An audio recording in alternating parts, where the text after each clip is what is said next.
Okay. Ooh, let me catch my breath because them stairs, child. Oh, them stairs gonna get me right though. I'm all out of breath. Hold on. Let me see. Okay, looks like it is live on Instagram. What about Facebook and the Tube? Who catch your breath, D? I ran up them stairs so fast. Oh, but they gonna get me right. Them stairs gonna get me right. Okay, let me make sure I'm on the book in the Tube. Okay, looks like I'm on the book. And let's see if I'm on the Tube. Let me double check.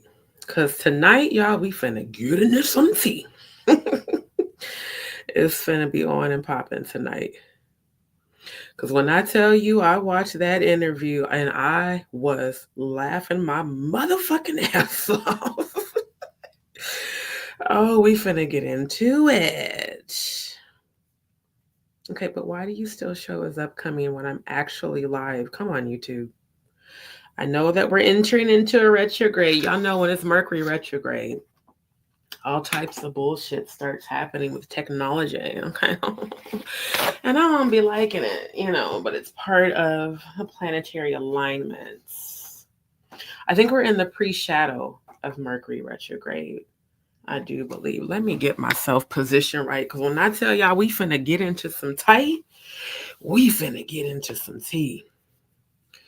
This shit here, this interview, I think this interview was about as funny as the Orlando Brown interview. Let me I wanna send catch your breath, D. Catch your breath. Cause I was like, oh shoot, I forgot I had set it up for 10:30. And I had needed to go get my water, my agua, from downstairs. And then I had to run back up her. So y'all give me a second. Okay, I sent the thing for the queen. I hope she can tune in. I know she'd be busy as hell, but Queen Jaguar, if you can tune in, I would love for you too. Cause child, when I tell y'all this interview was the funniest shit I've ever seen in my life. When I tell you Jaguar handed Courtney Burgess his ass, she handed him his ass. Shout out to Lemon Pepper Stepper for telling me to go join in and go watch that interview on my last live. Shout. Matter of fact, let me put her in the comments too, because look, I need you to come into this live if you are available. Okay.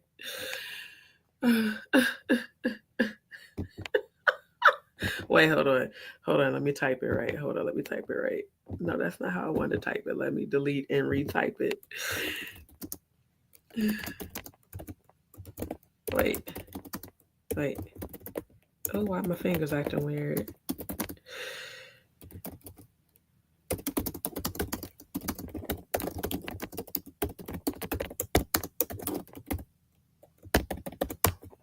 Because the way I hollered throughout this entire interview.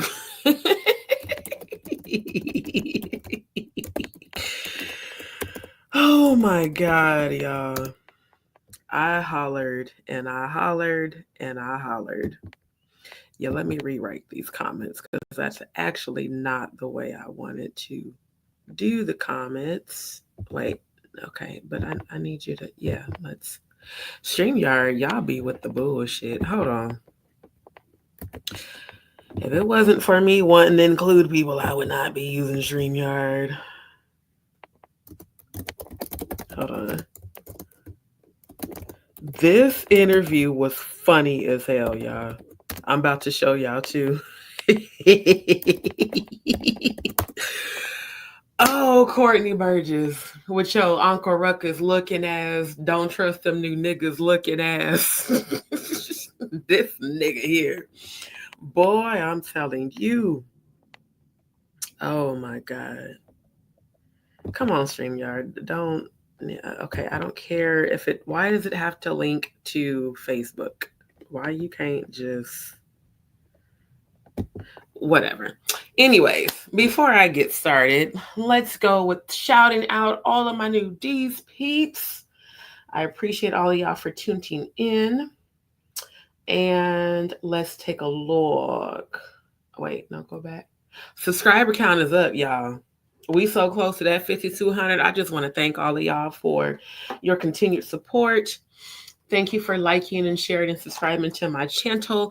Thank you to everybody who keeps returning to my lives. I really do appreciate it so very much.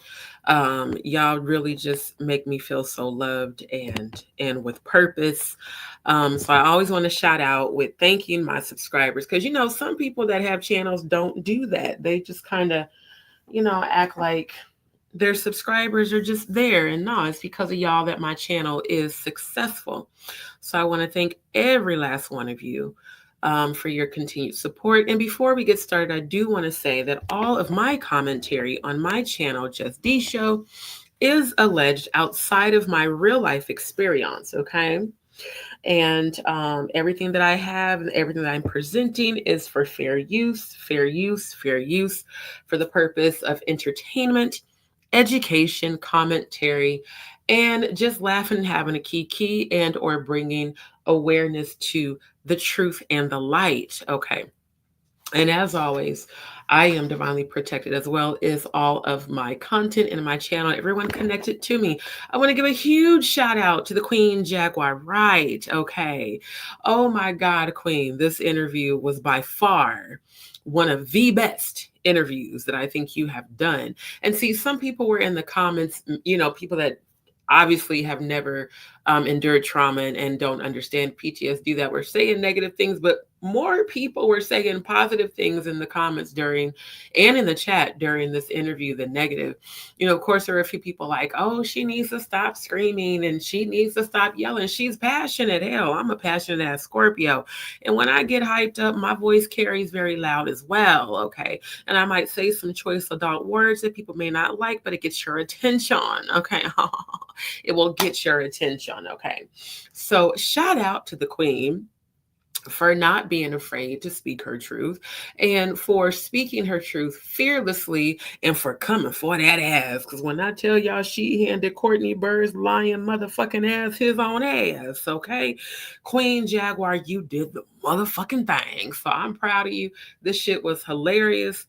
And all jokes aside, I understand where her passion comes from, because when you lose somebody close to you and then after they have transitioned, some piece of complete shit looking like Uncle Rukus, Uncle Ruku, don't trust them new niggas looking ass, comes along and tries to capitalize off of that with the monetization of the book. I think that's what a lot of people didn't quite realize. She wasn't saying that Courtney Burgess wrote the book. She never even said that. She said, how dare you monetize and capitalize and produce the book. So for all the haters, you know what I'm saying, that had such negative things to say, I just want to say, fuck you, okay? And nigga, fuck you too. Courtney Burgess looking ass, Uncle Ruckus looking ass, don't trust them new niggas looking ass, bitch ass nigga. You have the nerve to sit on that platform and lie through your motherfucking teeth. Nigga couldn't even keep his goddamn shit straight. Oh, and by the way, we have even more tea, because on the Too Strong channel, where Jaguar did her live Q&A, where everybody had shit to say about her saying it takes one to know one, about Beyonce being a whole entire dark witch, but Jaguars, I don't believe, was a dark witch. So how about the Too Strong platform caught this nigga in a lie too? And I seen that interview earlier today. So if we got time, I might show you that one tonight. If not, come back tomorrow, because we will be reviewing that one as well, okay? Because he's got the deets as well, okay? And we're also going to be talking about Mr. Gene Deal. Shout out to Gene Deal. Shout out to Jaguar Wright. Y'all two are some motherfucking warriors. Mad respect to y'all. Mad support to y'all on this channel. There will be no Jaguar bashing. If anybody tries to come in these comments and chat talking shit, you will be banned immediately, okay? Because I moderate my own shit for the time being, okay? So we not finna do that on Just D's platform because we fucks with Jag and we send her love. Matter of fact, Queen, let me just go on and send you some love right now. Let me go on and send you some positive energy, okay? Let's go on and send you some divine protection and abundance and all the good things that you deserve. Because while they talking shit, nobody's thinking about the victims that you and Kim Porter are talking about, okay? So, hey, shout out to Lemon Pepper Steppa. Thank you, my love, for joining in the tea tonight, child. When I tell you, big shout out to you for telling me to go watch that interview because, child, when I tell you, that shit is hilarious. And we about to review. Let me send a couple of messages because I know for a fact a couple people was like, I missed your last live. Let me know when you're on. So let me go on and send these messages right quick so we can go on and get them down in the live. Okay. Give me 1 second. Actually not going live. I'm live now. Give me 1 second, y'all, because there's about 3 people that said to text them.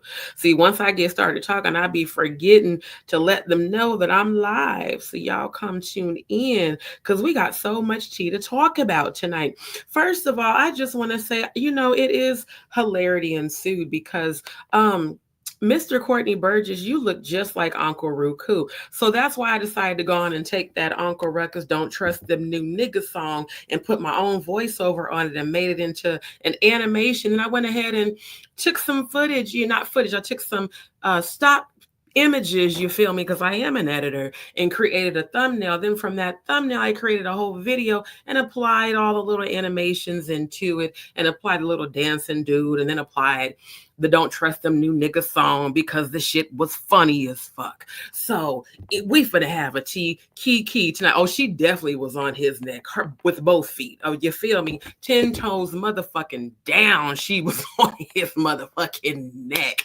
That's why we are about to review this damn interview, because when I tell you I was laughing my ass off the whole time. I was laughing my ass off the whole time. Even when people was talking shit. Hey, love, shout out to you, Joy. Shout out to you, my love. When I tell you this was the funniest shit of all time. This was the funniest shit of all time. Jaguar, look, my love, please. Let's work on getting you a show. I'm so serious. Look, I'll edit it for free. I'll be a free editor. You ain't got to pay me shit. You need a show because you're too comical. And you be serious as hell, but you be comical as fuck. You feel me? And the shit be funny as hell.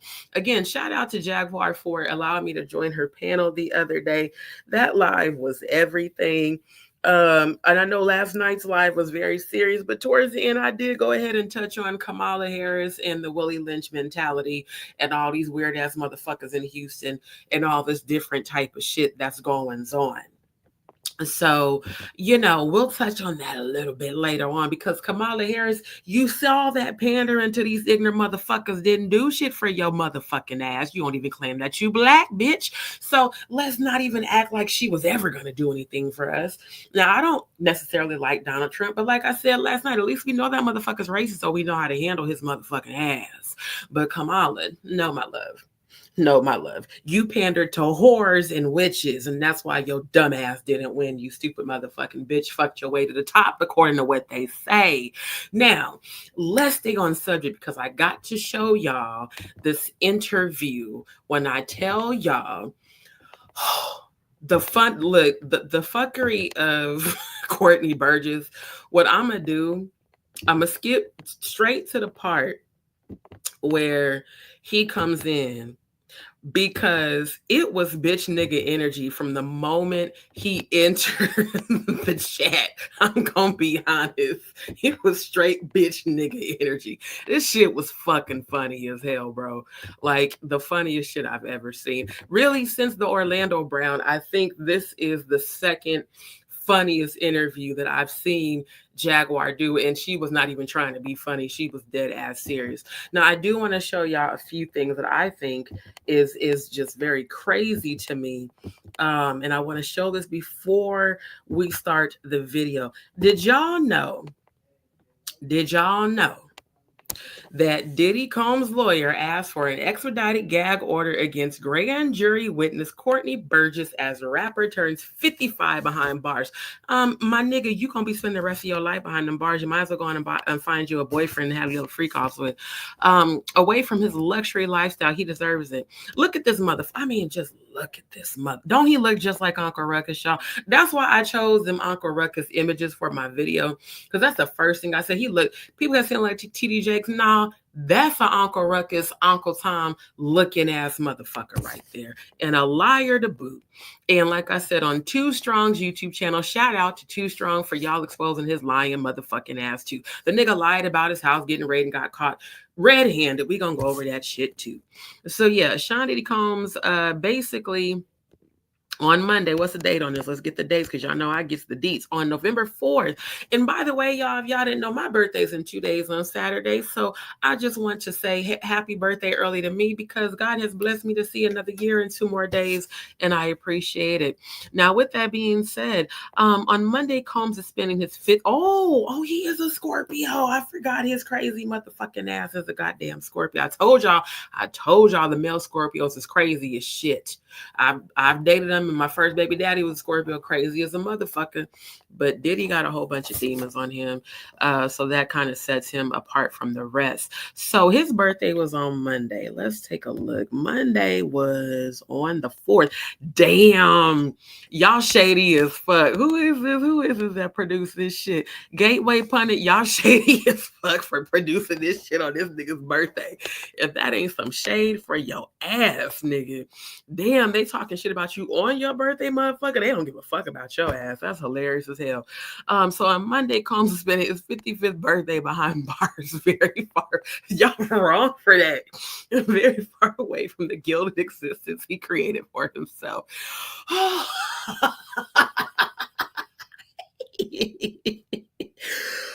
shit. Oh, they wrong for that. They wrong for that. While he used to spray Cristal, eat caviar, celebrate with VIP.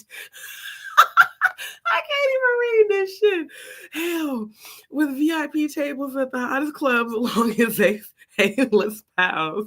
This year will look different for the in-battle rapper, but at least he gets a piece of party. I cannot. And why the fuck are y'all showing us prostate shit? What's wrong with the website developer? Who the hell developed this website? Because somebody please tell me who developed this website. Y'all wrong for this shit. Monday's lunch at Diddy's prison includes cheese pizza, Italian pasta salad, and green beans. Damn, y'all eating good in prison? No, ain't that some shit? The Post confirmed that the Federal Bureau of Prisons, the meal is served at 11 a.m. God damn, y'all giving him all that heavy ass shit at 11 a.m. Trying to get a nigga to bubble guts on his birthday, okay? His birthday dinner options are chicken or tofu fried rice with black beans and carrots. Damn, y'all eating. I ain't gonna lie to you. I ain't never been to prison. I don't plan on ever going. I had no idea that they served this type of shit in prison. I thought they gave them niggas slop and like government cheese and government hard ass, peanut butter and shit. It bears remembering that his lawyer, Mark, how do I say this? Agnafilo, I hope I said that right, disclosed that food's probably the roughest part of his client's prison stay. Nigga, how the fuck is that rough? This nigga getting pizza, Italian pasta and green beans, for breakfast, which is still kind of a weird breakfast to give somebody all the carbs and shit and just one vegetable. Y'all know I'm a chef, so I'm gonna look at the nutrition factors of that. Then you get chicken or tofu fried rice with black beans and carrots. I mean, you eating mighty good. Most motherfuckers don't even eat like that outside of prison, let alone in prison. Since he was arrested, Diddy has been hit with a long series of lawsuits with horrifying accusations. As you can read raid and horrific allegations arise in lawsuit that Sean Diddy Combs sexually assaulted a 10-year-old boy during an audition. You nasty piece of shit. You right where the fuck your bitch ass needs to be. And you know what? You gonna get your get back. I'm gonna tell you that without saying too much. Oh, you gonna get your get back in jail. Because while Ray J was bragging about having friends that are booty goons, the prison's full of booty goons. So I'm just saying, you know, karma's a bitch and you finna be somebody's big bitch in that motherfucker. Now, Mr. Combs and his legal team have full confidence in the facts that their legal defenses and the integrity of the judicial process, his legal team statement read. I don't know what planet y'all fucking live on, but with all the mountain of evidence, I'm pretty sure, thank you, Lemon Pepper Stepper, I'm pretty sure that, you know, you're not going to be getting out anytime soon, you know. And you got dumbass motherfuckers like Courtney Burgess working for your bitch ass that can't even keep his story straight and keep lying through his motherfucking TV. Yeah, good luck with that. So it says, Diddy's defense is busy trying to neutralize the extremely damaging interviews given by a grand jury witness, Courtney Burgess. His lawyers filed to expedite a gag order motion after Burgess alleged to the press that he was in possession of some of the Diddy sex tapes. Now, here's the first thing I want to say. And again, shout out to Too Strong, the guy on Too Strong. What is his name? Let me go to his channel and get his name, because I don't want to call him Too Strong. That's the name of their actual YouTube page or channel. Why I keep saying page? Corey Fair. Shout out to you, Corey Fair, for exposing this motherfucker. Because even Corey said on his interview, I watched his interview today after I finished the one on Sean Atwood. As a matter of fact, shout out to Sean Atwood for having the queen on your platform. And, you know, you could have dealt without the bitch ass, but we had to have the entertainment. So I appreciate that. Because Corey even said, I will not have him back on my platform to keep lying. Because this nigga said his house got raided. And even the attorney, the one who ghosted Jaguar, what's her fucking name? Let me pull it up. Ariel, the one who ghosted Jaguar. She said out of her own mouth, that Courtney Burgess was never raided, that he received a subpoena. Now, let me help you out, Courtney Burgess. Let's give him some education right quick, okay? Let's look up. Well, that was a typo. Let's look up subpoena right quick, because I don't think he quite understands the difference between a raid and a physical document that's served to you by a process server. Okay, DuckDuckGo, can you please go? No, I don't give a fuck about the cookies. Now, a subpoena is an order issued under the authority of a court commanding a person to appear in court on a particular date, usually to give testimony in a legal case, okay? So Courtney, Uncle Rukus, Uncle Ruku, don't trust them new niggas looking ass. If you're so ignorant and you look like you about 85 years old and you've been eating good because you got that big old pot belly, but clearly your brain is clouded with a whole bunch of pork because you didn't even know the difference between a subpoena that you were served and then telling people that your house was raided. So let's look up a house raid, okay? Because we all know what it is, but his ass is stupid. Okay, so can we get? Oh, let's just do raid so we can get the Wikipedia, you know, and give him. Okay, well, no, not technology. Can we just get the Wikipedia? Can we get that?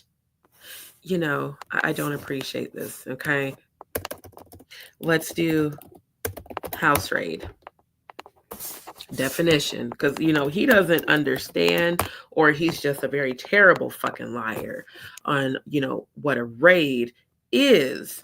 Let's see, what is a police raid with pictures? So I think he needs pictures, y'all.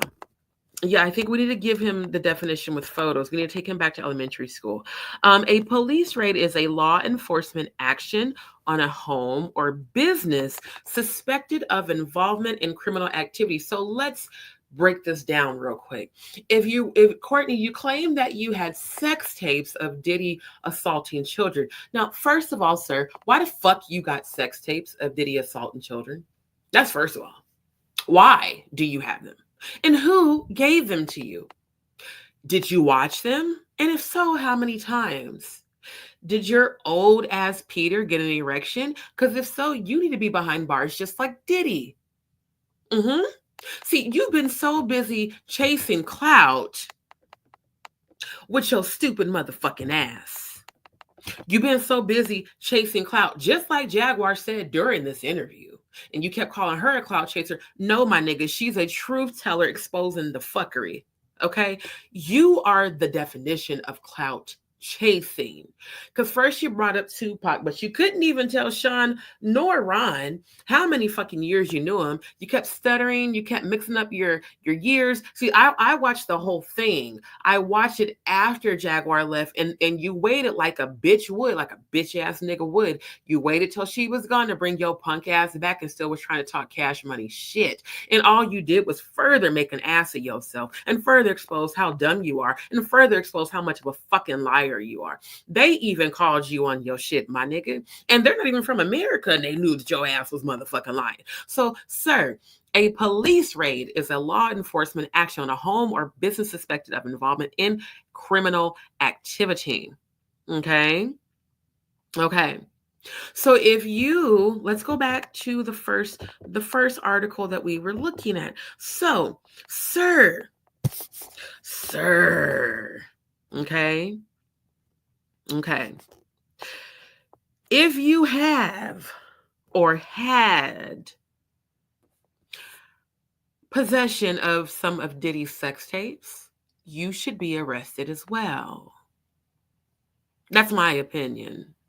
Because that means perhaps you participated. How do we know you weren't at the freak offs? You do look a lot like TD Cakes, and we know TD Cakes was a big old power bottom. He was grabbing them ankles.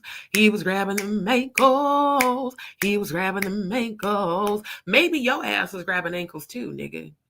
Maybe he was bending your big black ass over too. Because why the fuck? I mean, why would you want to even be associated with Diddy in this manner? Most people like Ofra, Color Purple, Till You Do Right By Me nigga looking ass has been distancing themselves from her. And Oprah, you and Jay-Z are next. I just need y'all to know that. Oh, and Mr. Burgess, by the way, while I was watching that video, I heard the ancestors say you got 12 days. Mm-hmm. Today is the 7th. So you have until the 19th to straighten up and fly right. Or you just may not wake up the next morning. I'm just saying, because see, you've done too much talking shit about too many good people. Albie Shore, Kim Porter, a lot of good people. You, sir, are a clout chaser, and unfortunately, you've chased the wrong ones. Okay. So I just want you to be aware of that. You know, it's a warning from the ancestors, not from me. I clearly heard them say he has 12 days. So I don't know if it's 12 days from the date that you did the bitch ass interview or 12 days from the day, but I heard it today while I was watching it, and they don't never lie to me. So you might want to be very careful and tread very lightly. Okay. Defender, let's see, Mark I don't know how to say Agnafilo, whatever. And Tenny Gray, you know, y'all gotta, I don't know all these extra names and things. Wrote to the judge, I'm gonna just say A and TG, wrote to the judge that his statements were undermining Mr. Combs' right to a fair trial and the integrity of the grand jury proceedings. I don't know on what planet do y'all think that any jury is going to side with Sean Puffy Combs. As the court is aware, Mr. Combs filed a motion to restrict extrajudicial statements by potential witnesses and their counsel. A hit dog will holler, did he? Why the fuck does he need a gag order and nobody else does? Matter of fact, Diddy, why the fuck you ain't put a gag order on Jaguar Wright? That's a great question. We're all wondering that. Why haven't you or Jay-Z sued her? Because you know she has receipts on you. Because you know she and many other workers and witnesses have proof of the fuck shit you've done. And there's been too many other people, Jonathan Hay, so many other people that have spoken about their experiences with you, sir. Okay. So it would mean to me that if you are going to such great lengths on your birthday, of all things, to have your attorney issue a gag order, that means you believe that this man is in possession of you doing some fucked up shit to kids. And it's the audacity of you, the sheer audacity of you, to think that you deserve to be out on bail and to continue to lie through your motherfucking teeth. This may not be the right thing to say, but I hope somebody removes your teeth while you're in prison. I hope they cut your tongue out. Anyway, let's keep it pushing. By potential witnesses and their counsel, which the government has opposed. You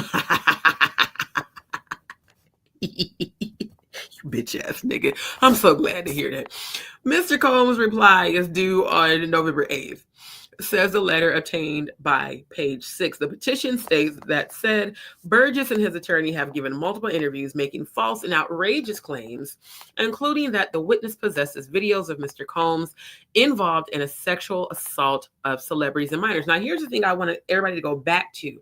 The Piers Morgan interview, when Ariel got up there and said that someone had presented her a video of a big time celebrity assaulting a minor, and she couldn't tell if the minor was 17 or 21. Could that person potentially be Mr. Burgess? Is that why all of a sudden now he's on the scene? Because again, like Jaguar said, sir, nobody knows who the fuck you are. If anyone's clout chasing, it's you, because now we all know who you are because you've made yourself known. And you've made yourself known by attaching yourself to Diddy. Now you've made yourself even more known in these YouTube streets by attaching yourself to attacking Jaguar Wright. And I want to warn everybody, when you call yourself attacking, coming for, speaking down to, speaking down on, gossiping, sending prayers and evil eye to the chosen, the ancestors will immediately be activated on your motherfucking ass, as well as your own fucking demons, okay? I keep telling people that shit about me, and they didn't believe fat meat was greasy until they found out fat meat was motherfucking greasy. In fact, 3 people recently have found out. They fucked around and found out to keep my motherfucking name out their mouth. Because now your whole shit is going to shit, just like I told you it would. I told you not to talk shit about me because I'm chosen. And y'all think y'all can talk shit about Jaguar and get away with it? Like I said, Courtney, you got 12 days according to the answers. You might want to shut your ass up. You might want to go apologize to the Queen, to Albie Shore and Kim Porter's kids and make it right. Because see, the ancestors are ruthless. They don't give a fuck about y'all. They will be as ruthless to you as you have been to people. You've been warned now 3 times. I'm just saying, you've been warned.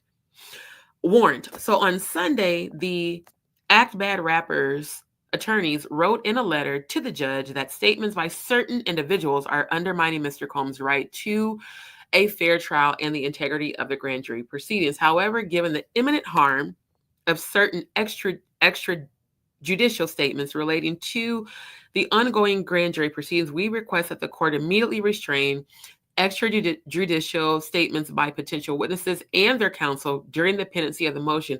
That's what's so crazy.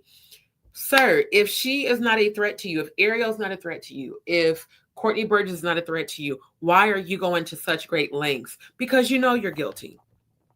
That's why. Because you know you are guilty and these people have receipts on you. Now, I'm not going to lie to y'all. I have been a bookworm my whole life. I participated in spelling bees and all that. I do have a slight list, but I did do that.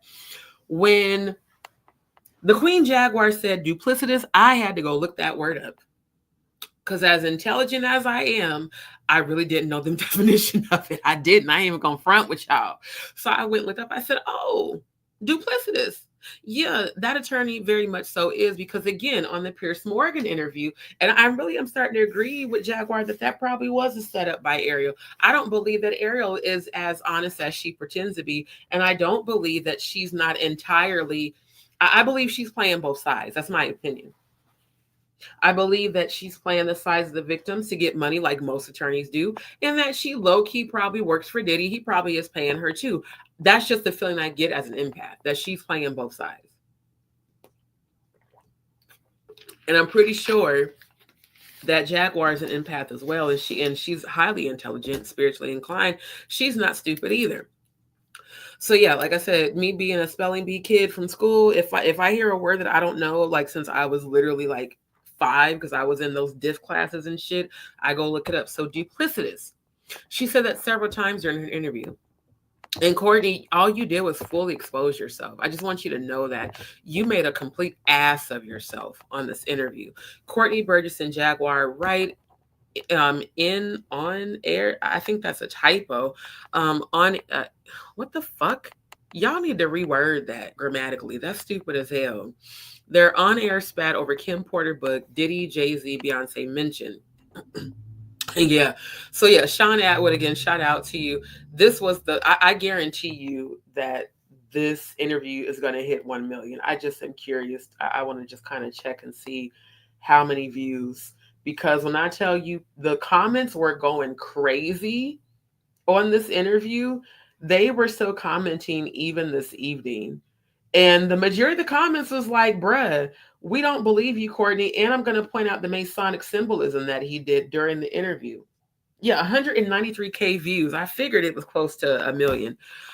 Sir, and I want to point out, the Masonic symbolism that he did as well.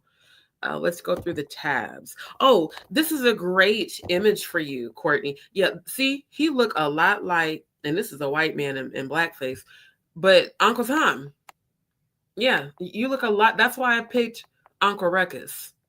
Because, I mean, he just, everything is Uncle Ruku, as the French in France would say. Boondocks cracks me up. I remember highly too much of that episode. He said, Uncle Ruckus? No, I'm Uncle Ruku, as the French in France would say. That's what his looking ass looks like. Oh, Uncle Tom looking ass motherfucker. So, let's go on to... Yeah, jury member is lying to me. Everybody's lying but you, Diddy. Everybody. Jaguar's lying. Jonathan Hayes. Everybody's lying but your motherfucking ass. Okay, even though you are a deep, dark Scorpio with a lot of skeletons and unhealed trauma. So here is, for those that don't know about Freemasons, this is their emblem. Oh, let's take a look at Trump doing one of... Oh, these are both Masonic hand gestures. So y'all know I have been researching Freemasonry and all this bullshit with these quote unquote elite since I was 11, because that's when my third eye opened. I want to get to the triangle. There we go. Courtney, this is what you kept flashing and throwing up during the interview, right around the 54-minute mark. Oh, I got the timestamps and everything. See, I guess technically I am an investigative journalist. I just like to investigate shit and find out the truth, because I don't be believing people 90% of the time, 95% of the time. I want to know for myself. So yeah, and Diddy and Jay-Z are both Freemasons as well. So we know who you and Ariel are secretly working for. Let me tell y'all, Luciferian pledging motherfucking dumbasses. The Most High is about to destroy all of this shit. Oh, look at his ugly ass. Look at, I mean, just, and this is even animated. You still ugly.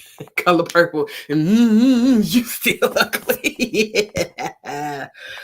Oh, it cracked me up. I swear. I love me, because I know how to have a good time all by myself. Okay, let's look up. Okay, what? Oh, because this is, okay. Let me, well, can I get the search bar again or not? Hold on. Let's go. Because I need y'all to see the Jay-Z symbolism too that I showed yesterday. And Aleister Crowley. Jay-Z, Aleister Crowley, hand symbols. Yeah, all this Luciferian shit. Oh, there we go. Oh, y'all, this is what he threw up during the interview. And notice that it's the left eye. It's always a left eye. That is literally their pledge and symbolism to Lucifer, the left eye. Oh, and look at Beyonce, Dark Witch Evil Ass doing it too. Yeah, for those who wanted to call Jaguar a liar and a conspiracy theorist, because again, I have been talking about this shit for well over a decade, so she's not the only one. This makes me sad because I actually like Tyler the Creator as an artist, but not after seeing him wearing an Aleister Crowley shirt. Nigga, fuck you too. So yeah, this symbolism, this pyramid symbolism, is an Aleister Crowley Freemason symbol. And yeah, he definitely, I'm going to show you at the 54 mark where he throws this symbol up a good 3 or 4 times. And, you know, you guys can do further research on that. So let's go ahead and get into it. Let's get to the actual video. And again, this is all for fair use. All right, so I'm going to put the title because, again, the links be way too long. I'm going to put the title in the comment, and then I will take it down so that you guys can actually see the video. Okay, because I'm going to make this full screen. Oh, wait, let's slide the Instagram thing over. So I'm glad we got a chance to educate Mr. Burgess on exactly the difference between a raid and a subpoena. So, sir, you cannot go forward lying and saying that you don't know what the difference is between a subpoena and a raid, because I clearly heard you say on Too Strong's YouTube channel while he was interviewing you that your house was raided. In fact, I believe you said it about 3 times. So that's 3 times of a liar that you are. And yeah, if we have time, I'll show y'all that that interview as well, because it was hilarious. Oh, it just happened to be a comment that's up there. She is courageous. That's what I'm saying. So many people were in this energy throughout this entire interview because people know that she's not lying. So we're going to skip to, we'll play a few minutes of it. Hold on. And again, shout out to Queen Jaguar. I'm always praying for you every day, love. Keep speaking, keep speaking, keep speaking, keep exposing. You're the only one who is trying to actually rescue and help victims. Everyone else is just looking for attention. Shout out to you, Queen.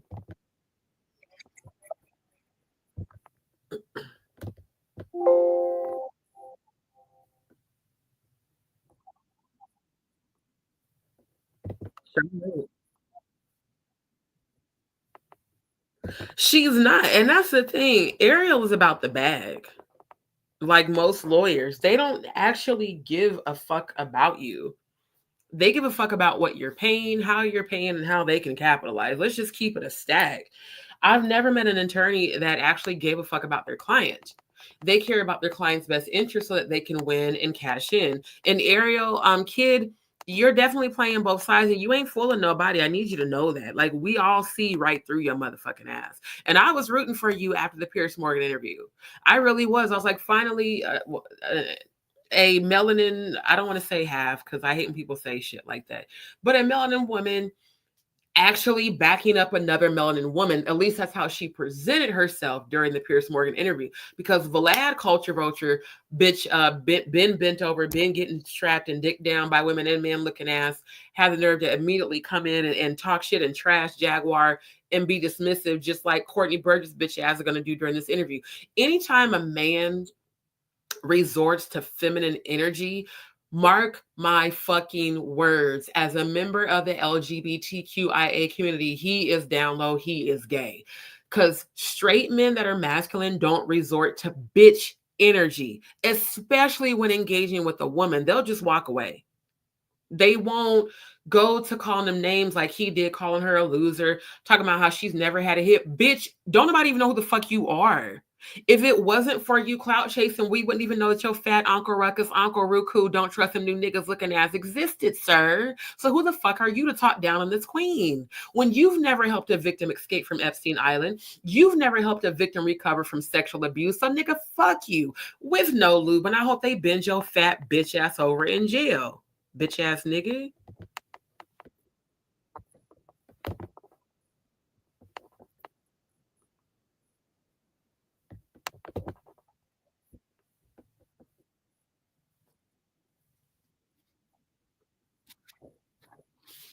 I wouldn't either.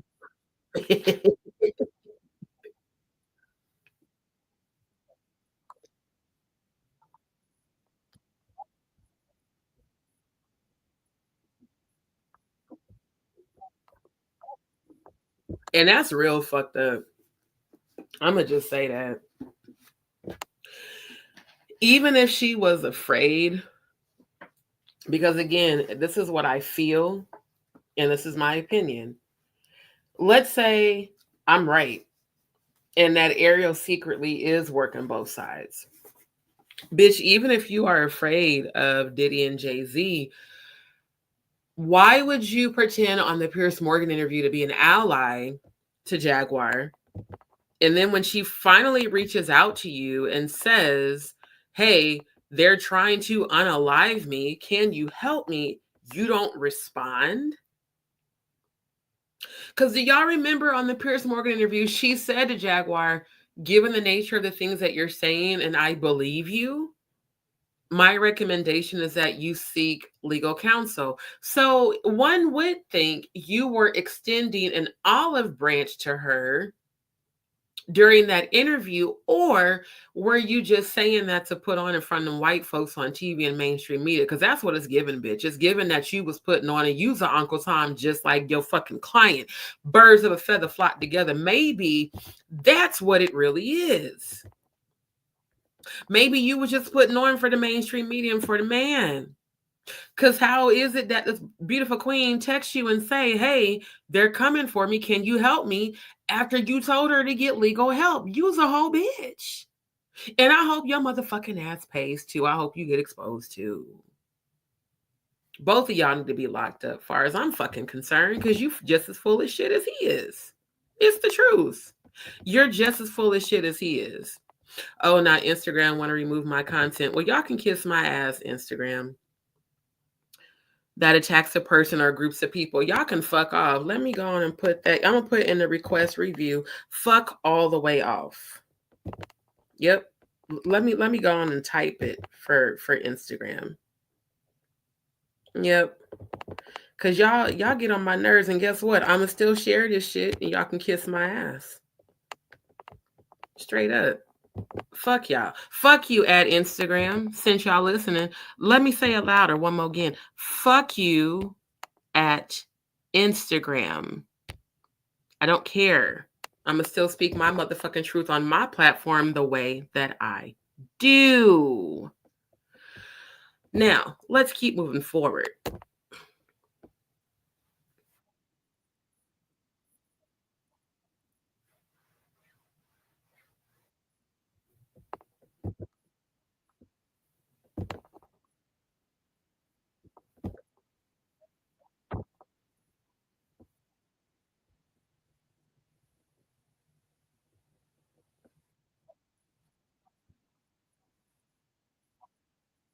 Exactly.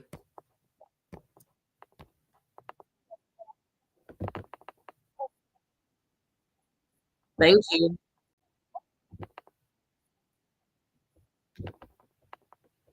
That's the thing that bothered me. Even before Jaguar said anything, just the fact that she's representing him and he has been in the media talking shit about Jaguar and Gene Deal, both people who actually were around Diddy, who actually spent time around his family. Gene Deal spent time with him as his bodyguard. Gene Deal knew his ex, he never married her, but Kim, his baby mom, and Jaguar knew Kim and Al B. Shore and is very close friends with them. So how do you discredit the people who actually were there when you, sir, were never there. And again, who gave you the tapes? If you claim that you don't know Diddy, because he's going to say that, y'all are going to see when he comes on screen, he's going to say, I don't know Diddy, I never had any dealings with him. Then who the fuck gave you these videos? How did you get them? See, there's so much in the milk that's not clean. So many fucking lies, you know? So many lies. And if you're a liar, oh, what is that scripture? All liars will have their part in the lake. Let's go on and just right quick, because I mean, you're like literally the devil just walking around lying through your motherfucking teeth. Cause y'all know, look, people can get mad all they want because I be cussing because I'm me. But guess what? I'm very much so spiritual. I grew up in church. I know the Bible at the back of my hand. That's why scriptures be coming to me. Yeah, Revelations 21:8. Because you are the very definition of a fucking liar. And I can't stand motherfucking lying ass people. I can't. Just keep it a stack. Just be real. Seriously. Just be real. Fuck you lying for. She was right when she called you a clout chaser. She really was. Jaguar was spot on about your ass. Completely. That's why you went the fuck in on her.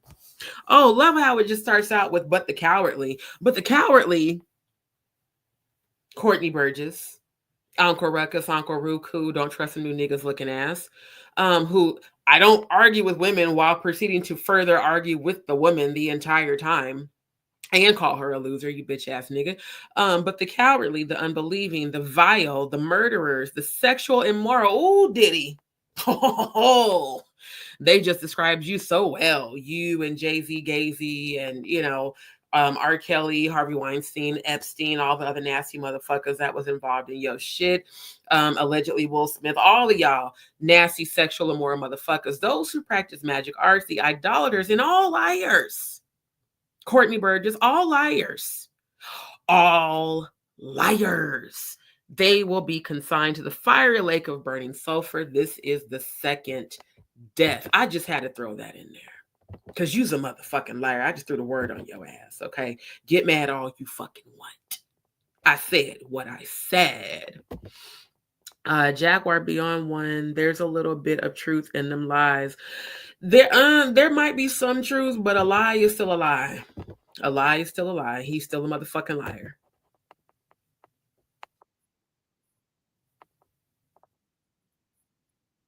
Right. Right.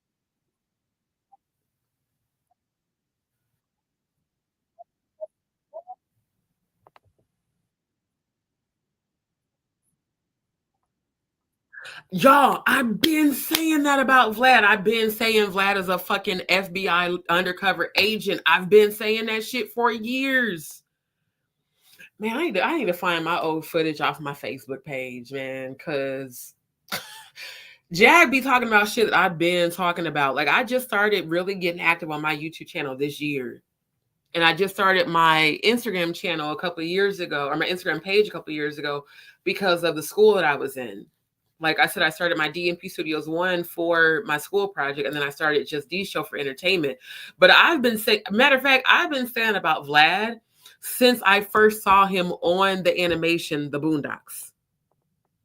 I was like, why is this white man surrounding himself with rappers? And every time a rapper goes on his show, they either get, like she said, unalived or locked up. Nobody else noticed that shit. He's a fucking fed.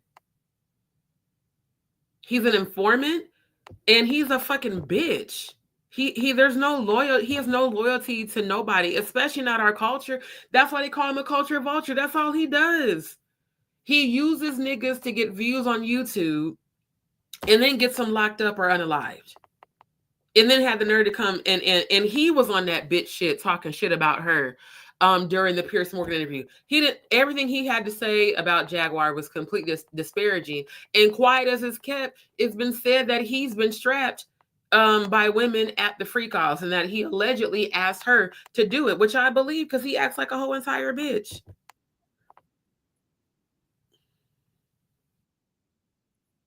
Right,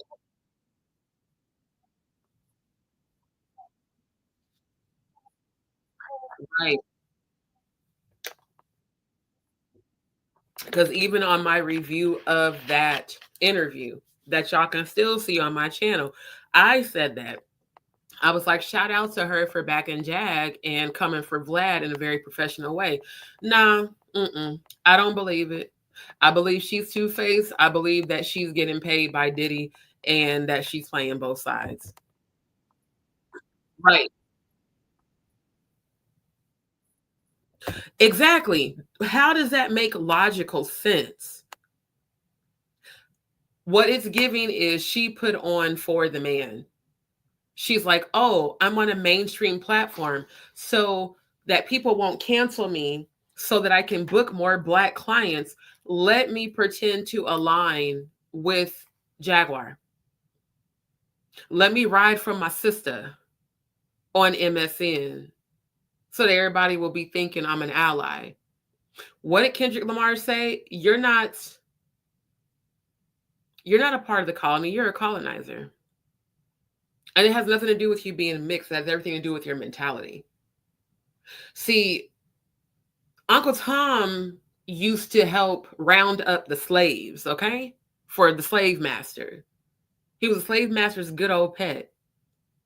Courtney Burgess gives that energy, and so the fuck does Ariel Kidd. And I lost all respect for Ariel Kidd after watching this interview, because to know that she would ghost her, most attorneys, like hell, I matter of fact, I have dealt with racism back home. So like I told you, I'm from the home of Malcolm X. I'm from Omaha, Nebraska, where they're very racist. I actually dealt with a racist supervisor before and contacted the civil rights attorney. And there were some that said that they could take my case, and there were some that couldn't. But the ones that couldn't referred me to another attorney. They didn't ghost me. That's the most unprofessional thing any attorney can do. Even if she felt like, well, if I align with her, then they might come for me. Bitch, you could have referred her to somebody else. But to ghost her is very telling and very giving. And what it's giving is you're on Diddy's fucking payroll, bitch. That's what the fuck it's giving.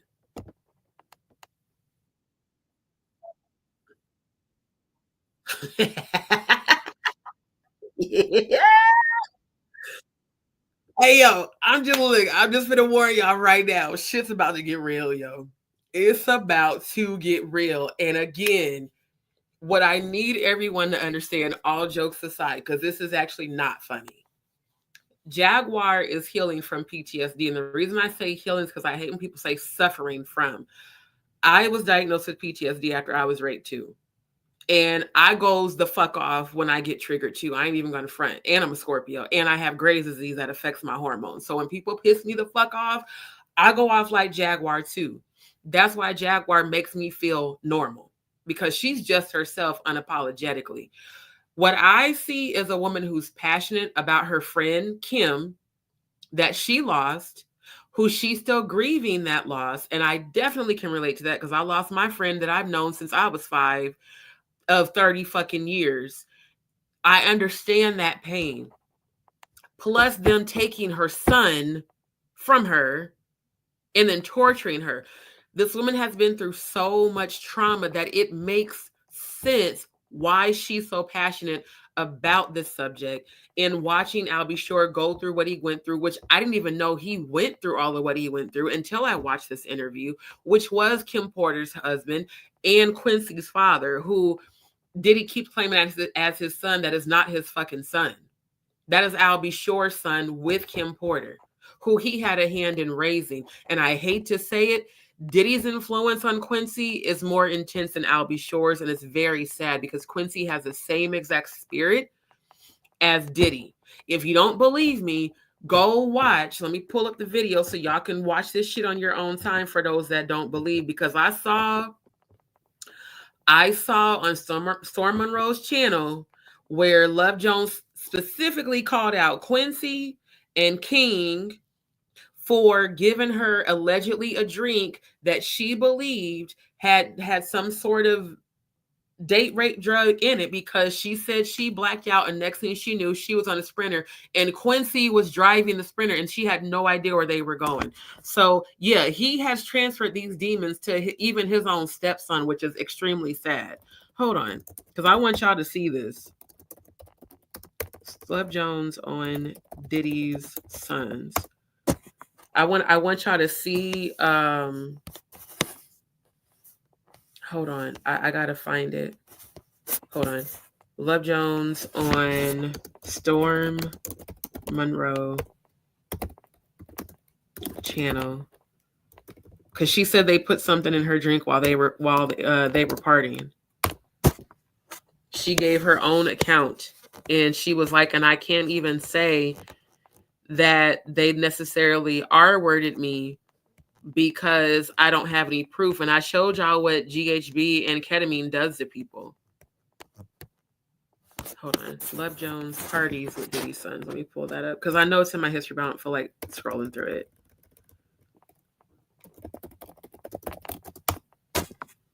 Because she talked about it. Yep, here it is. Okay, let me switch the tab right quick.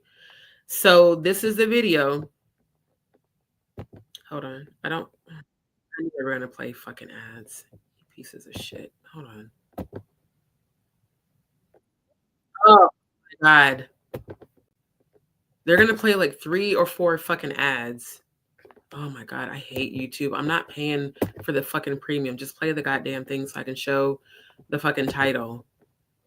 Because I saw this. I actually watched this live. And are you kidding me? If y'all don't stop with these fucking pop-ups, I saw this. I was watching it when he was actually live. And I was like, oh my God, they did the same shit to her. These are his kids. These are his actual kids. Okay, we don't care about Instagram. Get the fuck off of here. All right. So for those that want to, you can go watch this on your own time.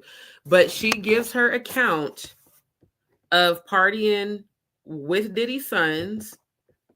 I wish I knew the timestamp where she was talking about it. Shout out to Storm Monroe.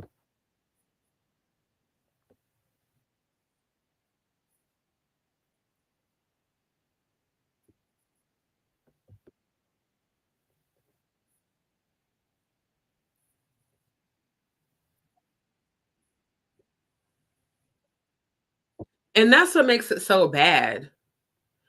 Y'all remember the people that have testified about being at the freak off said that at one point, like his employees, Diddy's employees have said that they would receive instructions to take syringes to put the GHB and ketamine, the liquid form of it, in the actual bottles, like in the corks of the wine bottles. So she wouldn't have had to see them doing it. But alcohol doesn't give you a tingling feeling. Drugs do. I know because I was an alcoholic after my dad died. I can admit that. I was definitely an alcoholic after my dad died. And the only drugs I've ever taken was XOs, which were in pill form. Those definitely give you a tingly feeling. For her to have and they showed it. She was partying with Quincy. Let me go back. She's partying with Quincy and Quincy and King.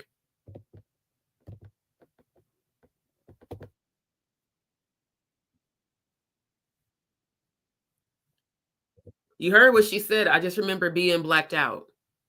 Shout out to Love Jones. Love, I hope you heal from that because that's horrible that they did that to you. She said, I just remember being blacked out. And I showed y'all. And for those that don't believe, let me show y'all again. Because I know I've shown this on previous lives, but it's relevant to all of this. All of this is relevant. Because just because Diddy's locked up, his sons are not. That's the sad part. The sons are very much free to still do this shit. GHB is often placed in alcoholic beverages. Euphoria, increased sex drive, and tranquility are reported positive effects of GHB abuse. Negative effects may include sweating, loss of consciousness, nausea, hallucinations, amnesia, and coma. It would make sense that she would black out. In fact, a lot of Diddy's victims said that they blacked out when they were being sexually abused. When I was date raped, I blacked out several times and couldn't come to and couldn't control myself or anything that was happening. And I wanted the shit to stop. I did not consent to that man having sex with me, but guess what? He did it anyway. Again, my passion for this subject is because I've been a victim of sexual abuse as well as a child and twice as an adult. I've been date raped. It's the worst feeling in the world when someone says, well, you didn't say no. How the fuck can you say no when you're drugged? How can you say no when you keep blacking out and coming to and blacking out and coming to and you can't control your arms and you can't control your fucking muscles? People know what the fuck they're doing when they do this shit to you. That's why I have no mercy for that nigga at all. None whatsoever. Ketamine.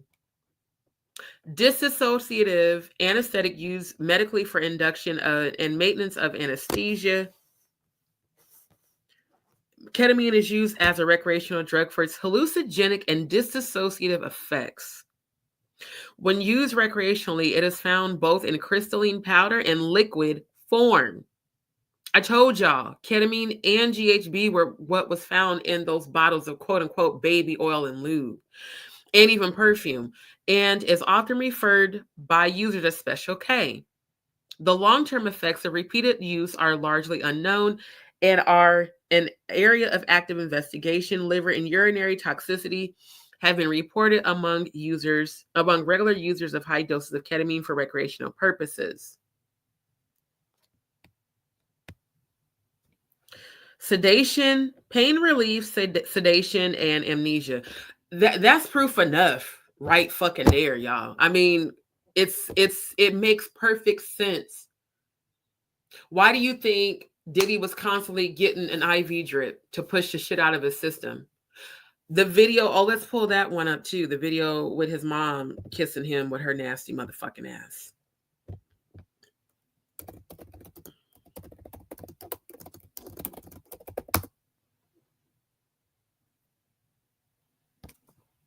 Yeah, this one right here.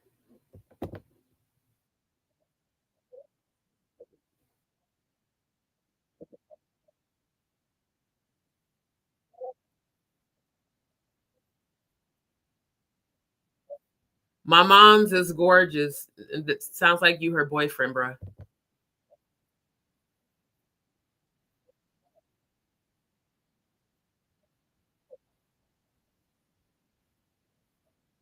She's getting a drip with me. She's hydrating. Why does she need to hydrate, Diddy? Now, one thing I know about XOs, they make you hella dehydrated. You do have to drink a shit ton of water and orange juice when you're coming down. Ketamine and that other shit I ain't never fuck with, but I would imagine that it probably gives you dry mouth. Why the fuck is the mom and you both getting IV drips outside? Was y'all just fucking and doing ketamine together? Was y'all just fucking and doing? I'm just saying, why? Look how she looking at him like that's her nigga. I'm sorry. Who kisses their mom on the mouth when they're fully grown? Who does that? Who kisses their mom on the fucking mouth, Diddy, when they're grown? That's your bitch, my nigga. Just admit it. That ain't your mama. That's your bitch. That's your main one. That's the bottom bitch right there. That's nasty as hell.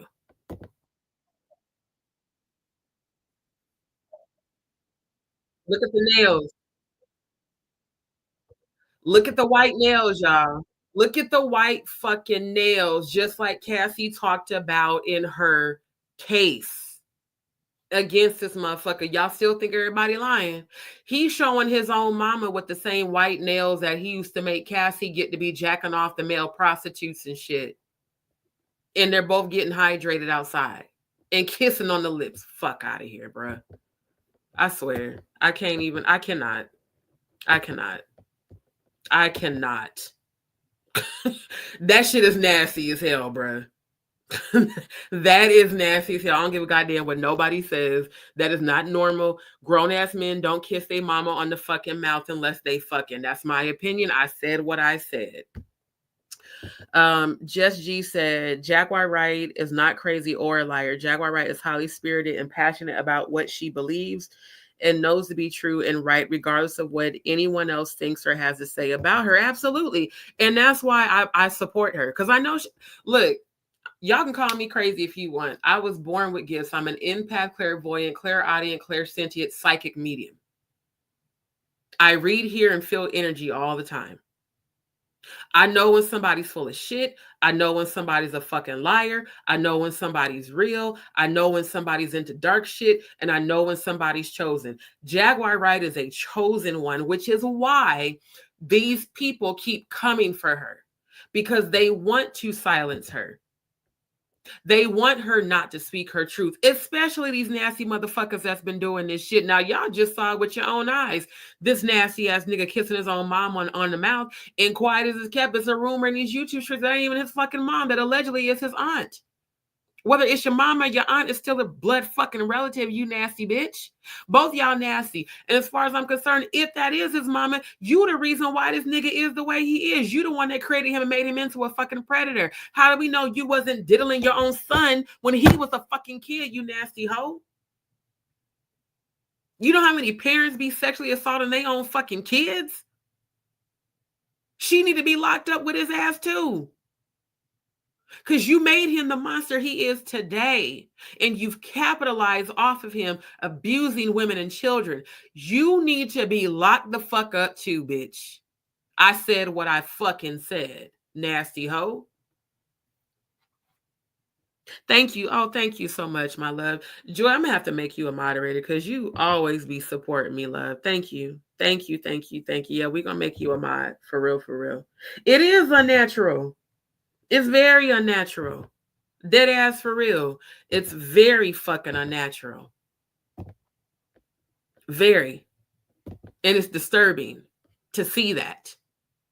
Not to make an excuse for him. But if she did that shit to him, that's why he is the way he is.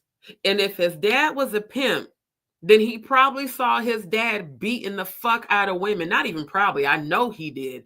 If his dad was really a pimp, then he saw his dad beating the fuck out of women his whole life. Y'all saw how he beat the fuck out of Cassie. I'm not going to show that video because it hurts me every time I see it. I can't watch it. It hurts my soul when I see that shit. His parents created him to be the monster he is. They're responsible for him. Cherry Red, thank you so much. By the way, for everybody who was a new viewer, thank you for tuning in to my live tonight. Genuinely, I appreciate y'all for tuning in. For those who have not, please like, share, and subscribe. Shout out to my girl, Joy in Sneakers. Right quick, I do want to take a quick break to acknowledge Joy. Joy, you have been a faithful and consistent viewer and supporter of mine. You have no idea how much that means to me. And I genuinely, from the bottom of my heart, appreciate you because you're always showing me support. You're always showing me love. And I definitely want to make you a moderator soon. I am going to show you guys her YouTube channel real quick so that y'all can also, this is my community page on my YouTube channel. I want y'all to also go to Joy's YouTube channel and like, share, and subscribe. Because again, on DzPeepz in my world here, we support one another because we're a family. Where is it? I always skip over it. Hold on. Let me. Well, where is it? Because I didn't take it down. Come on now. Okay, hold on. It might. You know what? My touchscreen be doing dumb shit. Hold on. Because I have a touchscreen laptop and it tends to do that and I don't like it. Hold on. Let me slow down. Matter of fact, I'll just use the arrow because I think that's the problem. Because I didn't take the post down, so I don't know why it's not showing up. Joy, did you change your page? Because it's not on here no more, love. Did you change your YouTube channel? I don't know where you're, because I didn't change your post. I never deleted it. It should be on here. Okay. Here. It says the post is no longer available. Well, regardless, here's her channel. So I'm going to put this in the chat. I'll put her at. And then that way you guys can go like, share, and subscribe to her channel. Hold on. Let's get that. There we go. Okay. So again, y'all go, we support each other on DzPeepz channel. We support one another. Please go like, share, and subscribe to Joy's channel as well. My love, you're so welcome. But yeah, back to this shit. I really feel that it is his mom. I feel that his father showed him how to be a pimp, and that's why he does all the dark shit. But the mom, this is what I'm feeling as an empath. The mom, I feel, essayed him. I do. I feel that shit. I feel it in my spirit. I really do. And Cherry Red, we're talking about Diddy. The subject tonight is Jaguar Wright versus Courtney Burgess, Diddy grand jury attendee live. This is on Sean Atwood, Atwood Unleashed. Let me make this smaller. I'll put the title so that you guys can go watch the interview yourself on your own time. But I won't leave it up there because I'm going to continue to play the video, and I want you guys to be able to see the comments that the people on his channel are leaving, as well as the captions, because a lot of times when I go and watch the playback, the audio goes in and out. Now, who we were talking about before this was Love Jones, who I got to know her, or heard about her rather. I didn't get to know her because I don't know her, but I heard about her on Storm Monroe's channel. Storm Monroe's channel is the channel where I first saw Jaguar doing interviews, and YouTube's like, I've been following him for, I don't know, maybe 5 or 6 years. I don't know how many years, but for quite some time. Like way before I started my own YouTube channel, I was constantly, like, I subscribed to him years ago. And when I started seeing Jaguar coming on his channel, I would always tune in because I was like, I remember listening to her growing up, number one, and Jaguar can sing her ass off, y'all. Like, don't get it twisted. She's not just an investigative, journalist. Like, she can sing, okay? Like, she can sing her ass off, always has. And she's unmatched with her vocals and her effortless runs. But I saw her on there, doing different interviews, doing lives with him.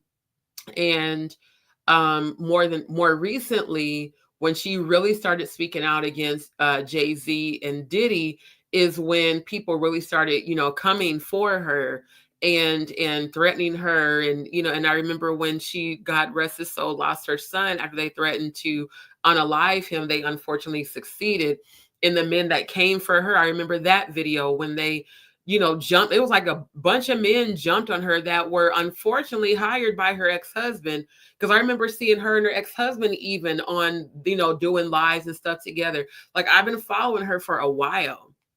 And so to see her be where she is now, where she was able to survive all of that, like I told y'all, people that are talking shit about her, y'all clearly have not been following this woman's journey to understand what she's been through. The same people talking shit about her, you could not have survived 10% of what she's been through and still kept your sanity. Let's just keep it a stack. You could not have went through what she went through and still be sane in what people want to call normal. For real. Linda Fondra says, thank you, my love. You came to my live before. Again, thank you to all my returning viewers. She said, oh, hell, that so-called mama sure did essay. Thank you. That's what I said, too. I really believe she essayed that boy. It made him the monster he is today. That's my opinion. I'm sticking to it. But like I said, those that have been coming for Jaguar and talking shit about her, I'm like, bruh, do you know what she's witnessed and endured and has been through? You know what it's like to lose a child? I've lost 5 babies and miscarriages from Graves' disease. I almost lost my fucking mind after the 5th one because I didn't even know I was pregnant with that baby. And I lost that baby 8 months after my dad died. I went through the same dark place that I watched her go through, and she dug herself out. And now she is this strong, fierce warrior queen speaking her truth. Y'all owe her respect. Straight up. I don't care what nobody says. You owe her respect. She's been through a lot of shit. And they lied and jumped on her. Grown-ass men jumped on her, put hands on her, had her hogtied, had her shipped off to a mental hospital because she was exposing Jay-Z then. She was exposing P. Diddy then. Way before Cassie ever said shit. So it's like, bruh, stop talking shit about people when you couldn't have survived half the shit they fucking been through. Yeah, she got PTSD. Yeah, she goes the fuck off. Imagine if you had been through what she's been through, you would be worse off than her. Hell, a lot of women that I know that have been through what she's been through, they have unalived themselves. Thank God she didn't. And if she ever attempted, she didn't succeed. I don't know if she did. I'm just saying, I know women myself from the support groups I was in, the miscarriage support groups, women who lost parents. I joined support groups and went to therapy and shit. A lot of people attempted to unalive themselves. They couldn't live with themselves after losing their child. You don't know what that shit feels like. So stop talking shit about her and understand what the fuck she's been through. And above all, get the message, because it's not even about Jaguar and how she presents the shit. It's about the fucking victims. That's the shit that be pissing me the fuck off. Y'all be going off on her. What about the goddamn victims, yo? What about the women and the men and the children that have been essayed? The ones who have lost their lives. The ones who have lost their minds. Did y'all ever stop to think about that shit? No. You just want to talk shit about her because you don't like her fucking delivery. Man, fuck y'all. Straight up.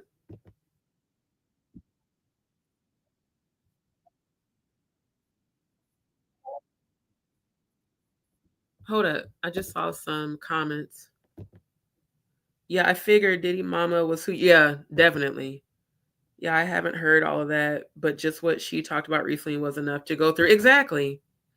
I thought it was the dad who was a dealer and the mom was a pimp. They probably both were, I'm sure. Her child cut with a box cutter, looking over her shoulder. Exactly. That's what I'm saying. That's why I have compassion for her. Like, me being an empath and me feeling other people's energy, I'll never know what she felt, but I know what I felt her feel. When she threw them ashes on the men, they didn't understand what they had activated within her. Because again, we are all light and dark.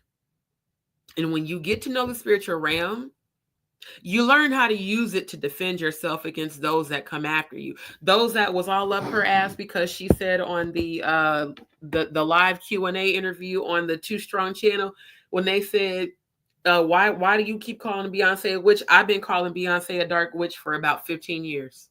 And everybody called me a conspiracy theorist and a hater. Hating on what? The bitch doesn't have talent. She's a good performer, but none of her music has ever touched my soul. A true artist touches your soul with their music. I've been saying that shit. I have never liked Beyonce as an artist, as a person. She has always carried dark energy. When she said at the end of that interview, you want to know how I know Beyonce is a witch? Because it takes one to know one. Oh my God, the people went crazy in the comments and chat. They were still talking shit after it was over. There are people that have called me a witch because I have accepted and come into my full knowledge of my power that I possess, that I was born with. These gifts I have were inherited from my maternal grandmother who picked cotton for a living. Passed down to me. So I was like, if you want to call me a witch, I don't give a fuck. And now what? You might want to shut the fuck up if I really am one, because I can call upon the angels of light and dark, and the demons that you fuck with, they fuck with me. They'll listen to me before they listen to you. So keep talking shit. You might fuck around and find out that them same demons bow down to the Christ energy within me. See, that's the difference right there. When you know your power, you use that power to protect yourself from the evil eye that people send you, from the evil energy that people send you, from the shit talking that people do. Even shit talking is evil spell work. Even gossiping is evil spell work. Even speaking negative of people is evil spell work. That's why the ancestors told me, Courtney Burgess, you got 12 days, my nigga. Y'all better stop speaking on the fucking chosen. Because guess what? Demons defend us. I bet y'all didn't know that shit. I'm educating you right the fuck now.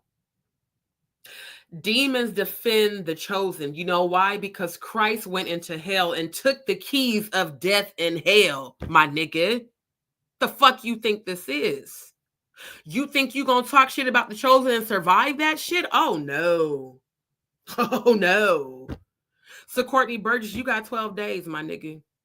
You better go repent and apologize to this queen, to Albie Shore, to Kim Porter's kids and their whole entire family. Because it's not a game when you come up against the chosen. We are not the ones you want to talk shit about or come up against. There have been people I have recently met that I told them that to their face. I said, you might want to keep my name out your mouth. And I'm a Scorpio. I am not ever going to seek revenge on you.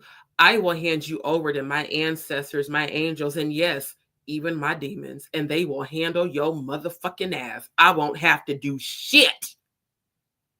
So imagine how much more powerful she is. Y'all thought the ashes was bad? Shit. That ain't nothing compared to what we really can do. So keep talking shit, bitch. You might fuck around and find out that your tongue don't work no more. That's all I'm saying. That's all I'm saying. See, I'm just as passionate as she is because I can't stand raggedy motherfuckers. I really cannot. I really cannot. Stop talking shit about somebody who you couldn't have survived half the trauma that they have been through. She said in Allie Carter, yes. When I watch the Allie Carter interviews, all I see on her is trauma, and I send her healing right now from her crown down to her feet. Oh my God. She's had over 50 people as Jesus. Okay, don't show me shit else, please. Don't. I can't take it. Over 50 people essayed her. And Oprah, what? Oh shit. Okay. Let's move. Let's not. I can't, because that hurts my heart. I can't. Oprah's not innocent. I'm gonna just leave it at that. She's not innocent at all. Jaguar exposed what they really mean by starving artists and hungry artists. Prince wrote it on his face. Slave. Yeah, I just talked about slavery last night and how these motherfuckers are still on the Willie Lynch energy, still in slave mentality. I was done with them after Destiny's Child split. I saw Beyonce and her team for who they were. Never support her after that. Oh yeah, and then y'all saw how much further into the dark she went once she got with Jay-Z, which was an arranged marriage, and Jay-Z allegedly likes the bussy. Marcy, hey love, I'm so happy you came. I am so happy you came. Marcy, you have been in my prayers every day since that live, and I thank the Most High. I can feel your energies better. I thank the Most High for bringing you to my live and all of that. So thank you for the prayers. Thank you for the love. Please, y'all, continue to send love to Queen Jaguar because she is fighting the fight. And Marcy, I bet you didn't know I'm from Omaha, Nebraska, child. We wasn't that far from each other in the Midwest, love. I don't know how I found you, but I'm all about this. Thank you, Melissa. Again, for those who have not, please don't forget to like, share, and subscribe so that every time I go live, turn on your alerts. You guys will have it. She said, is the book real or fake? It's damn sure interesting. I believe that the book is real. I do. I believe everything that Kim had to say is definitely real. So yeah, Scorpios, look, the truth will always be exposed, and we are some real motherfuckers. One thing about us, Scorpios, if we ride for you, we ride for you. We ride for you until you betray us or try to manipulate us or lie to us or do some fuck shit. Otherwise, we are like lifetime ride or diers. We are. And when I find someone that I resonate with spiritually, I'm automatically riding for you. It's no agendas. I don't want shit from you. I just want to see you succeed. And I've been trying to explain that to people here in Houston, like, bruh, stop thinking everybody's out to get you. Some people just want to support you because they believe in what you do. And that's just what it is. She said, Lord's no fault. Exactly. That's why I've had to release people recently, because I'm not finna be loyal to motherfuckers that's not loyal to me. I'm just not finna do it. She said, heard the book, read it. Oh my God, so horrible. Virgo in here. Okay, so we got Virgos in the building. We got Scorpios in the building. Water signs. Okay, earth signs. We all in this motherfucker. But yeah, like I said, I had to show y'all those video clips because at the end of the day, one thing that Jaguar said on her live a couple days ago, and again, shout out to you, Queen, for allowing me to jump on your panel. She said, if Diddy's mom really did that to him, then he is the true victim. For her to even have that level of thoughtfulness about this man says a lot about her, because that is the truth. It doesn't excuse what he did at all, but it explains how he became the person he is. Because here's the thing. I was molested by my foster cousin, who was a female, from 8 to 11 until I had my growth spurt and got bigger than her. And they had to pull me off of her at school. And nobody understood why. Like, I saw her on the monkey bars. Oh shit. Yeah, it was on and popping because I was big enough to actually win this time. and I won. And they kicked her out the school. And they made me start going to a counselor, and I still didn't tell them what she had did to me, but they knew something wasn't right because I was in what they call an impulsive kid. I was an empath, so I was really quiet because I was always observing people's energy. A lot of kids picked on me and shit because I used to wear glasses and stuff until they fucked around and found out I'm a Scorpio and I don't play that shit. So I understand. I get it. Then I was raped by my ex-fiance as an adult. Then I was date raped after that. I get it. But it's up to you to go work on your healing after you go through trauma, not become the monster that fucking abused you. That's where I cannot spare Diddy any mercy. Because even if his mom did this to him, it's still up to you as an adult to go get help. There's free therapists that you can go through. There's free support groups that you can, hell, there's support groups on Facebook. Your mother, I joined support groups on Facebook after my dad died, after I lost my 5th baby. Then I went to grief counseling. Then I worked directly with life coaches and had regular therapy sessions and still deal with PTSD when people piss me the fuck off and don't know how to leave me the fuck alone. Yes, I will go the fuck off on you the same way that Jaguar does. Y'all also have to remember she's a Philly chick. When the last time you seen a Philly chick be docile? I ain't never met one. I haven't. I've never met a Philly chick who was docile ever. Hell, Just Hilarious, one of my favorite female comedians. She's from Baltimore. Them chicks ain't for the weak. But they have a heart that's of gold. You got to see past how they respond and understand it's trauma related. They're not crazy. It's the result of sustained trauma.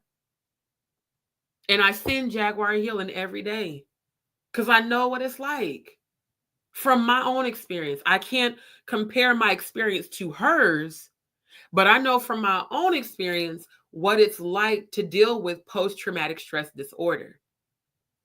And for people to not understand that and judge you and say, oh, you crazy. No, I'm traumatized and I'm healing from that shit. Unfortunately, Diddy chose not to heal from it. So he has become a monster and he has created a monster within his own children. He has literally passed down the generational curse to his own sons that was passed down to him from his mother. And that's what's even more sad. Because again, he'll spend the rest of his life in prison, but they won't. Not unless the women that they have essayed come forward. And Love Jones, I want to encourage you, if you ever see this live via Storm Monroe, please go to the police and report what they did to you. Please. Because if those boys are doing what Diddy is doing, they need to get locked up now so that they don't go through 30 plus years of freak offs like their dad did. They need to get locked up right the fuck now. Melissa says, all Scorpios can feel that dark side. Yeah, and at times it ain't easy to stay in light. It's so easy for a Scorpio to go dark. Exactly, because look, Scorpios, we are the sign of death and rebirth. Transformation. Why do you think we're always fascinated with the afterlife, spirituality, death, demonology? Because that's just our sign. That's how we are.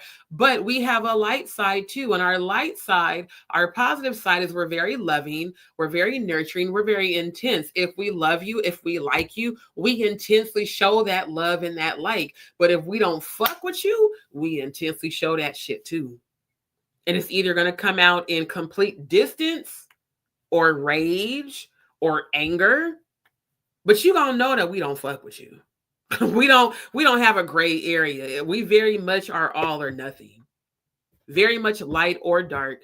And when we come into a combination of that energy is when we become balanced. But you absolutely right, Melissa, like for sure. Scorpios are destined to go through some type of trauma. And as you said, it's up to them if they heal exactly or go to darker. When my dad died, April 11, 2017, I did not know my father had a heart condition. And my baby sister sent me a text message that dad died. I mean, like, goddamn, what the fuck you mean my dad died? And I went through a shock that I can't explain. And then I went through a darkness where the only way I could cope was to drink 2 bottles of E&J of all alcohols. E&J a day. That was how I went to sleep every day for at least the first 3 to 4 months. He died in April. I didn't find out I was pregnant until December. So April, May, June, July, August, September, October. So yeah, I was drinking heavily actually for 7 months straight.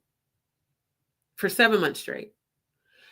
And that was because the alcohol numbed the pain. But the thing about alcohol abuse is that it also affects your dopamine and serotonin levels.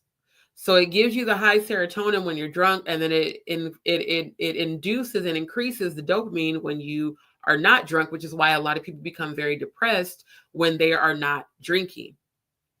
And I would cry and cry and cry and drink and drink and drink. And then I didn't find out I was pregnant until I had the miscarriage. So then I had that guilt of, if I would have known I was pregnant, I would have been drinking. Did I cause the miscarriage? Yeah, I understand darkness from grief. I totally get it.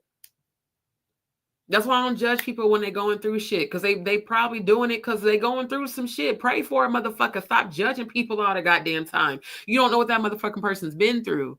And for me to have already lost 4 in 3 of my 5 pregnancies, I knew I was pregnant and wanted my babies. It was a lot to lose my child that I didn't know I was carrying. And I was 13 weeks along. So it was the beginnings of the baby that came out of me 8 months after my dad died. I completely get it. I completely get it. So I understand if he was in a dark place, but you know what I had to do? I had to start back going to grief counseling. I did. I had to. And I had to, it took the person I was staying with, because I don't call her a friend anymore because she's a whore. She fucked my ex. So fuck you, bitch. We're not friends. And she was Scorpio too. You know, it's not a thing of hate. It's just, I'll never forget that because I would never do that shit to you. But I remember her saying to me, you becoming like a lush more than me. And she drank. I mean, she had a whole bar in her townhouse. And when she said that to me, I looked in the mirror and I was like, damn, she's right. So I gave her all the bottles of alcohol that I had purchased, and I stopped drinking that night. I stopped.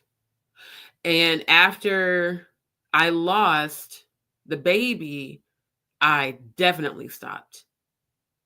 Because as much as the therapist told me it wasn't my fault, any woman who's lost a child knows the guilt you feel, even when it's a miscarriage. I mean, I know there's women that have had abortions. I've never had an abortion, but I've lost because I was born with Graves' disease, which is an autoimmune disease that causes my thyroid to be overactive. It causes hyperthyroidism.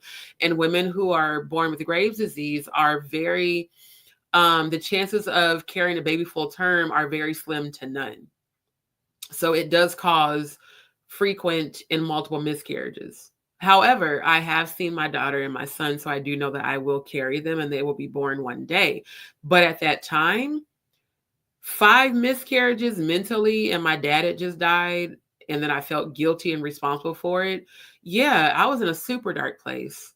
So the only thing that got me through that was school. Like I told you, I started my DMP Studios 1 Instagram page because I was enrolled in the Accelerated Technology Degree Program. I would sit at my desk at the house. I did the program from home. I would sit at my desk and cry and do my projects and just cry and cry and cry, and then wipe my face and do my projects, because that was what kept me connected to my father. My father was a software engineer. That's where I get all my technical skills from, inherited from him. He didn't teach me shit. I taught myself. And I'm not even bragging, but growing up, I was in differentiated classes. I was always in advanced classes and shit. So technology is something that comes easy to me because of him. So I focused on school as a way to stay connected to him, but I still was grieving every day. And it just got to a point where I had to start back doing grief counseling over the phone, because I was like, I feel like I want to die every day.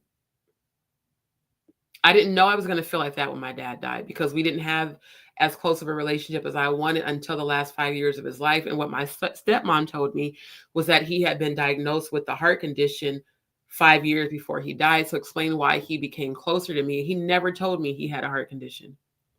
He just supported me being in school. He supported me because I'm also a chef. He's like, I want to see you on Shark Tank one day. I want to see your cheesecakes take off. My dad was not perfect, but my dad loved me unconditionally. So for us to have gotten close and for him to have died, it was like, what the fuck, bro? Like, we just got close and now you gonna take my dad? I was mad at God. I was mad at the world. I was mad at everybody. Then fucked around and lost the baby on top of that. Yeah, dark. I understand. But I took into my hands my healing. The people who I unfortunately emotionally hurt when I was hurting, I apologize right now on this live because I know I was in a dark place then. And I'm bisexual, so there were women that I dated and there were men that I dated. I know for a fact that while I was grieving, I hurt people unintentionally because I was hurting. So I have compassion for those who have lost children, for those who have lost parents. I understand. But you have to do the work to heal. You can't just, and even my therapist was telling me that. I know you're hurting, but you can't keep lashing out because you're hurting. You have to acknowledge it. And then you have to make a conscious decision to heal it or dwell in the dark place. And I'm a Scorpio, so it was so easy to stay in that dark place and be a victim. And, God, why did you do all this to me? Then I got with my ex that I was with for 5.5 years, which I found out later was a trauma bond because I had just lost my dad. And that's the man I lost the baby with. So I learned a lot from going through that. But at the time, I prayed to not wake up every day because I didn't want to feel the pain of the loss of my dad. And I had to seek therapy so I could get out of that place because my friends could only comfort me so much. In fact, quite a few of them told me to get over it. He's gone. Stop crying, because they had never lost a parent. So, I'm just saying, I get when people go through shit, but I also get that it's up to you to heal that shit. Poncho Pablo, thank you for tuning in. Cherry Red, hold up, wait a minute. I don't appreciate it. So Scorpio's like, hey, she telling the truth though. Like, that is the truth about us. He's, I'm a Leo, just keeping it real. That's what's up. Leos is cool though. Just don't piss them off because then they gonna get buck on your ass. The best thing about Scorpio is they can handle the dark. Thank you, and that's the thing. We can handle that shit. And see, Jag's a Taurus. My oldest sister's a Taurus. Tauruses are really loyal, but just don't fuck them over. Don't. And Tauruses are argumentative. I mean, they are. They that's just in their nature. They're argumentative. They can be really hot-headed. So are Scorpios. We're argumentative and we can be hot-headed. But we're loyal as fuck. And Tauruses and Scorpios are like zodiac sign, are like besties for real. So, it kind of, a lot of things make sense about why my energy resonates with her. She said, Leos pop off too destructive. That is true, because my last girlfriend was a Leo. She was sweet as hell. And she did a lot of things for me emotionally that men honestly didn't do, like giving me a card on Mother's Day. Because, as a matter of fact, my third baby I lost on Mother's Day. And she's like, you're still a mother. But, oh my God, if she was mad, woo, she was mad. Said, wow, that number 8 symbolizes scorpionic energy like death, transformation, and healing. Exactly. Looks to me, Diddy thrived in the dark. We groomed to think it's about talent, but it's about business. Exactly. That happened to me. My father was going to buy me a house and he died that damn week. I'm so sorry to hear that, Cherry Red, and I'm sending you healing because I definitely understand what that feels like. Tying court papers, just stopped by to say hola. Hey, Fight and Fouls Alliance, thank you. You have been tuning in to my lives regularly. I want to give you a shout out. Thank you for returning, for real. It means a lot to me. Lord, I was married to the dark side. It's Capricorn, and fucked around and found out he was a whole narc. Took me.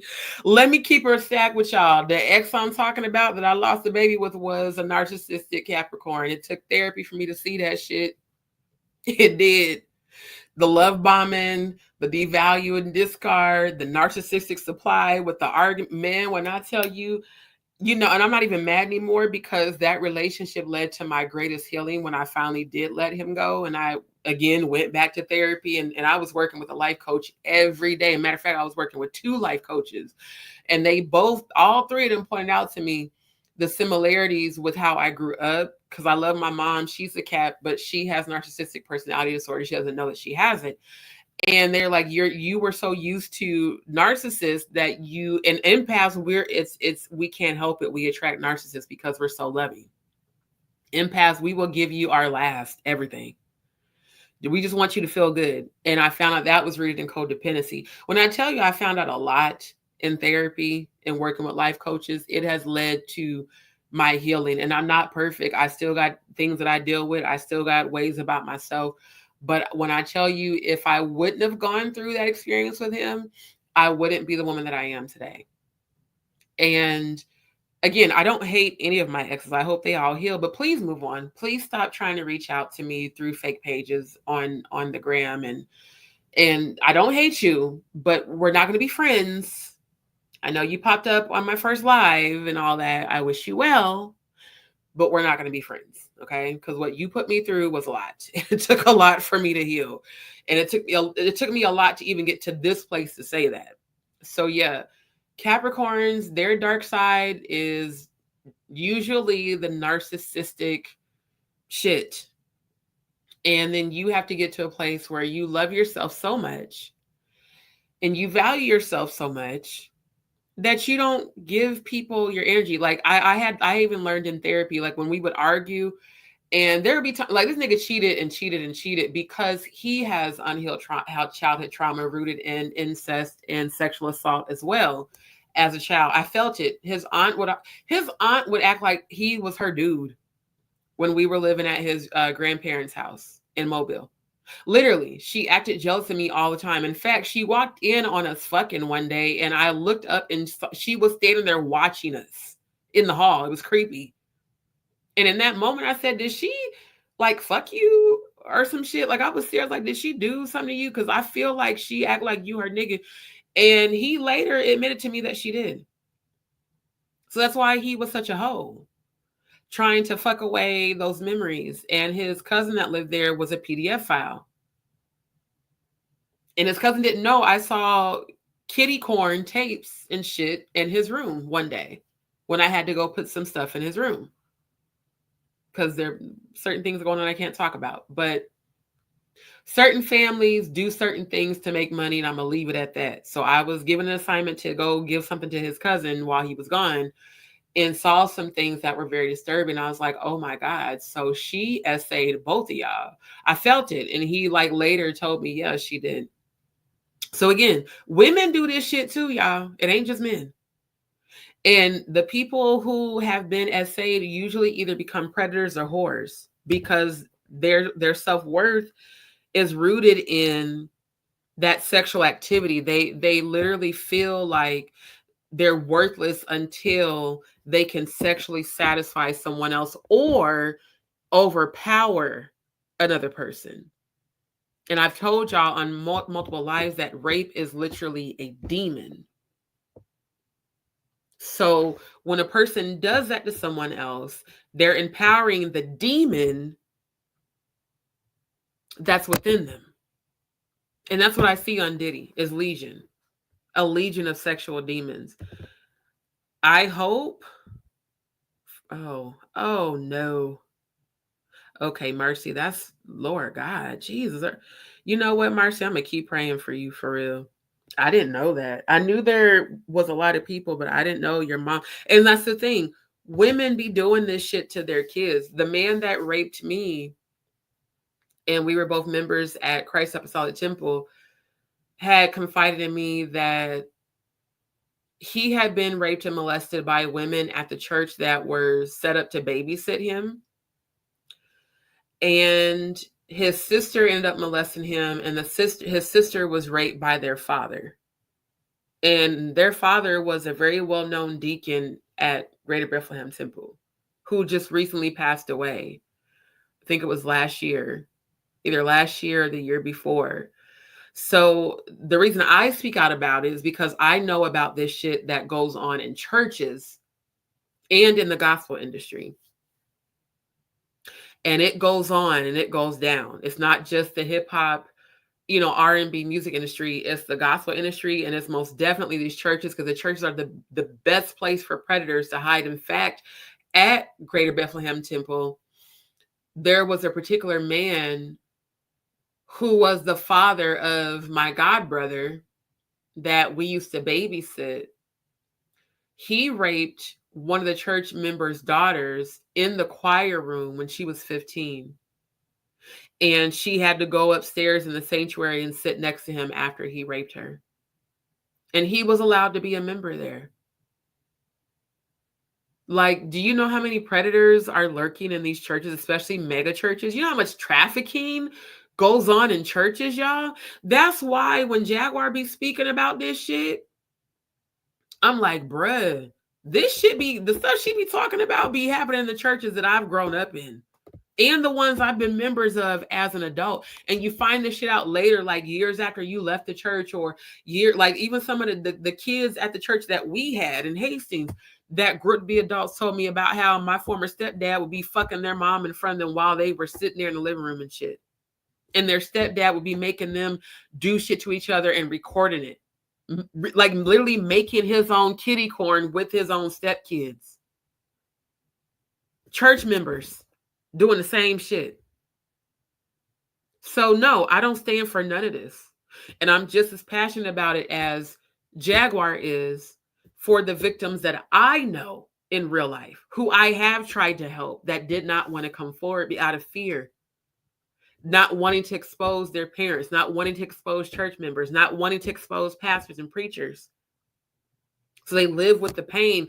They carry the pain. Shout out to Maurice McLean. He wrote a book called Divorce in a Cult, where several members who I didn't even know went through this shit at Christ Apostolic have given their accounts in his book about being raped by the pastor there, who was like a father to me. The same one that told me to be silent about my ex-fiance raping me because he did not want a scandal upon the church.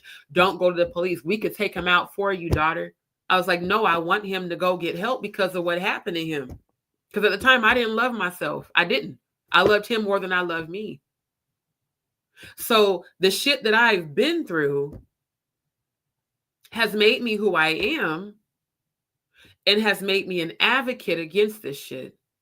And it saddens and breaks my heart to find out that people who I know and love have shared the same experience with me, and me wishing I could have protected them. I fully understand Jaguar Wright. I understand her energy about this shit. I understand her wanting to rescue people from this shit. I understand why she's so passionate about this shit. That's why I support her. There's no other reason or agenda but that. Because again, and I'm not even being funny, I created my own channel by myself. I don't need no celebrity to back me to get subscribers. I want to be clear on that, because I keep hearing that fucking bullshit from people. Haters. I support people who my spirit resonates with, and my spirit resonates with Jaguar Wright. Period. That's just what it is. She's doing what I have wanted to do for years. Rescue people, bring awareness. And when I started speaking about this shit on Facebook, you know how many people unfriended me? I'm talking about like real life friends, church members unfriended me when I started speaking out about me being raped, speaking out about me being molested, speaking out against this shit. They didn't support me. They got mad at me for talking against the church and exposing the church, when the shit shouldn't have fucking happened in the goddamn church. Period. You dumb motherfuckers. Because I know a lot of y'all are sitting here listening to my lies. That's why I'm addressing y'all right the fuck now. Christ Apostolic Temple. Fuck y'all. I don't give a damn if my mom's a member there. I love my mom with all my heart. Lord knows I do. But she also told me to be silent about me being raped and stop speaking against the church. I will not. Because the pastor, Dwight Reed, who's the pastor who made himself pastor there now, is a whole predator and has been accused for decades, just like Diddy, by several young girls and boys that were members at his churches that got shut down because of sexual abuse allegations. And that's not alleged. I was there. I was a member there over 20 years ago. So was Robin Andrews with her fat, nasty ass. It took her fat ass to Des Moines thinking she was going to shut down the church in Hannibal, Missouri, because people started launching investigations. The kids who I tried to get help for, you sexually assaulted them 20 fucking years ago. They're all adults now, and they're all speaking the fuck out because I have spoken out.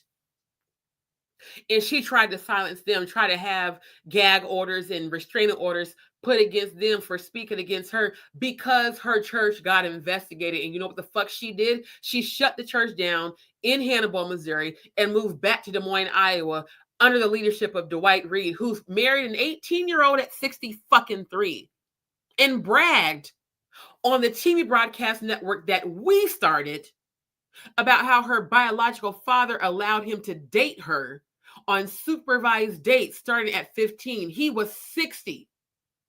And she was a member of the church school that we started when his bitch ass wasn't even a goddamn member there. When his bitch ass was out in the streets, moving drugs, moving weight, doing all types of bullshit, coming up in the church high as hell, drunk as hell, swinging on his father, who was my pastor at the time. Nigga, fuck you, you bitch ass nigga. And I'm going to say that shit till I take my last breath, you bitch ass, hoe ass nigga. How the fuck you marry an 18-year-old at 63 and bragging about the shit? We started that fucking TV broadcast, you hoe ass bitch. Your father brought in the local news station to certify all of us who volunteered to become a part of the TV broadcast network. I am a whole entire television broadcast network producer and senior editor because of your dad. I learned how to be a multimedia producer and a digital marketer because of your dad. Certified. I still got my certification. That's how the fuck I know how to edit right now.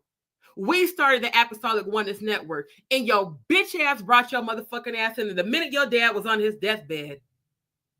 Took over the whole entire Reed estate. You took over the whole entire goddamn church, and you capitalized and monetized off of that shit that we fucking started, you hoe ass bitch.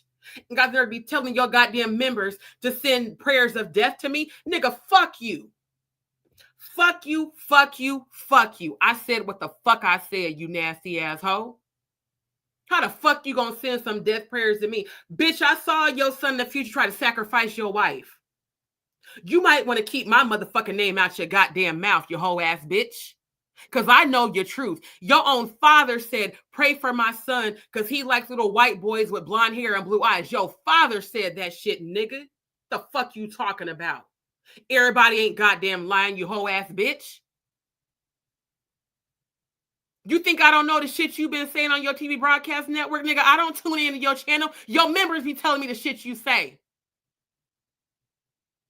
Talking about praying for death over me, praying for hell, and bitch, fuck you. I told you, the minute you utter those words, you will receive them back 100,000-fold immediately, my nigga. And I saw in the 5D, your son that you conjured up doing a whole dark witch spell in your father's bed when you fucked that girl and sacrificed her virginity, your son who you said I'm going to raise up another Jeremiah who's the name of your goddamn daddy, nigga, that bitch is going to be sacrificed by your son when he turns 17. I saw it 3 times. You might want to be very careful, you bitch ass hoe ass nigga.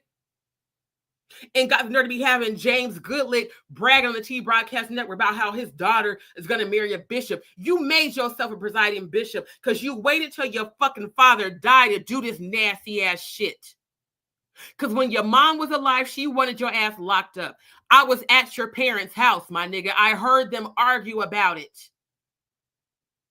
Remember, I counseled with your dad. We live down the street from your dad, the house on Druid Hill that's getting sold right now because your bitch ass didn't pay the taxes. Your niece told me that shit. Your niece sent me the goddamn proof. And she's still scared of your bitch ass. I am not. Because before I ever receive death on your behalf, you and your entire lineage will receive it first, you hoe ass bitch. So say, run and tell that, Christ Apostolic Temple. Fuck out of here, you bitch ass motherfuckers.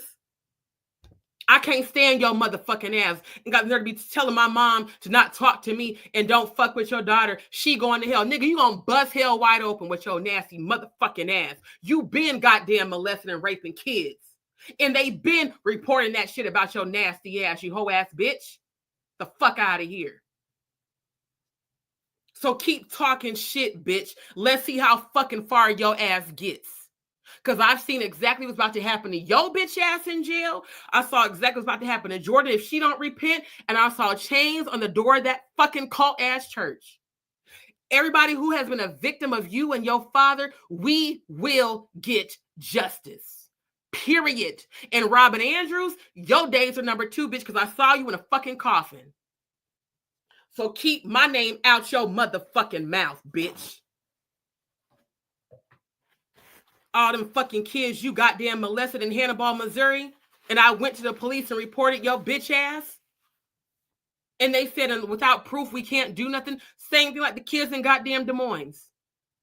Because y'all all covered for each other. That's why the fuck you took your fat ass to goddamn Des Moines. You got there be trying to get all close with my mama. You need to be very careful, bitch. You got 6 months.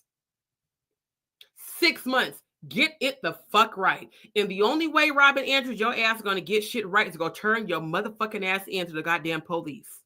Because them kids that you and your daughter, the kids who have reported you and your daughter for sexually assaulting them, both you bitches are going to get locked up.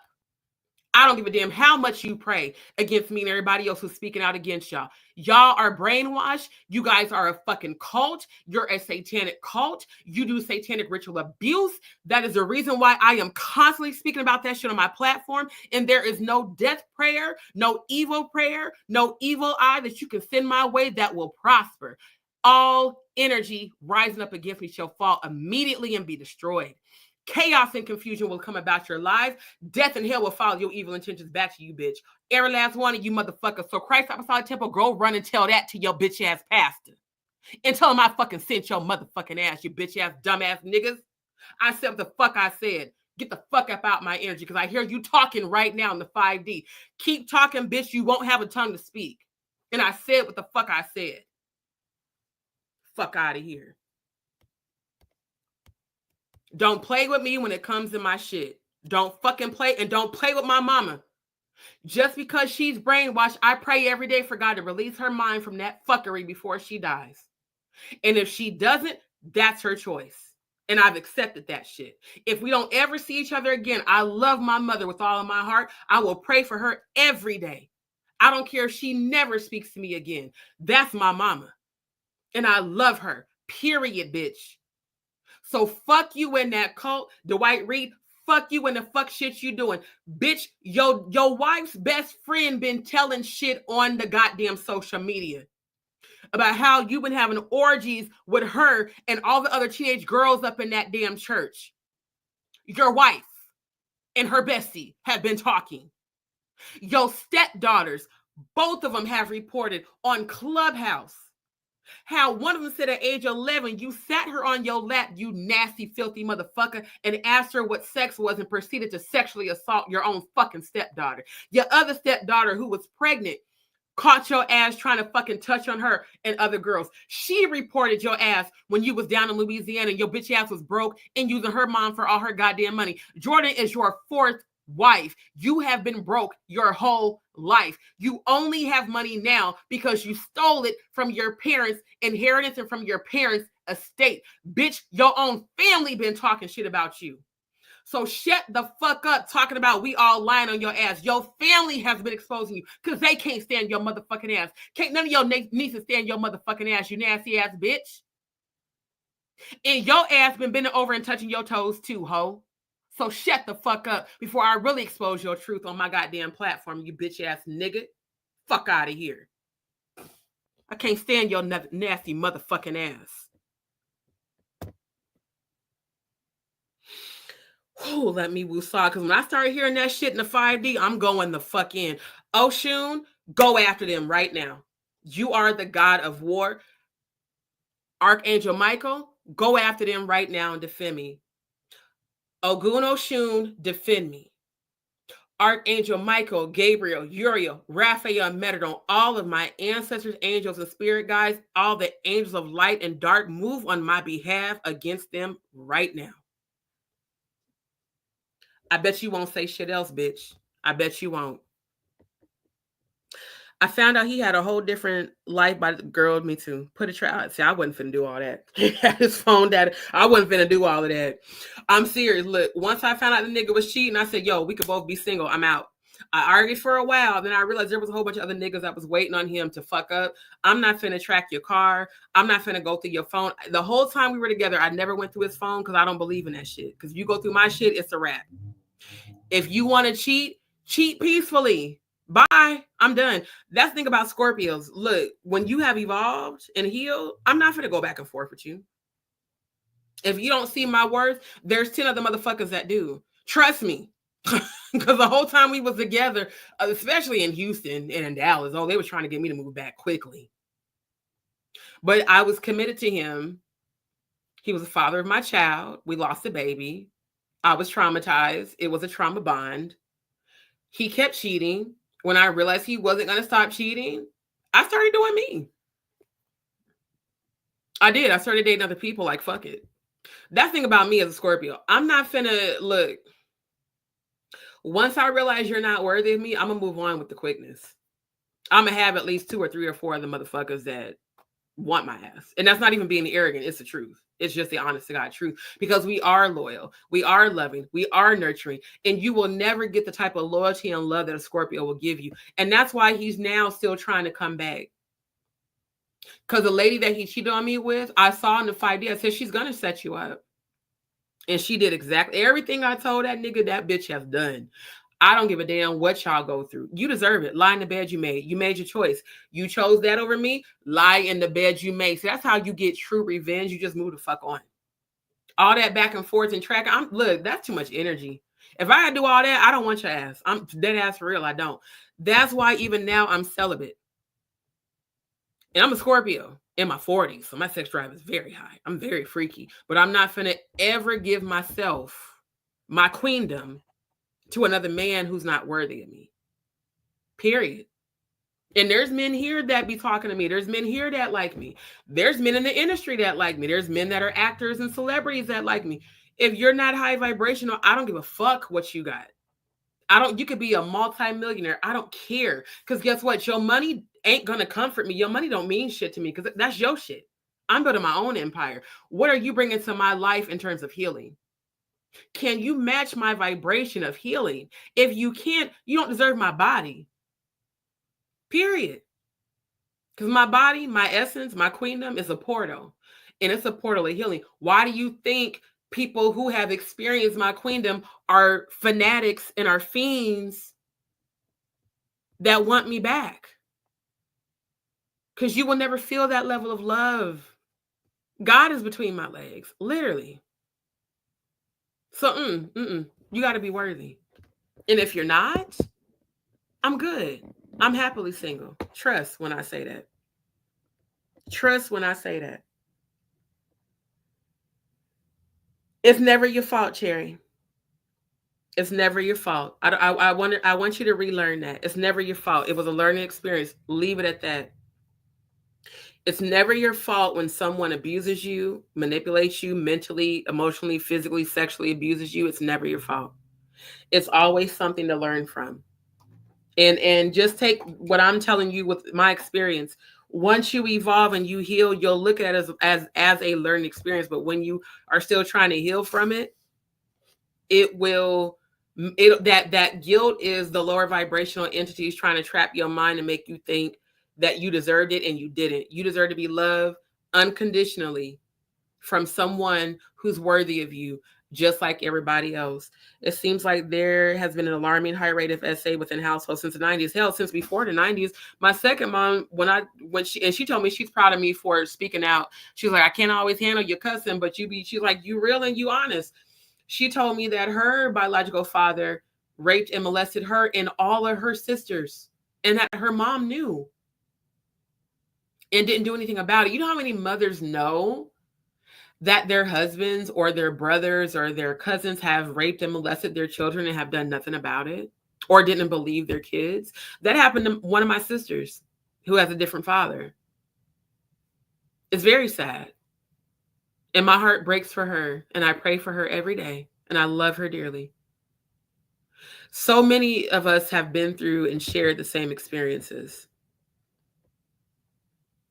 Thank you, Marcy. Oh, I'm gonna get my justice. It's just, here's the thing. I told y'all I am a clairvoyant, empath, clairsentient, clairaudient, psychic medium. I hear, feel, and see in the 5D. I had a vision premonition last week of specific people at Christ Apostolic Temple. In fact, there's a family of sisters that I was very close with, the Browns, when I was there. I saw all of them in the security uniforms watching my channel, monitoring spirits. Them all monitoring, watching my channel and watching my social media and reporting shit back to Dwight, like Dwight has some power.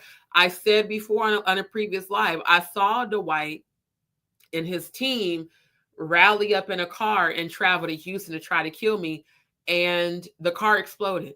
That's why I said, I mean, there's nothing you can do, Dwight Reed, Christ Apostolic Temple. There is nothing you can do to stop me from speaking my truth.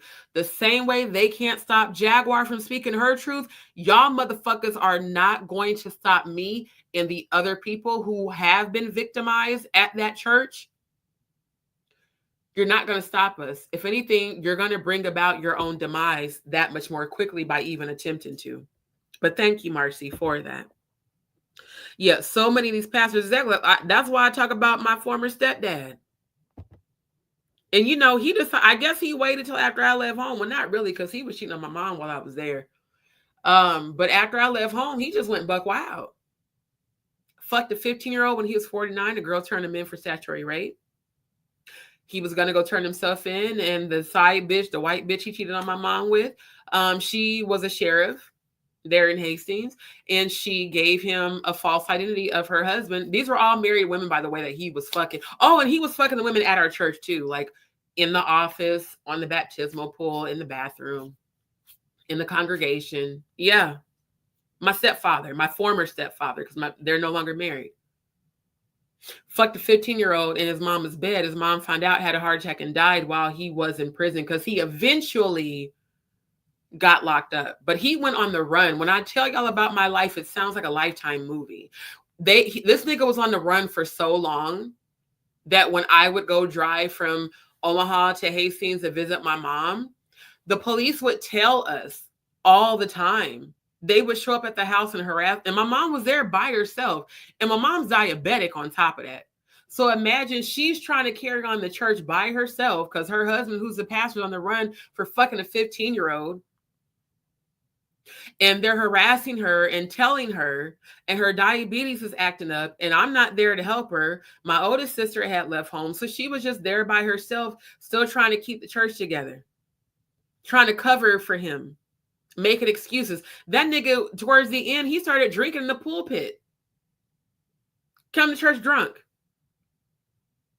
Then when I, reconnected with some of the children of the other chick that he was fucking, the young bitch that was all up in my mom's face, the side bitch that he ended up marrying after my mom, came to our house. I was 16. I'll never forget this shit.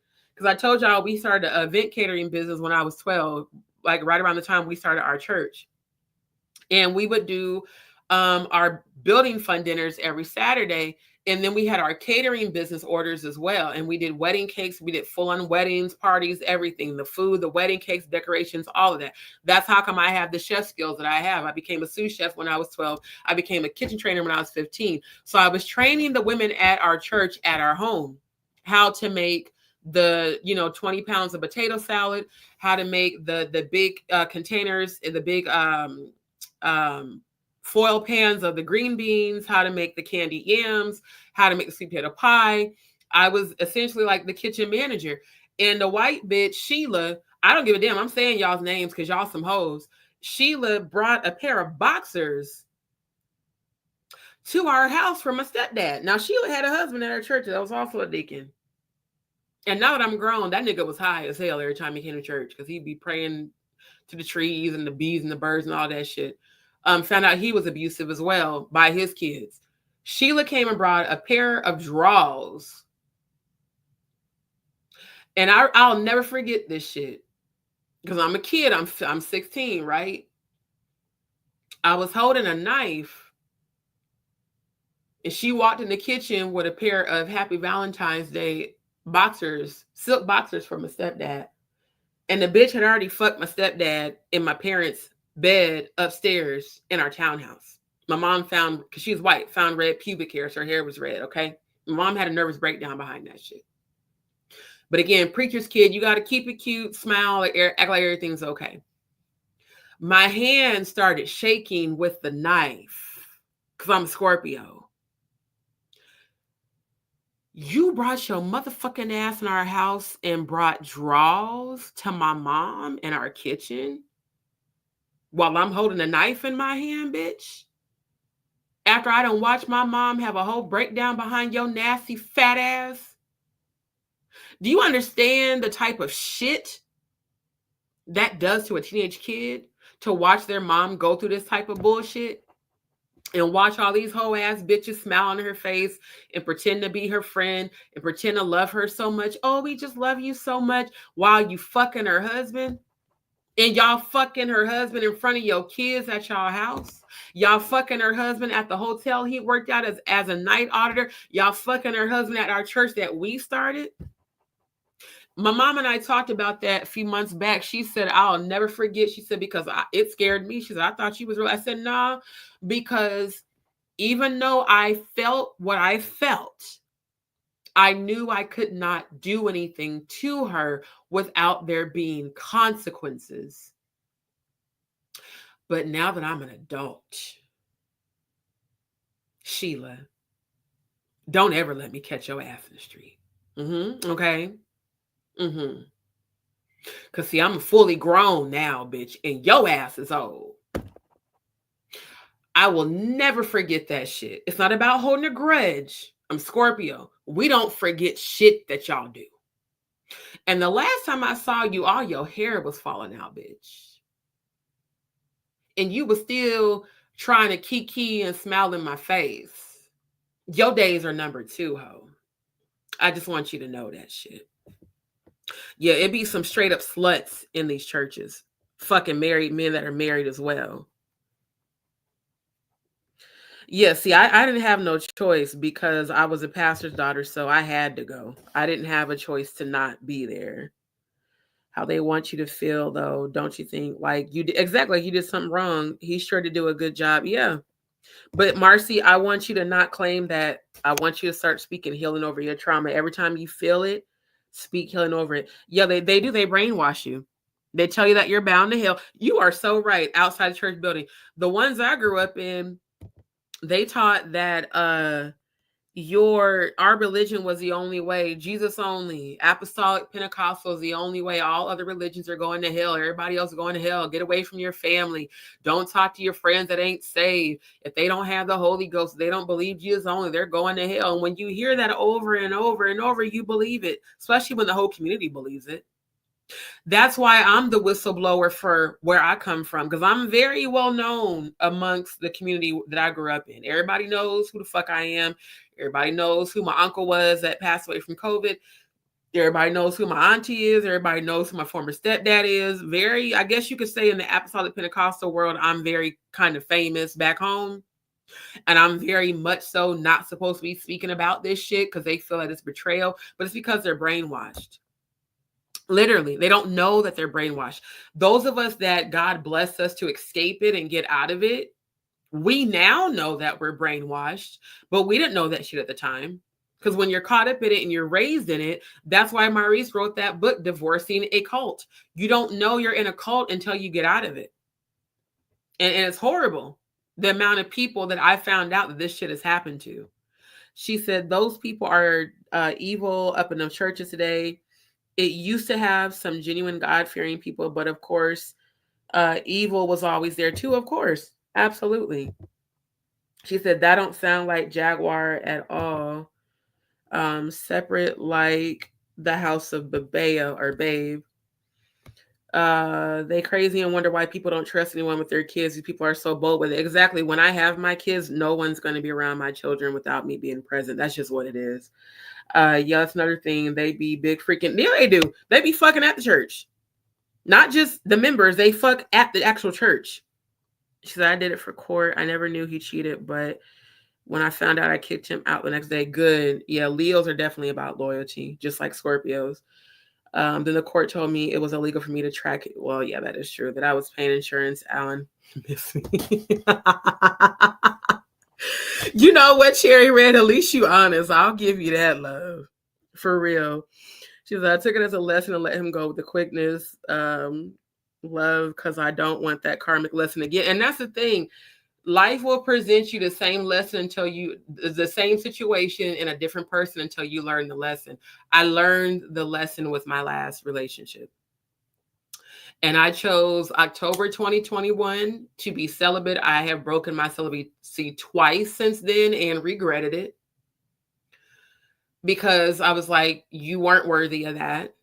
And you tried to convince me that you wanted to marry me. And it wasn't him. It was actually my father of my Mother's Day baby. Because like I said, I lost my third baby on Mother's Day. And it was just like, no. Do I be horny? Absolutely. But I don't really focus on sex anymore. I don't. Like for a Scorpio, once you're not active, is when you become active that you start to crave it again. But once you're not active, you don't, for at least for me, is it something I want? Yes. But what I want more than anything is a healed connection. I want my kingdom spouse, my divine masculine, which means that we're divinely connected. We're spiritually connected. Has nothing to do with religion. Just like I have a divine purpose and a soul contract that I'm fulfilling on this planet, so does my future husband. That way our children are born into a healthy, healed home, not a passed down of trauma, generational curses. I'm literally the generational curse breaker in my family. That's why I've always been the black sheep. That's why I'm the outcast. Because the things that everybody else has swept under the rug, I'm exposing it. And I love my relatives, but that's why they don't fuck with me either. So when people ask me, do I have a family? No, I don't. But I will. Because I've literally seen and held my baby girl in the 5D. I seen her when she was newborn. I cried when they put her in my arms. I seen her when she was 2 months old. And if the man who I think is my divine masculine actually is, she looks just like his ass. I seen her when she was a toddler. I seen her when she was a young girl. The same with my son. So that's why Joy inspired me when the first live she came in, when she said she lost 8 babies and has 4 living children. Because, when you lose multiple kids, you do start to think like, maybe it's just not for me. And I love kids. I got 15 nieces and nephews who I've helped raise. Love kids. But I've lost 5. And I'm turning 43 on Saturday. So, there's a lot of, from what man says, odds against me. But when God showed me my babies and I felt them, I knew, okay, they're coming. But I want their father and I to both be healed individually so that when we come together, it's a healed union that is based on a foundation of God. That way we're not fighting each other's demons. We go to God together. We pray for each other. And I prayed over my babies before they even enter my womb. The minute I saw and held my daughter, I prayed for her. Keep her covered when she enters my womb. Keep her covered while she's in my womb. Keep her covered as she exits my portal, and keep her covered once she exits my portal, because my children are going to be chosen gods. If you have spiritual gifts and you are connected to God, you are literally the manifestation of the Most High, walking just as Christ did. And I keep telling people that, they keep thinking that God is an energy outside of yourself, that God is an external person. I died and went to heaven right before I was diagnosed with thyroid cancer the first time. I'm a 2-time thyroid cancer survivor. God is not a man. God for damn sure ain't no white man. That's what white supremacists put out there to the dumbass slaves. I got pictures of a white Jesus in their church with they stupid asses because they don't know no better. God is not a man. God's not a woman. God is a spirit energy. When I went to heaven, that was confirmed. And the angels are not fat cherubs. They are celestial, terrestrial beings. If anyone's ever seen the movie Fifth Element, the blue lady, that the opera singer that had the fifth element actual in her stomach, I saw several of those when I was in heaven, but they were ginormously tall. They're angelic beings. God is spirit energy. The throne of God is real, but there's no man named Christ sitting there. Christ is an energy that you tap into with your third eye. See, that experience changed everything for me. And religion is man-made. The angels confirm every religion was created by man. And whether y'all want to believe it or not, please go watch my previous lives. I've showed you how the Bible was started by Freemasons. The King James Bible was actually started by a Freemason at one of the biggest lodges that existed. And George Washington, the very first president, used the Masonic King James Bible during inauguration. That's the same Bible that they still use to this day. So when people try to tell me about God and people try to tell me about religion, you can't really tell me shit because I've experienced what you haven't. Thank you, my love. Thank you, Joy. I super appreciate you so much. So I love your transparency. I waited till I was married this last time. It was amazing. And see, I'm not gonna lie. I ain't gonna necessarily say I'm gonna wait till I'm married because shit, I'm backed up. I'm sexually frustrated like a motherfucker. When I know it's my divine masculine, we getting it cracking. I'm a Scorpio. I'm in my 40s. We getting it crack-a-lacking. That's just what it is.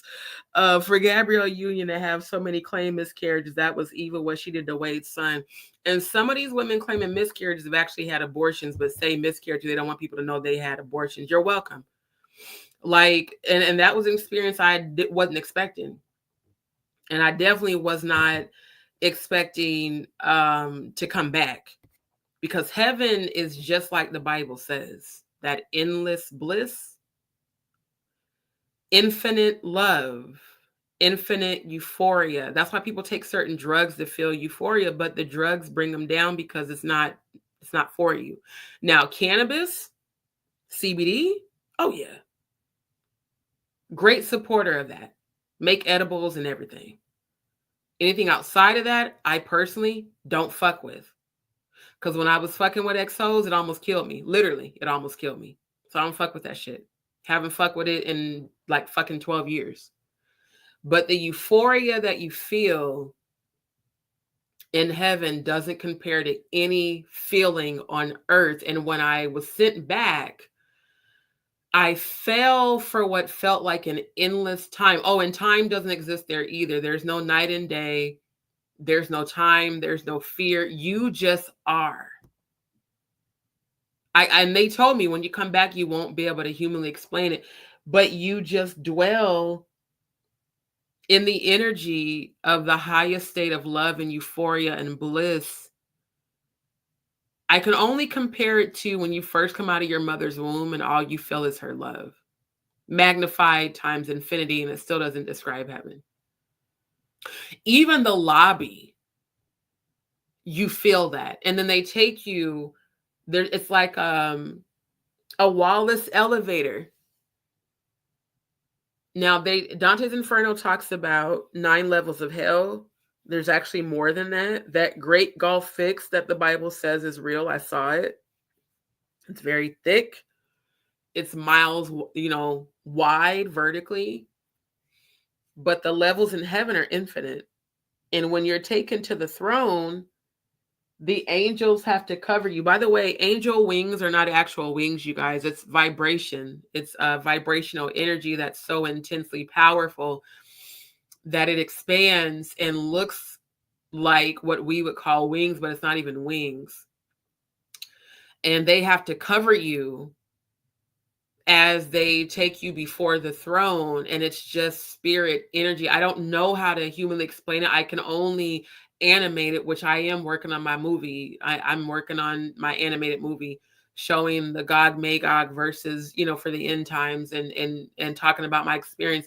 I guess you can equate it to John's experience in Revelations, kind of like that, but not so daunting, And when they take you before the throne, the humility you feel, the power of God is so wonderfully intense that when you leave the throne, you crave it. When I left heaven, I hated coming back here. I can't explain it. I hated it because the earth was hurled from heaven. The angel showed me. This is the fallen's planet. Lucifer and the 1/3 were hurled out of heaven, literally like a ball, all of them. And they were cast to this earth. So earth is below hell. Hell is actually above us. Why do you think fallen angels and ungodly deities come out the sky, y'all? So if anyone's ever died and come back, you feel your spirit fall back into your body. I fell for what felt like an endless time. It took me forever to get back here. And the closer I got to earth, the more I felt the void of God's love. Why do you think demons exist? They're angry, not at God. The wrath of God is removing its presence from you. That's why they're angry, because they want to feel that love and that craving like I do. That's why I told my closest relative, when it is my time, do not resuscitate me if I slip into a coma or anything. Let my ass go home. Because I only came back here to fulfill my soul contract. I did not want to come back to earth. I told them that. And they showed me what would happen if I didn't, as far as like my family, but especially my mom, the depression she fell into and how she just stopped taking care of herself. That's why I said, man, I love my mom. I don't care how brainwashed she is. They showed me what would happen to her if I didn't come back. They said, you could choose to stay, or you can go back and fulfill God's purpose for you. You can go back and tell them what we've told you to tell them, and show them and tell them the truth, that they have been lied to. They have been deceived for the sake of man wanting to control each other. The angel said we were never meant to kill one another. We were never meant to control one another. And religion has absolutely nothing to do with the Most High. That Freemasons started every single religion. And it's the truth. I've done the research. I did the research before I died. Because I told y'all my third eye opened when I was 11. I started studying Freemasonry and the Illuminati when I was 11 because of my grandpa Rodriguez on my dad's side, who I later found out was a Mason, which explains why he would tell me so much shit, and my dad too. And my mom would call my dad and my grandpa conspiracy theorists. My granddad was in the CIA. And when he died, I was surrounded by Masons. And they said, oh, it's because of his ranking and who he was. So I know what the fuck I'm talking about. I'm not just making this shit up. I'm not. So when I tell people my experience, when I say that I don't want to be here, it's not a depressive thing. I want to feel that bliss again. Fuck the earth. I'm sorry. Y'all might not like how I'm saying it, but fuck this planet, bro. Like, for real. When it's my time, I'm out.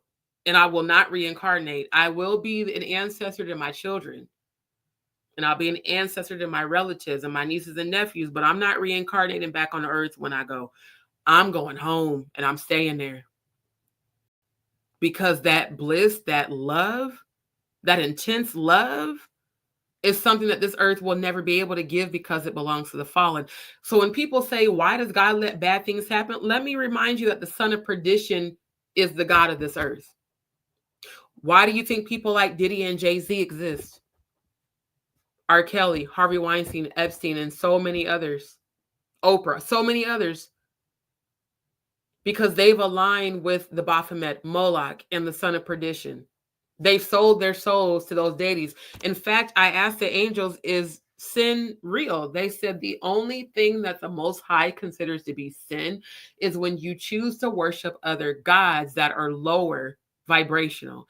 There's nothing wrong with calling upon your angels, ancestors, and spirit guides. Those are positive spirit energies. In fact, you can even call upon the holy angels of light to defend you. Those are the angelic beings from heaven, not the light of Lucifer, the light of the Most High. So when people say, well, I don't pray to my ancestors, I don't know why not. They're nothing more than your dead relatives. I pray to my ancestors every day. Thank you. Thank you, Dad. Thank you, Uncle James. Thank you, Grandma Smith. Thank you, Grandma and Grandpa Rodriguez. Thank you, Aunt Leela. Thank you, Elissa. Thank you, Tito. Thank you to my ancestors whose names I don't know. Thank you for watching over me. Thank you for guiding me. Thank you for protecting me. There's nothing wrong with that. It's not witchcraft. It's not evil. See, people who have no knowledge of the true spiritual realm are conditioned to fear what they don't understand. And fear is a low vibrational energy that only exists here. It does not exist in heaven. You know, I always end up going back to spirituality. And I know this is about a Kiki and we will get to the interview, but for whatever reason, this live has gone this way. And apparently this is my purpose. Okay, I just got the clarity on that. Because I swear, every job interview I've been on has gone left. I'm like, Lord, what the fuck? But now I understand because this is actually, okay. Okay, it makes sense. I get it. Thank you for the download during the live. But seriously, I need people to hear me. Even if you haven't had this experience, when I tell you that an icy cold hand reached into my chest and grabbed my heart and stopped it and everything went black, and then I traveled through time, just like on the Thor Ragnarok movie when Thor was cast out of Asgard and he saw all the lights and shit. Yeah, that happened to me when I translated and they took me to heaven. And the next thing I know, I was in the lobby. And I did not see any of my relatives, I'm gonna be honest. Once you go to heaven, the human part of your life doesn't quite exist, but you can visit your relatives in the ethers. The ethers is kind of the in-between. Some would call it purgatory. I don't, because purgatory has a very negative connotation. The ethers is just, it's like a sub-level to heaven. It's where your ancestors go that still watch over you. In fact, one of my very good friends, shout out to you, Big Red, when we hung out, she said, I see all of your ancestors around you. I've heard that from multiple people since I died. And I know they're with me. I know they're in the room with me now. I feel them. Thank you all. I acknowledge you all. I give you all honor and thanks. And I love you all. So there's nothing wrong with that.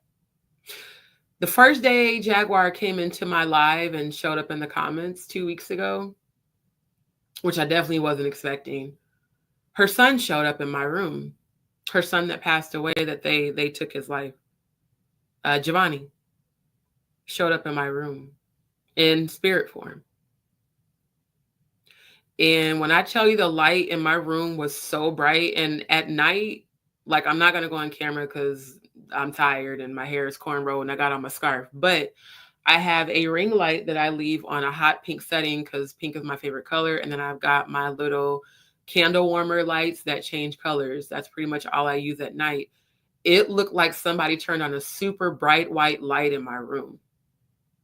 And he stood right on the right of me and thanked me for defending his mother and gave me a bunch of messages to give her.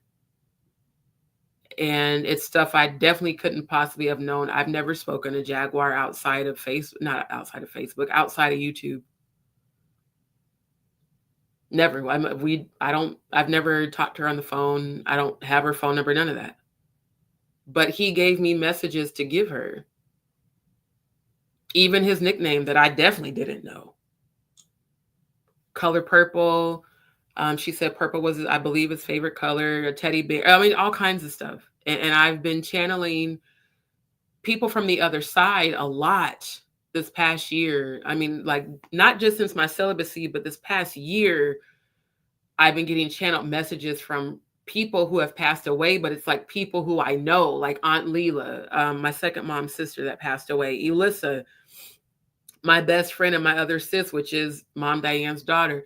I've been getting channeled messages from them, but I've never gotten a channeled message from someone new who I just follow. And so when I say to people that I feel a spiritual connection to Jaguar, I genuinely do, because that's never happened to me outside of like my actual relatives and people that I know in real life. That's never happened to me. And he showed me the plot on his life. And he said to tell her to stop feeling guilty because she did all she could do to try to save him, but it was God's will, my Lord, and it was his time.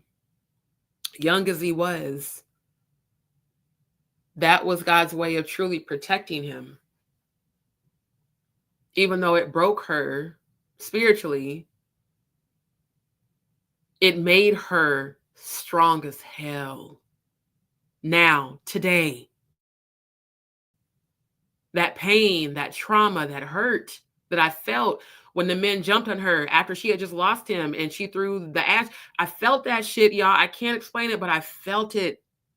I felt her hurt. I felt the betrayal. I felt the anger, the shock, the confusion. Lord, why did you take my son from me? Why did you let them win? They didn't win, Jaguar. He's at rest. And he's proud of you.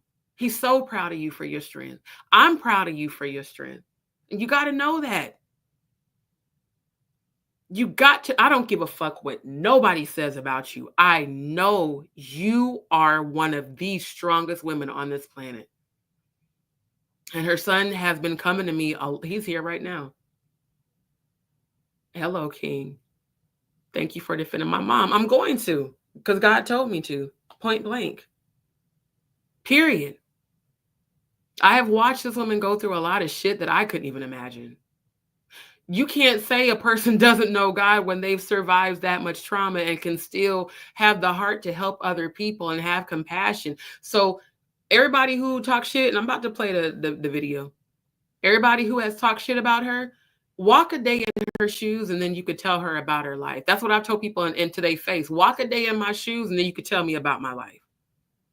Until then, shut the fuck up. You don't know her pain. You don't know her trauma. You don't know what she's been through.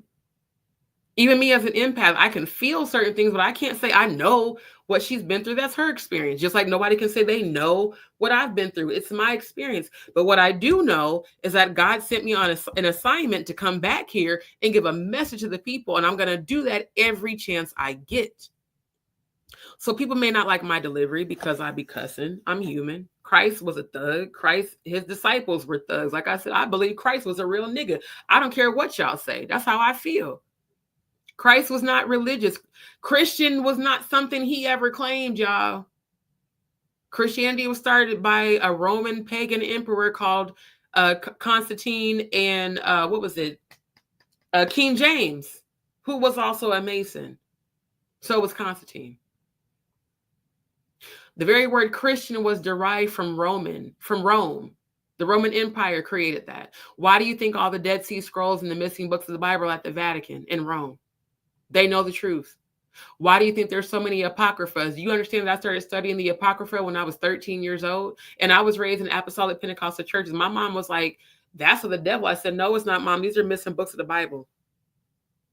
God set me up to be the person I am today.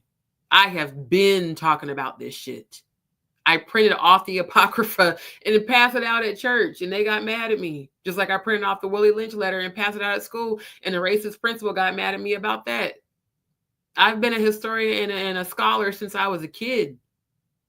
Always seeking knowledge, always wanting to know the truth and not believing the bullshit. That's why I'm the black sheep and I'm the rebellious child. But the black sheep becomes a shepherd. If you're on this live right now, more than likely, you're the black sheep of your family too. You know what that means? You're chosen. Go figure. Christ was an outcast. And Christ was crucified by the very people he helped to heal and showed love to and encourage.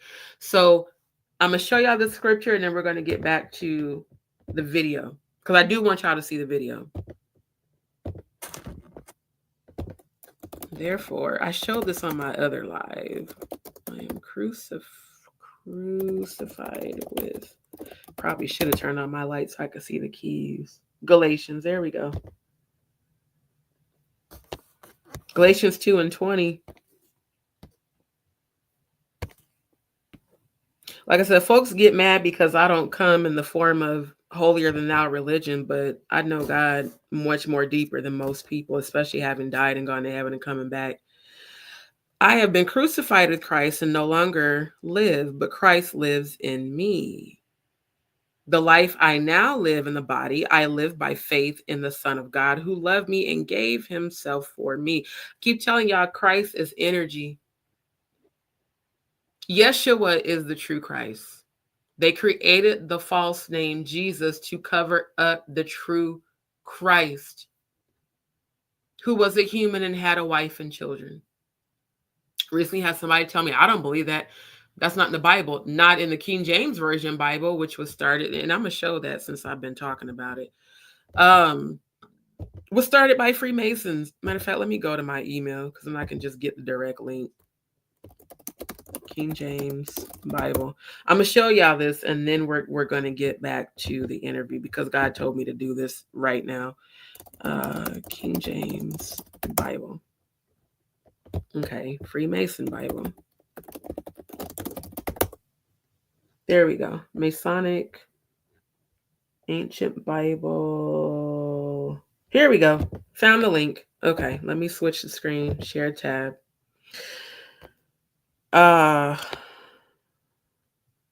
Let's scroll down to where. Here we go. King James. There we go. The George Washington Inaugural Bible, a King James Version containing the Old and New Testaments, has been owned by St. John's Lodge No. 1 Ancient York Masons in New York City since the lodge purchased it from Basket Printers in London in 1767. For use as the lodge's altar Bible, it earned its nickname because on April 30th, 1789, George Washington took his first presidential oath of office with his hands resting on the pages of the Bible, open to Genesis 49 and 50, in a ceremony on Wall Street. I told y'all, for those that don't believe.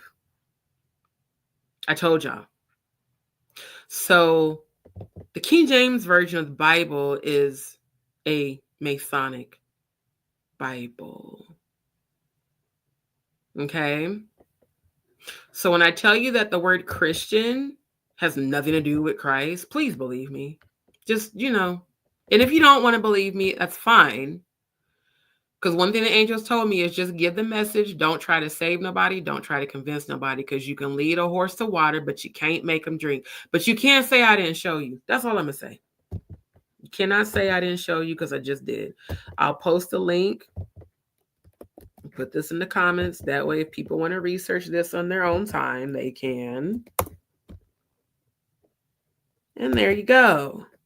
You can look it up yourselves for those who don't believe.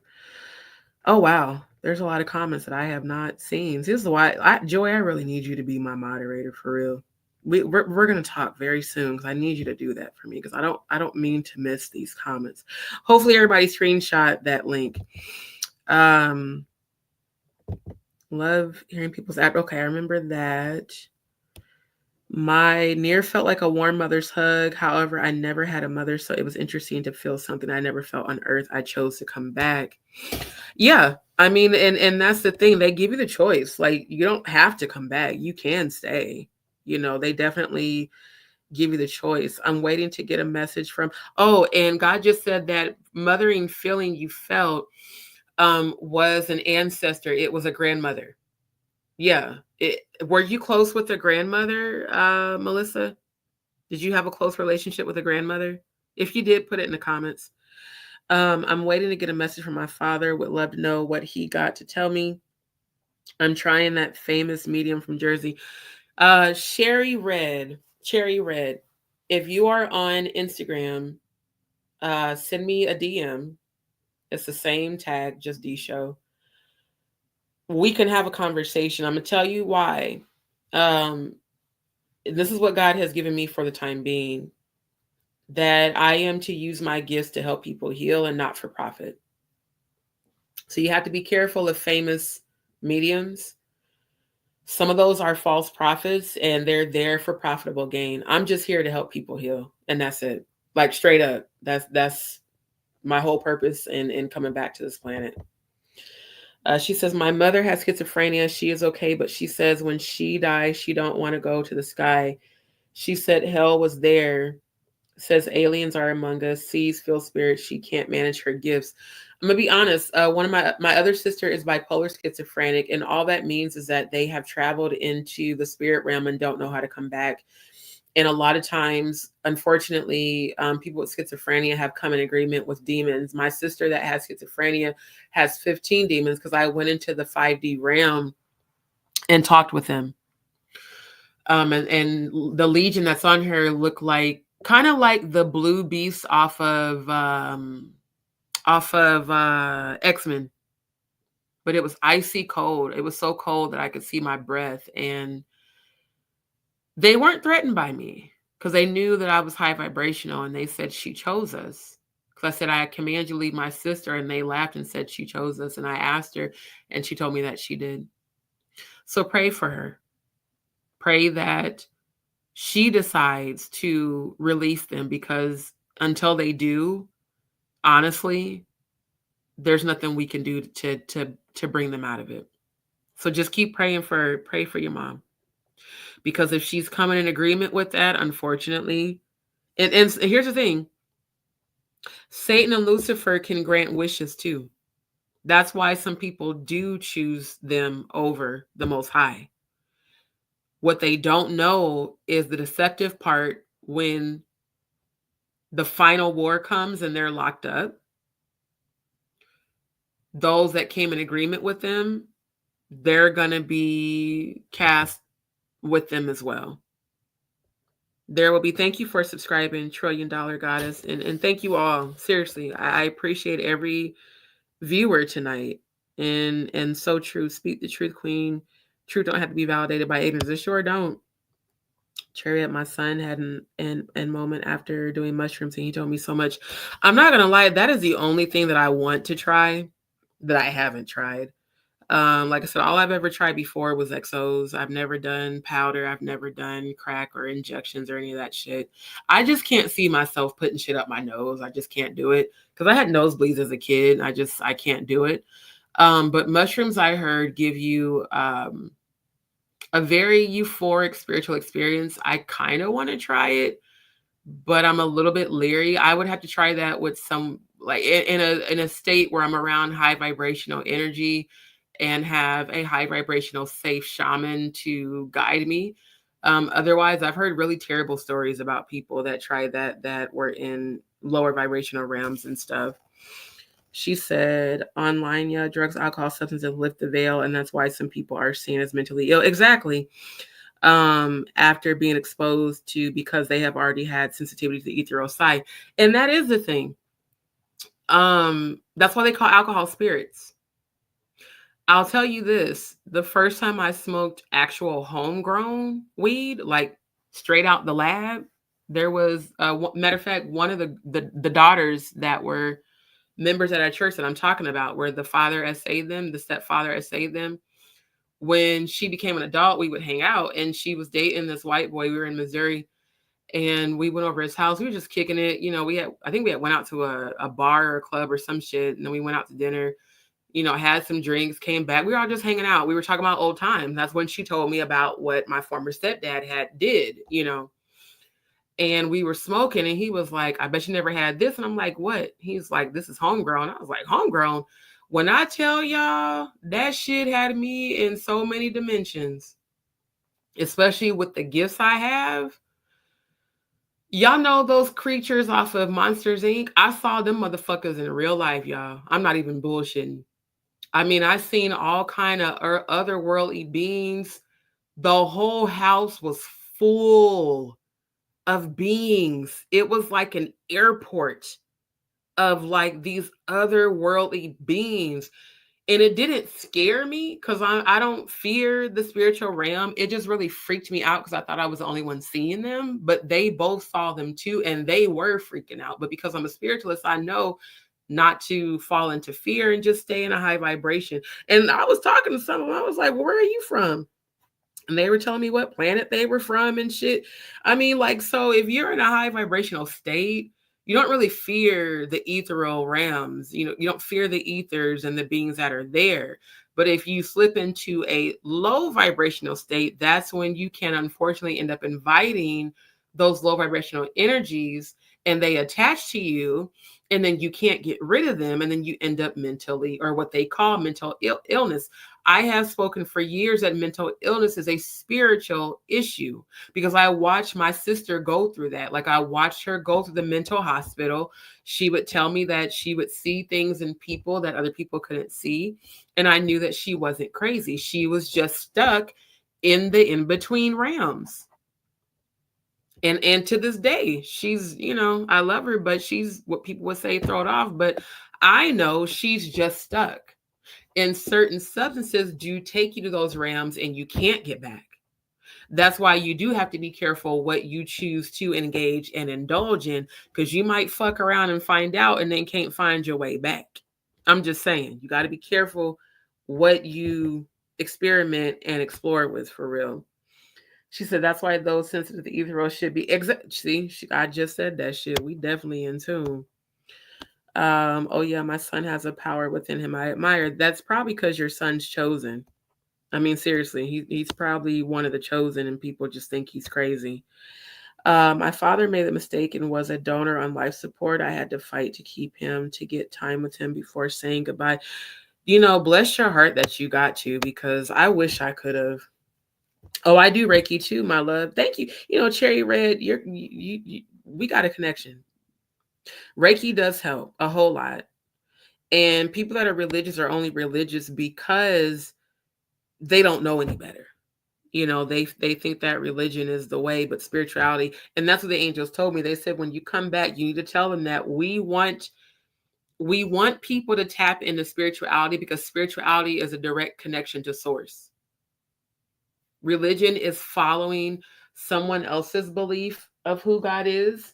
Spirituality is having your own direct knowledge and experience with the Most High, and knowing for yourself, outside of anybody else, who the Most High is. I didn't know that until hold on, y'all.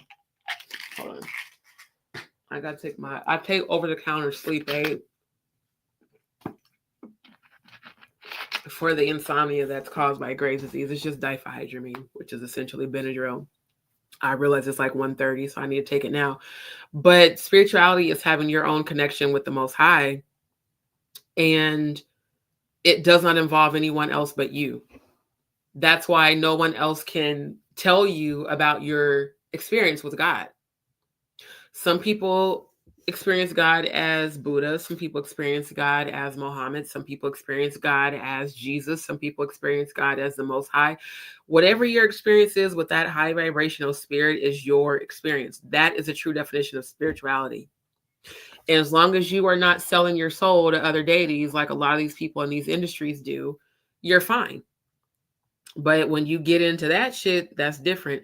Yeah, I love that about you, Cherry Red, that you're a Reiki master, because believe it or not, I am too. When I give massages, I do Reiki on people. I send healing to them through my massages, and my massages are tantric. Some people receive healing, but I don't know why. And this is very much so unintentional. People always get turned on after I give them a massage, even when I don't want them to.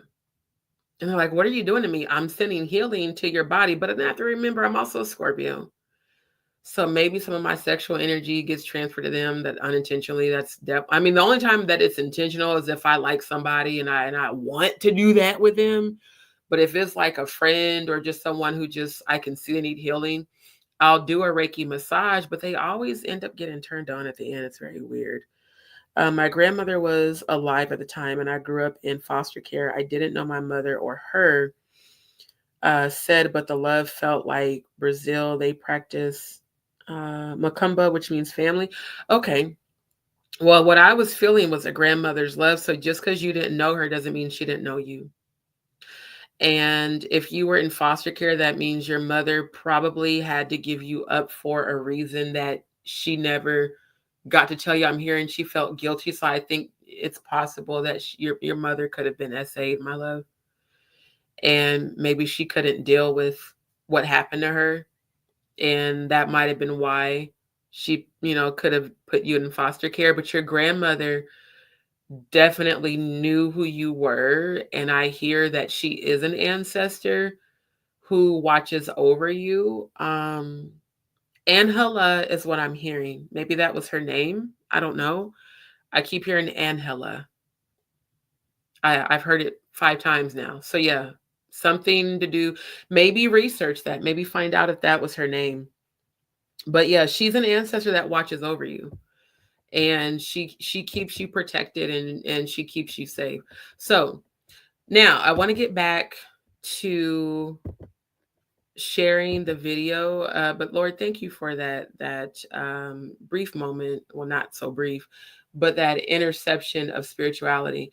Because see, and that's what happens when people send me attacks, and then I send the ancestors after them. They start to comfort me because they know how passionate I am about it. And like I said, I am healing. I never say suffer from. I'm healing from PTSD, just like Jaguar, and I get just as passionate as she does when people try to call themselves attacking me. But I have to remember to stay grounded and centered and in a high vibration, because I'm not giving my power away to someone in a low vibration. I will take their energy and transmute it into power. That's what a true alchemist does. That's what Scorpios do. We take negative energy and transmute it and transform it into positive energy and into power. Now, I do want to show y'all this video because of the fact that it is 1:30, and I know some of y'all probably got to get up early in the morning. Okay, so we read that one. And again, shout out to all of y'all in the live. Shout out to all the new viewers. I send you all love. I send you all healing. I send you all peace. And I send you all abundance. And I want everyone, please send Jaguar Wright love, healing, peace, divine protection, joy, and abundance, because she is under spiritual attack, but I know that she's divinely protected. And on my channel, I feel like if we all come together and send her positive energy, that will empower her. I didn't mean to do that. That will empower her to continue to do what God has given her to do, because she gets a lot of attacks. So I feel like God has given me um, the assignment to send positive prayers and support, because I know what it's like to go through what she's going through, especially with, like I told y'all, the churches and the shit that I speak out against and that I come from.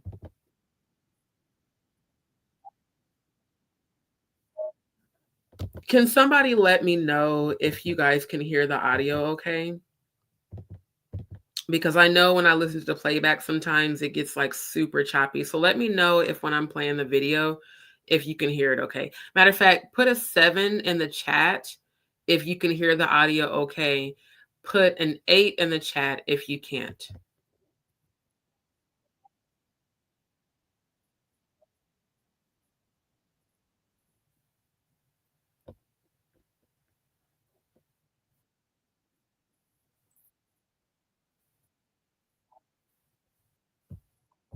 I just got to say this, and I'm not even trying to be facetious or disrespectful.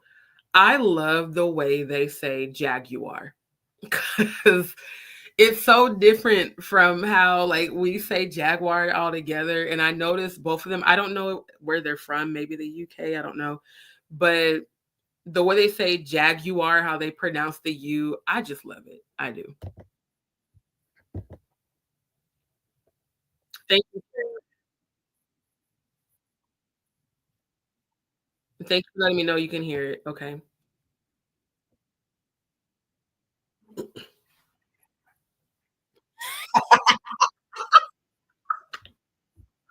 When he said you terrified me. When I tell you Jaguar came ready, that's that Philly energy, bro. That shit cracks me up. That's that straight up Philly. Don't have to get ready because we stay ready energy. This shit is hilarious, y'all, for real. Not terrified.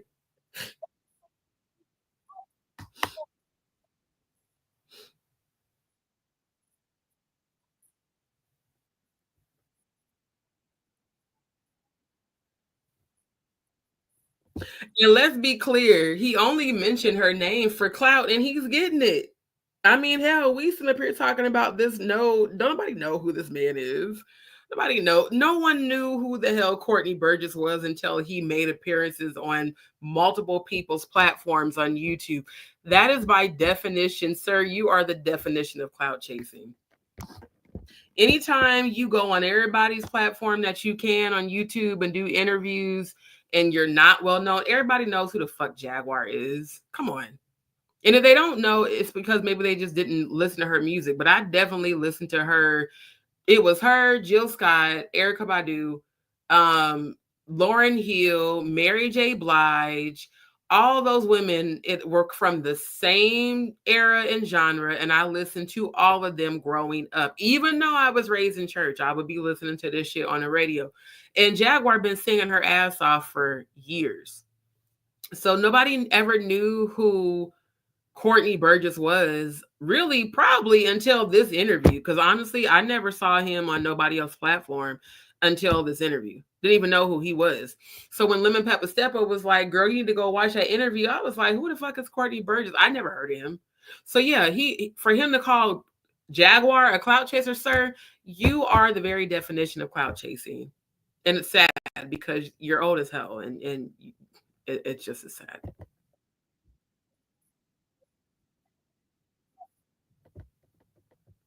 Okay, hold on. Let me check the comments. So I've got some 7s and I've got some 8s. It's on.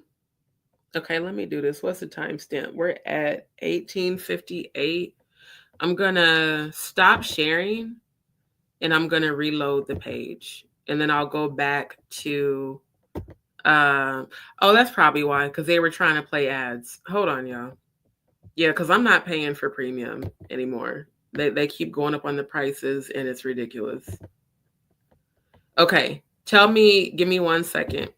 I'm going to go back to sharing the screen because this does seem to be a continued issue with YouTube. Even when I was watching my homegirl Mercy's live, and shout out to Goddess Mercy.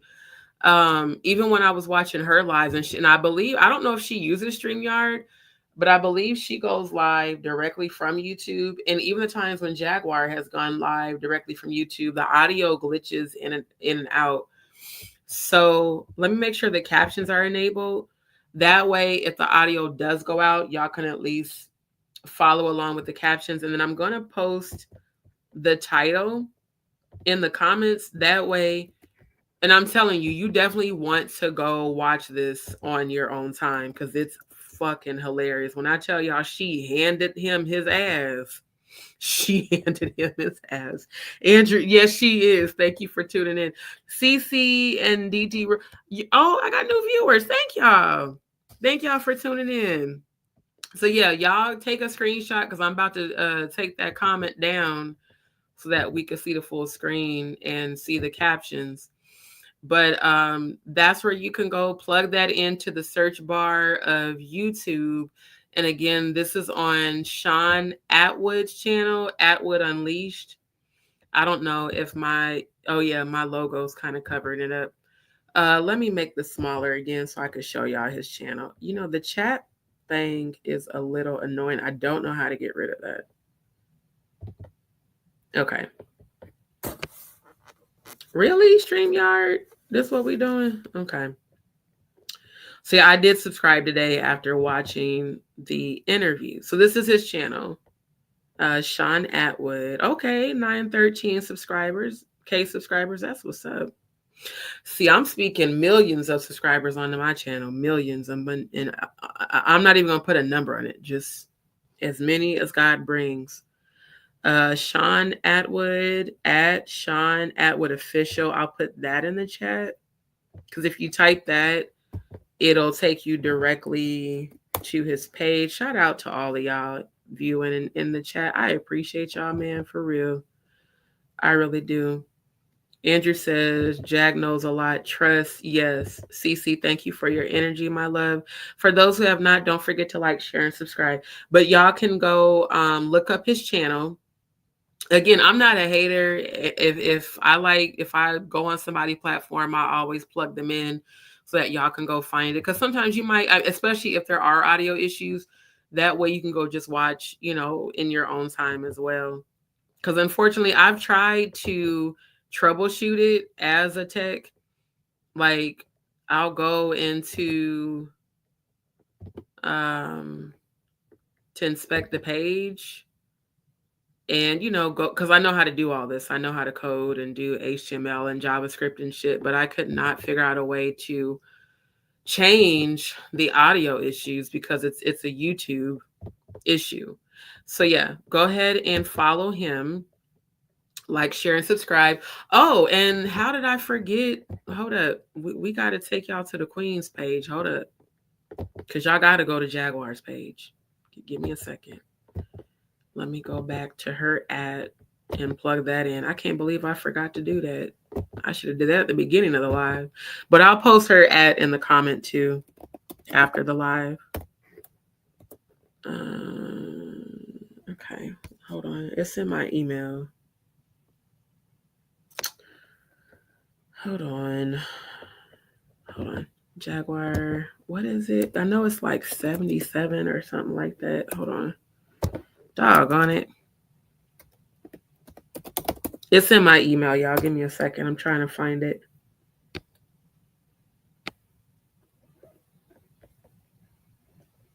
You know what? Just type it in the search bar, D. That's easier to do.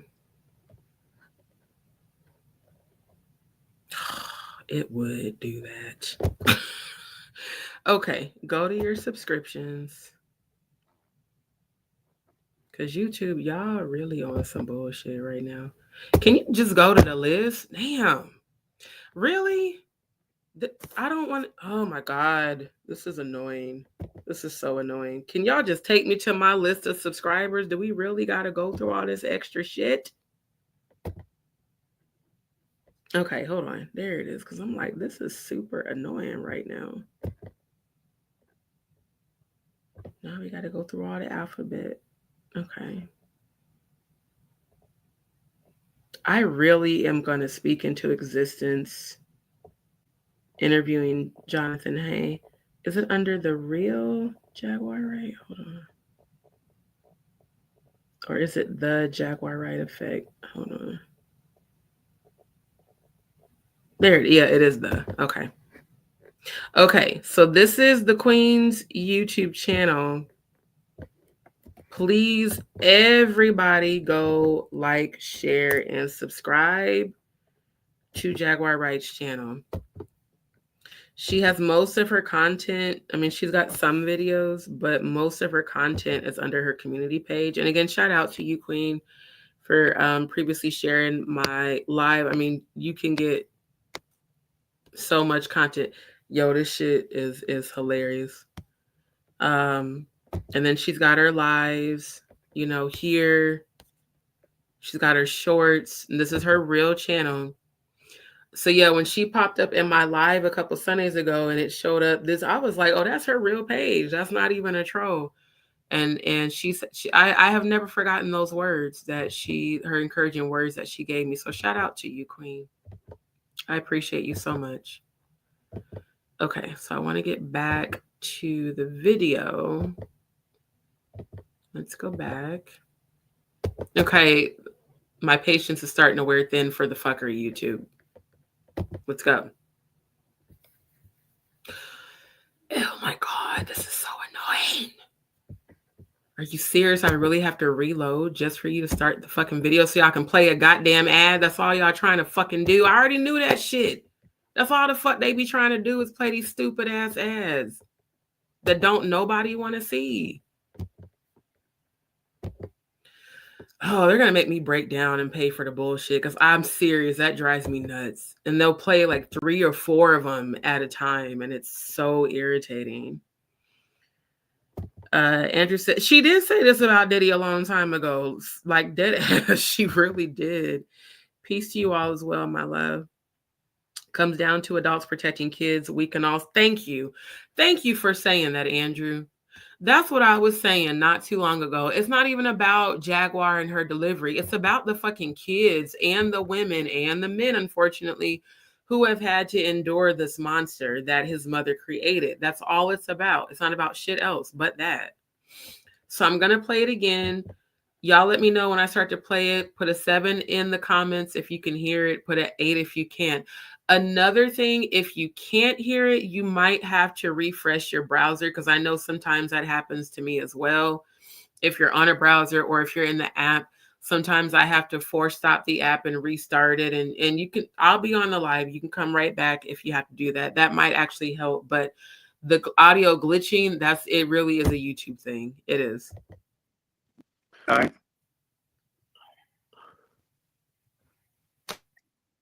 It was to give you a chance to speak. You were going to say Courtney. Oh, wait. Did we skip ahead? Because I need y'all to see when he first came in how long he stalled. Like, seriously, it did skip ahead. Because, yeah, we didn't see any of this. Hold on. What?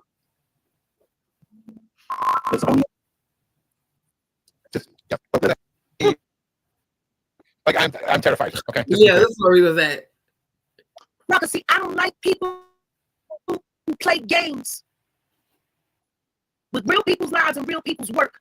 The simple fact that he had the audacity to mention my name at all was ridiculous. Talking about, I don't know this and I don't know that. I'm getting to learn about you, sir. But with his lawyer being Ariel, like, why are you taking shots at me when Ariel was busy? Pretty much, you know what I'm saying, agreeing with me. That feel crazy.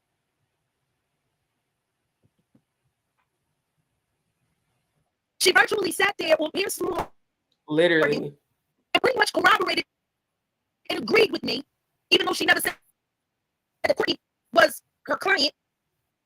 And then he comes and gets online to discredit me and Gene Deal. Now, to be fair, an attorney, because of attorney-client privilege, she wouldn't have been able to have told Jag that Courtney was her client, because then she could actually lose her license doing that. But I understand the intention that Jaguar is speaking about, because basically she was being fake. This is my opinion. I'm not speaking for Jaguar. This is my own opinion. Ariel was being fake for the media. Because think about it, she's an entertainment attorney, so she's definitely received media training. She knows how to behave publicly. She knows how to keep her composure and play nice. But she also knows how to play both sides to get money, because I feel it in my spirit. She's working for Diddy behind closed doors. I feel it. And one thing about my empathic feelings and gifts, they're real. Ariel is not who she portrays herself to be. Again, this is my opinion. I feel that she's working for Diddy and for the people that's against Diddy so that she can make money on both sides. And not gonna lie to you, a lot of attorneys will do that if they don't get caught. Now, if they get caught, that's one thing. But if they don't, and they can make an agreement with a client to capitalize on so much money to keep their silence, they'll do whatever they have to do to get that bread. Yeah. Maybe the feds come back and pick up all your cars too, sir. I'm gonna sit there shooting shots at me. You notice his punk ass still has, because he knew what was coming for his ass. That's why I said Jaguar handed him his ass and stood on his neck, 10 toes down, and look how long it's taken him to show up and actually face her after publicly speaking down on her on multiple platforms. Not only her, but Gene Deal too. You know me. Right. Now, be the bullshit when it's people that literally don't even know you, but definitely got their name in your mouth for the purpose of getting attention. That is the definition of clout chasing, sir. And unfortunately, you spoke on the wrong one. There you have the audacity to try to slander Gene Deal in any way. You got some nerve. Right. Come out of nowhere like a Sputnik, and you can't give accurate information on where you got the pieces. Right. Of the book, because nobody's got the whole book. Didn't I say that though? Earlier in the live, I said, I want to know, how did he get this information? Because he said multiple times out of his own mouth on this interview and on the Too Strong channel interview that he did not know Diddy. He never had dealings with Diddy. He never went to a freak off. He never spent time with him. So how the fuck did you get any sort of evidence of Kim's book if you didn't know them? If you didn't know him, if you didn't know Kim, who gave you the flash drive to produce the book? Who gave you any sort of remnants of the book? And on top of that, why did you wait until it got monetized and didn't even wait?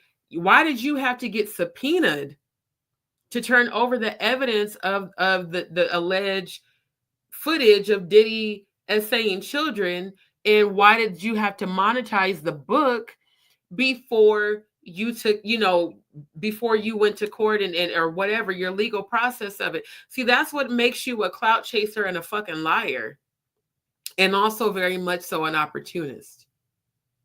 How did you even get involved in this if you're also claiming that you didn't know Diddy? Something in the milk is most definitely not clean, and you definitely motherfucking lying through your teeth, my nigga. Like, I'm just gonna call it what it is. You a motherfucking liar, bro. And all you did was make yourself look like a dumbass on this interview. If you to sit there with anything to say about Albert Brown Sr., also know is I'll be sure after everything that he has endured and the way that Kim loved him until the day she passed away is out of order. It really is. It's out of order. There he is. Right. Hey, yo. Betty's back. Wait, let me get them. Don't he look like Uncle Rukus? Those of y'all that have seen the Boondock series. Dead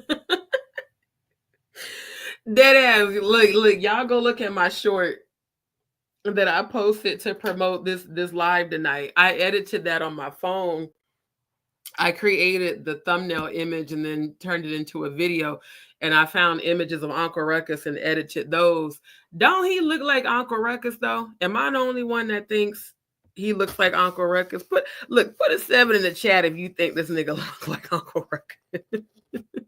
That's for real.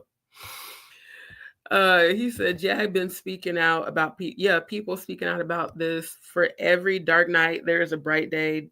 Day words I've learned to live by, got them from one of Pac's songs. Exactly. And lawyers are biggest crooks. They know how to play the game. Exactly. Yep. He's on the side. Of course he's getting coached by the lawyer. We know he is. We know he is. For sure. We know he is. Wait, he said Frank Lucas, the one that Diddy's dad told on. Oh, let me I'm gonna just pull that up for my own research tomorrow, well, later today, because I can use that, because I'm gonna show y'all the other interview. Too Strong.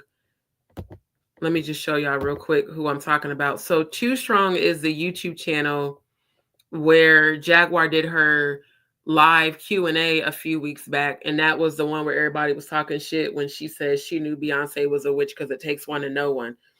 So this guy Corey Fair just busted Courtney Burgess in a lie. What's the date on this? Let me see. Is there a date on this lie? There should be a date. Where's the date at? Really, YouTube? Y'all normally show the date that these are published. That's crazy. Oh, November 6th. I didn't see it. So this was just 2 days ago. Because it popped up in my YouTube feed. And yeah, proof Courtney Burgess lied about the raid and Diddy's tapes. Matter of fact, y'all come back tomorrow night. And depending on how I feel, I might even come on camera. I'm just super tired today. But this guy shows receipts. Like, he shows straight up receipts and actual footage of Courtney Burgess lying on his platform. So, let me plug in. Hold on. Because again, I share other people's channels. I'm not a hater. Too Strong. Let me get their app. Too Strong, Fair Media. Let's see if it's still up. Yeah, here it is. This is the live. Yeah, 2 weeks ago.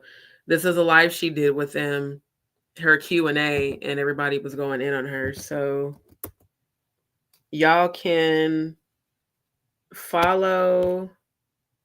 Let me put it up on the screen. Y'all can follow, like, share, and subscribe to Too Strongs. Like I said, we'll review that interview tomorrow night because it vindicates her. It vindicates all the people that were talking shit about her. Like, straight up, it vindicates her. He said, Andrew said, and then Cheris, he seems like he is just a little clueless and doesn't understand the repercussions of what he has gotten into. Of course not. Cece says something to milk ain't clean. It sure ain't. I've been saying that. Something to milk is rotten and spoiled. Diddy's dad was a rat. Then after his dad was off, show Uncle Rukus I'm fin to. Diddy's mom was a pimp. So they both were pimps. Oh, well, then that makes sense. I'm like, why isn't his lawyer telling him to shut up, stop talking to the media fool? I just heard a tape that's out about a woman who allegedly witnessed Bieber essay. Yeah, I heard about that too. I'm gonna probably speak on that after the Too Strong live. Big's daughter and godfather is Zip. Wow. Well, yeah, since y'all want to see Uncle Rukus, let me show y'all the video that I made and posted on my channel. Cause this shit was hilarious. I was like, bro, this nigga look just like Uncle Rukus. And I do all my editing on my phone, so I use multiple apps and stuff. Hold on. Okay, so I edited this today. I took the original "Don't Trust Them New Niggas" song from the Boondocks episode and did a voiceover of it, and then made it like an animated voice.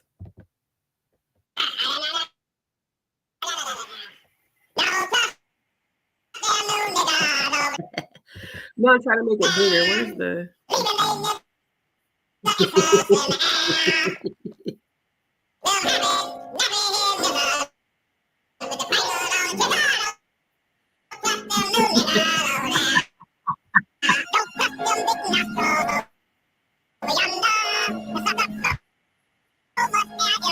So these images, like the lion ass, I actually created those from pictures that I took off of the internet. Like every one of these images I edited in my phone and then made this video. Hold on. Even this one, this was a screenshot from this interview. And so let me show y'all the well, it let me show the actual photo. Hold on. Let me go back to my inbox. Hold on. Cause yeah, for whatever reason, StreamYard doesn't let you like upload just images. It only lets you, or share the screen to just images. It only lets you share videos. So this is the thumbnail that I edited, and I made sure to capture the part where he started throwing up the Masonic symbol. And then I added Uncle Rukus. So this is Uncle Rukus for those who don't know. Uncle Rukus is the Uncle Tom character from the animated series, The Boondocks. And this is Ariel Kidd, which is the attorney that was on the Pierce Morgan interview after Jaguar and Vlad went. And like she said, Ariel Kidd definitely pretended to be an ally. But as far as I'm concerned, she's an op and two-faced. And she is Courtney Burgess's attorney. So I highly believe that she was coaching him, because he even says later in the interview, well, I'm being told to get off of here. So yeah, she was definitely coaching him the whole time. But I took a screenshot, captured it, edited this. And then from that, I just made made the video. Because like I said, editing is something I love to do, but I took the "Don't Trust Them New Nigga" song and made an animated voiceover. Where is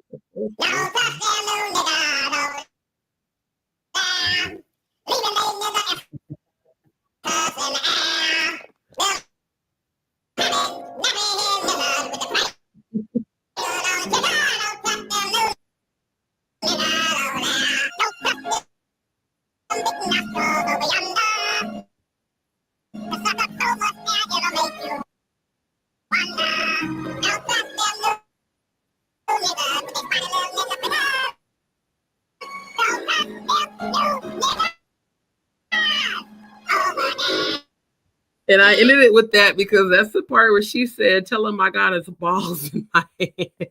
I love Jaguar, bruh. That shit was hilarious. I was so glad I could capture when she said that. Then I just added a little animated dude or whatever. I like to make things be funny because humor is laughter.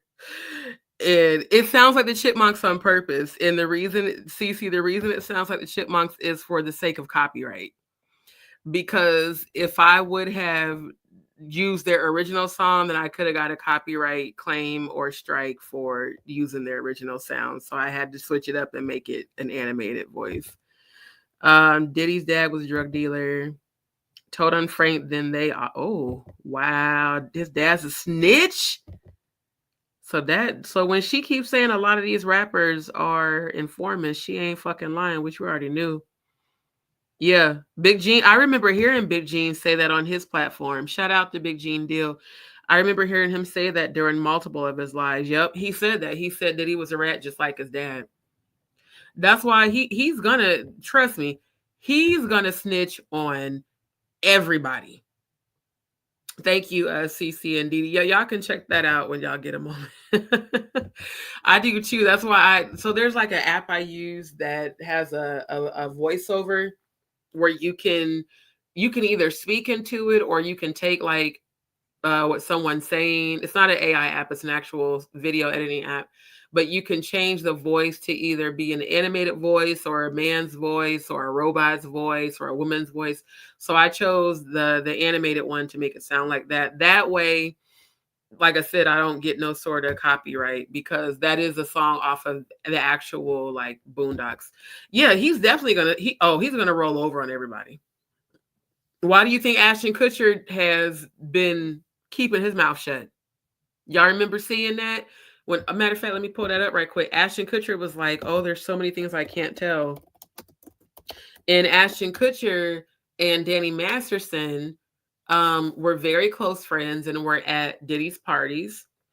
And Danny Masterson just got convicted and locked up of raping multiple women.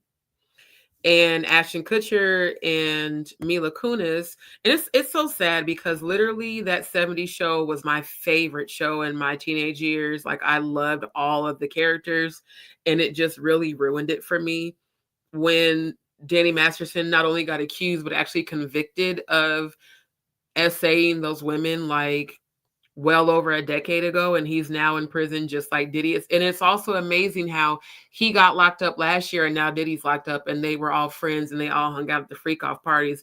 And now Ashton Kutcher is being extremely tight-lipped because he knows a lot. And he even says, like, here it is, where he says there's a lot I can't say. What's your job? What do you These motherfuckers are going to play a goddamn man. I'm so sick of y'all with this bullshit. Oh my God. Please don't play a bajillion ads. I was like, some weird memory lane. The biggest secret in Look the at the entertainment trauma on his face as he's saying it. Diddy party story. Man, that was like some weird memory lane. the biggest secret in the entertainment industry that really wasn't a secret at all has finally been revealed to the world. That was an easy one. What am I doing? What shocked me most was that it was going on. Okay, I don't care about that. I want to get to the part where Ashton says there was a lot he couldn't say. This is not the video I was looking for.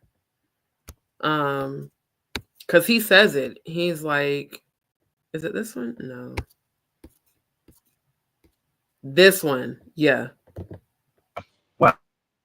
Oh, okay. I've got a lot. I can't tell. Yep. So, I can't tell Like, either. I'm like actually cycling through them.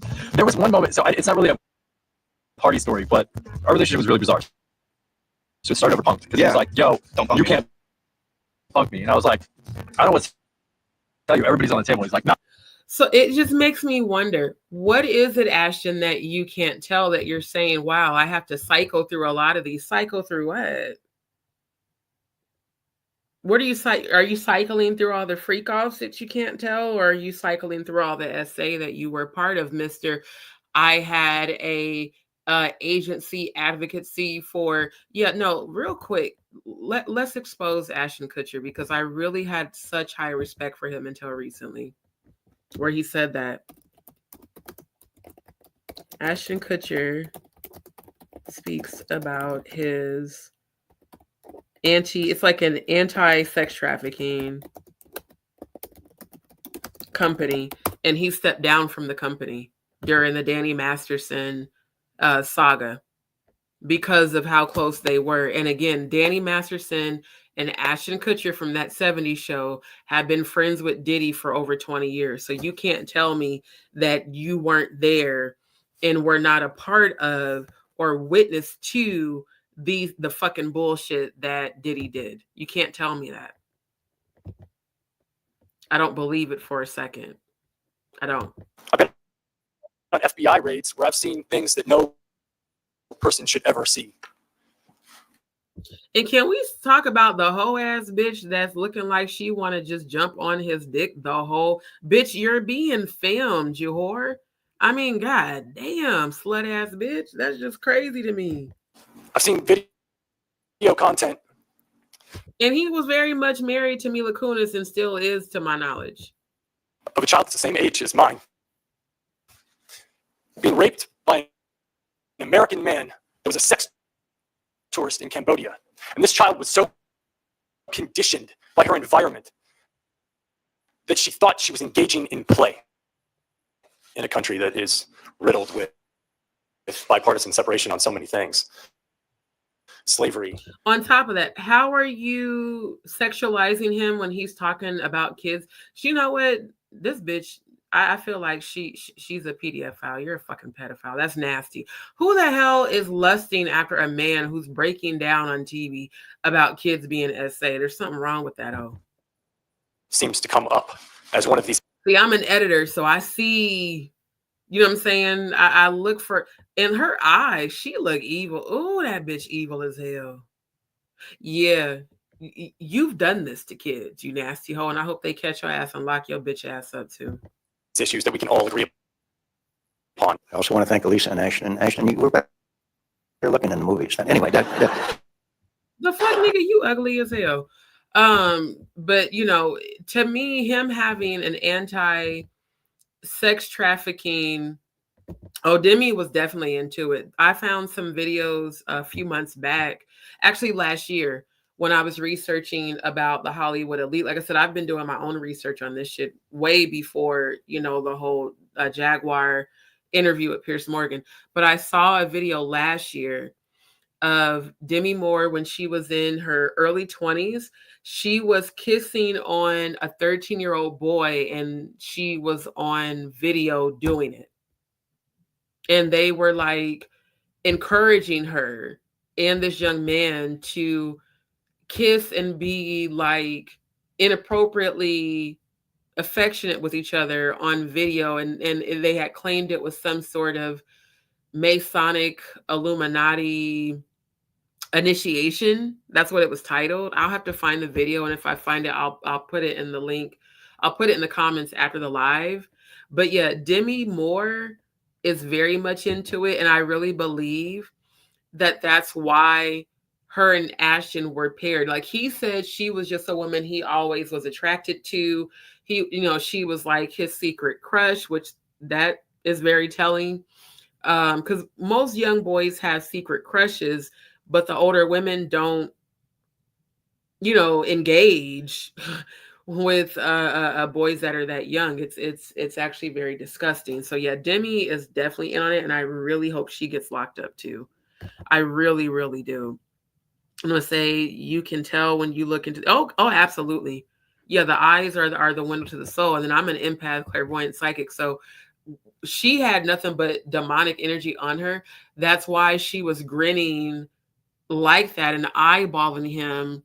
And again, how are you looking at him in a sexual manner while he's crying about watching a video of a child being raped by a grown man, because there's something in you that's triggering pleasure in you because you're a sick, disgusting person. So whoever that bitch was behind him, eyeballing him like that, Most High, please let them lock her nasty ass up, because I guarantee you she has essays, some kids, and that's just gross and disturbing.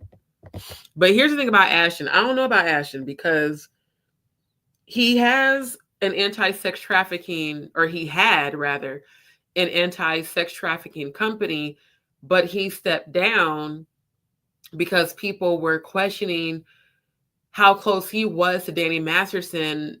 How could you be friends with the rapist, essentially? And it wasn't a good look for his brand. Was it truly that?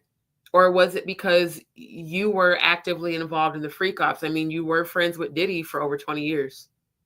And Ashton is pictured in many freak off photos. Like, you're there at the parties with him. Danny Masterson's at the parties. All three of you are there together. So are we to believe that you're this innocent, remorseful man when you couldn't even look in the camera as you were recounting and saying out of your own mouth, well, I can't talk about that one. I can't talk about that one. Is it because of the celebrities that were involved? Or is it maybe because there were children involved? That's where my mind goes as a Scorpio and as an investigator and as a reader of energy. Look at Ron's face, bro. I just noticed this. He really looks terrified, and that shit is hilarious because it just makes me wonder, a lot of people who claim to be advocates, some of those people are actual predators, and they hide behind the title of advocacy so that people don't suspect that they're involved in it too. And I have a very hard time believing, sir, you were with Demi Moore, who was 25 years older than you. You really thought that old bitch she was gonna satisfy you? No. That's why you went back to your true love, which was Mila Kunis. And him and Mila Kunis got together when she was a minor. Because she talked about that. She said she lied about her age to get on that 70s show. They thought she was 17 and she was actually only 13 or 14. And her and Ashton started, because she talked about it. She said, initially we hated each other. She's like, he was arrogant. He felt like I was a spoiled little princess. But after a year of working together, we started to like each other and we started to date. That means y'all started dating when you were roughly 14, 15 years old.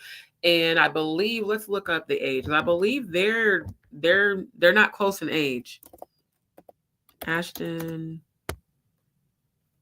Kutcher age. Let's see. 46. Okay. Mila Kunis age. 41. So yeah, 5 years. So if she was 13 or 14, that means he was 18 or 19. Sounds a little Diddy right. I'm just saying. He was a legal adult. She was a minor. Now, some would say that's not a big deal. A lot of teenagers date, but she was very much a minor and you were very much a grown-ass man. I'm just saying. And you was hanging out with Diddy. You said you started kicking it with him when you were about 21, 22. So that's what you're saying, but you probably knew him even before then. So I'm just saying.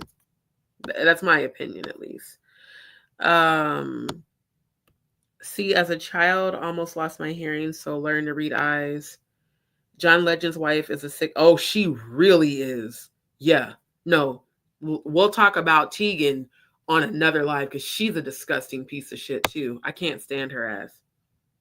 I don't know. The reporter seems like she was being sarcastic and wasn't convinced by his speech because maybe they already know about Ashton. Even the panelists joked like he didn't take him serious.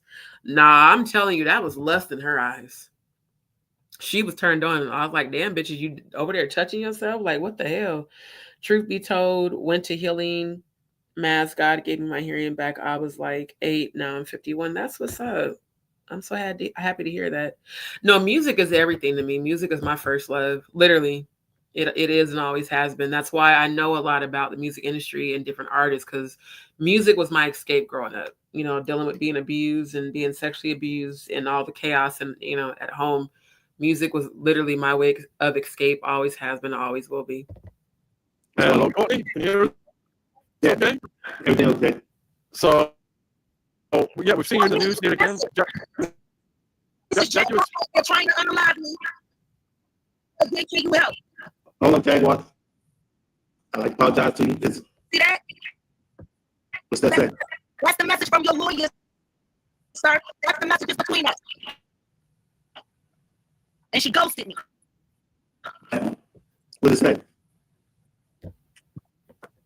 Who should I email this to? Do you want to read it to him? Or? Well, I didn't want to put it up because the phone number's on there. I don't want to dox her. Just read it. Don't put the phone number up. Real simple. This is Jaguar Wright. They're trying to unalive me again. Can you help? It was marked as red, October 7th, 2024. That I'm gonna keep it real. For a bitch to leave you on red when you're telling her they're trying to unalive me, I would think an attorney has a specific civil duty to get that person help, even if they don't want to represent them. That's just like a person telling you that they want to unalive themselves. You have a civil duty to try to get that person help, not just leave them hanging. I'm sorry, that's just the most unprofessional shit I've ever heard in my life. And then she put, yes, did you call me? Are you available to talk now? Feel free to call me. We contacted back. She ghosted me. Sorry. It's 305. I made that same number you calling on. I'm a serious man. I'm a serious man. No, you're not. You're a bitch. I hope so, because your life is on the last. You know that. Yes. It's playing dangerous games.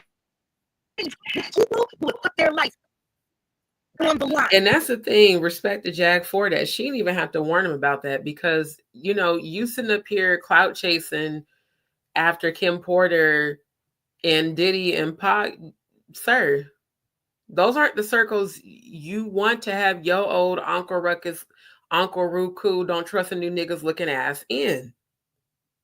Like, you have no idea the shitstorm you've brought up on yourself, Mr. Burgess. You really don't.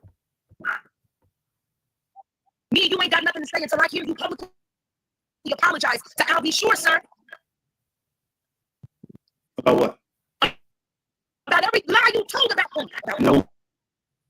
First of all, I told no lies. Sure.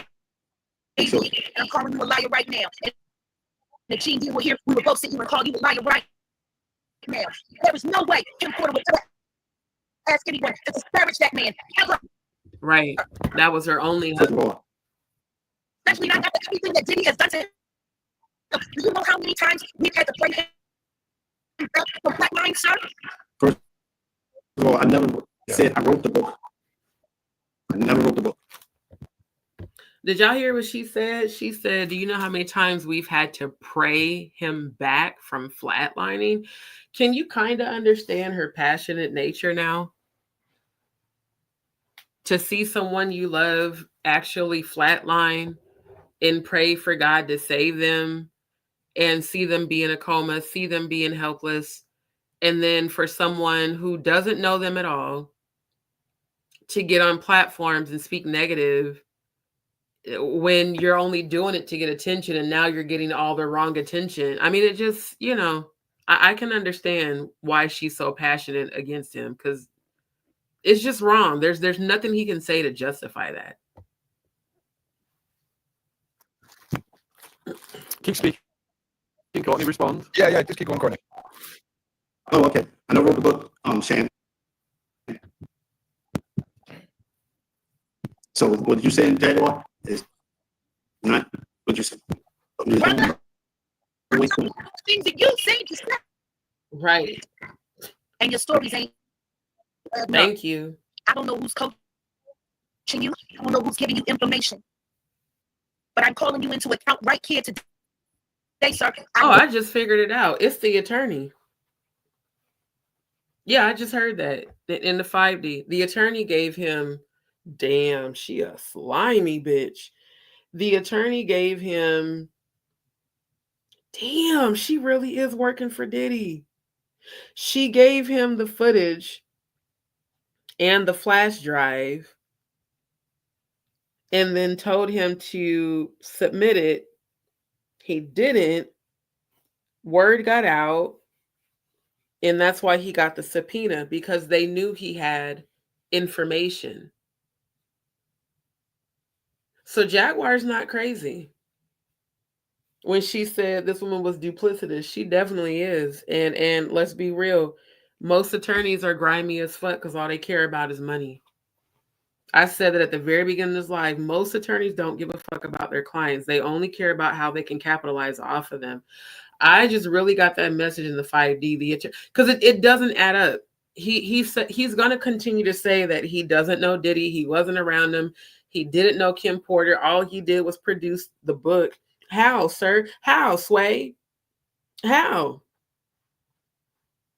If you ain't know them motherfuckers, and how did you get any information to be able to give to anybody? Well, when an attorney's playing both sides, because remember on the Pierce Morgan interview, she said without saying the person's name, well, I was recently given footage of a very big entertainer, and everybody was saying it was Jay-Z at that time. I even had speculated that it was Jay-Z. And Jay-Z, you are next, just so you know. Yeah, angels have confirmed. You're the next one to go down. You and Horonse, the Dark Witch. Y'all are about to get called out on y'all shit because y'all been doing too much dark shit. Y'all, they're worse than Diddy from what I've seen, researched, and heard. But she said that someone had given her footage of a minor being essayed and engaging in activity that she believed the person was being trafficked, and that they were engaging with multiple celebrities, and she could not confirm if the person was indeed 17 or 21, and due to the nature of the footage, she wasn't able to release any details. Now, who could have given her that footage? Because we know that the Diddler is an arrogant son of a bitch that recorded all of his disgusting things that he did. We know that. He has said it himself, or not said. Well, he has said it in so many words. And I do have to say alleged until he's convicted and proven. But there have been multiple proof, multiple videos of him engaging in SA. That's why he's locked up now, because there was actual too much physical proof.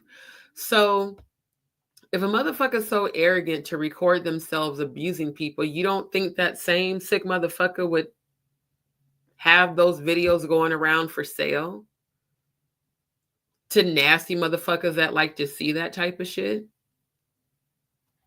I don't believe the bullshit Ariel's saying. I believe Ariel is in on all of this shit. And unfortunately, she's even allowing her client to be a clout chaser and to take the brunt in of what she herself was not willing and woman enough to face. Because it would make perfect sense why she pretended to be an ally. Now it makes complete sense why she pretended to be an ally on mainstream media, on the Pierce Morgan interview, because all eyes were on her. So let me make sure I align and make myself look like a good, supportive Black woman to this other Black woman. But then when that same Black woman reaches out to me and says people are trying to unalive her, I'm going to just leave her on red. Bitch, fuck you. You are going to stop lying on Gene Deal. You are going to stop lying on I'll Be Sure. And you are going to stop pumping on a woman who put her life on the line. Right. Save hundreds of victims. And are you saying this has been said within the concept of the book, or out with the concept? So y'all let me know if you can hear what they're saying. Okay, I do have the captions enabled, but I'm also seeing how the captions are kind of covering up his face. So I might disable those so that y'all can actually see Courtney's face, because he really acts like a whole bitch, like he does. The context of the book. Jaguar. And all of the other chit chatter that's running around, demonizing people who are nothing more than victims of Diddy. Okay, well let's give Courtney a chance to respond to that. All right. The extended lecture. Just yeah. No, I'm gonna mute up. I might have the urge to say something. Go ahead. No, it's what you. Go ahead. Go ahead. Yeah, go ahead, Courtney. It's just for you to respond to what Jaguar said there. What is she saying? All right, Jaguar, do you want to just take Courtney through that again? I want to point out that he is passively aggressively provoking Jaguar. He's doing what every narcissist does. They pretend to be this innocent, calm person. Yeah, he's definitely a narcissist. I can feel it. And they want you to get upset so that you can make an ass out of yourself so that they can say that you're crazy. Courtney is definitely a bitch ass nigga narcissist, because for him to say, oh, what did she say? Like he didn't hear it. Bitch, you heard what the fuck she said. You did that shit to continue to piss her off so that she can get upset, so you can call her crazy and try to discredit her because you know that you're full of shit. Just to give him a chance to really Maybe 1 point at a time. Yeah, 1 point. 1 point at a time. I done muted up. I done said what I had to say. I meant every word that I said, and I'm gonna stand on it. Because see, what's about to happen is if he keeps slumming Dylan and sitting here playing possum, Right. I'm just gonna have to play chicken with him. And I promise you, I don't turn off the road. I don't. I'm gonna mute back up. But understand this. I asked for what I asked for. It's either you gonna give it or you not. The things that were published in that book are things that those children should never have heard. Right. Any of them. Especially those girls. How dare you? And I'm not gonna lie, that's what I feel too. Like, people like him don't think about those types of repercussions. All he's thinking about is capitalizing. You're not thinking about the emotional damage. Those babies lost their mom. Okay? So you're not thinking about the emotional damage of you participating in the bashing and degradation of their late mother. That's literally throwing salt in a fucking wound. And that's why he's about to get his karma. How dare you? And there was no way in the world Kim could have gave you the permission to slander her husband. Right. No way. Hold up. She would never have without you. Let me talk about it. Yeah, let Courtney respond there. So it's You coming on? I hate to say this, but I'm going to. He sounds just like my last ex. He would do shit like that. I'm telling you, what he is doing is narcissistic abuse. He's acting like a punk ass. He's being passive aggressive. He's provoking her. No, he knows exactly what he's doing so that she'll keep popping off. And then says, are you going to let me talk or not? And then when she lets you talk, what do? You proceed to argue with her while saying you don't argue with women. The dude is a fucking narcissist. He's a piece of shit. Explain to me.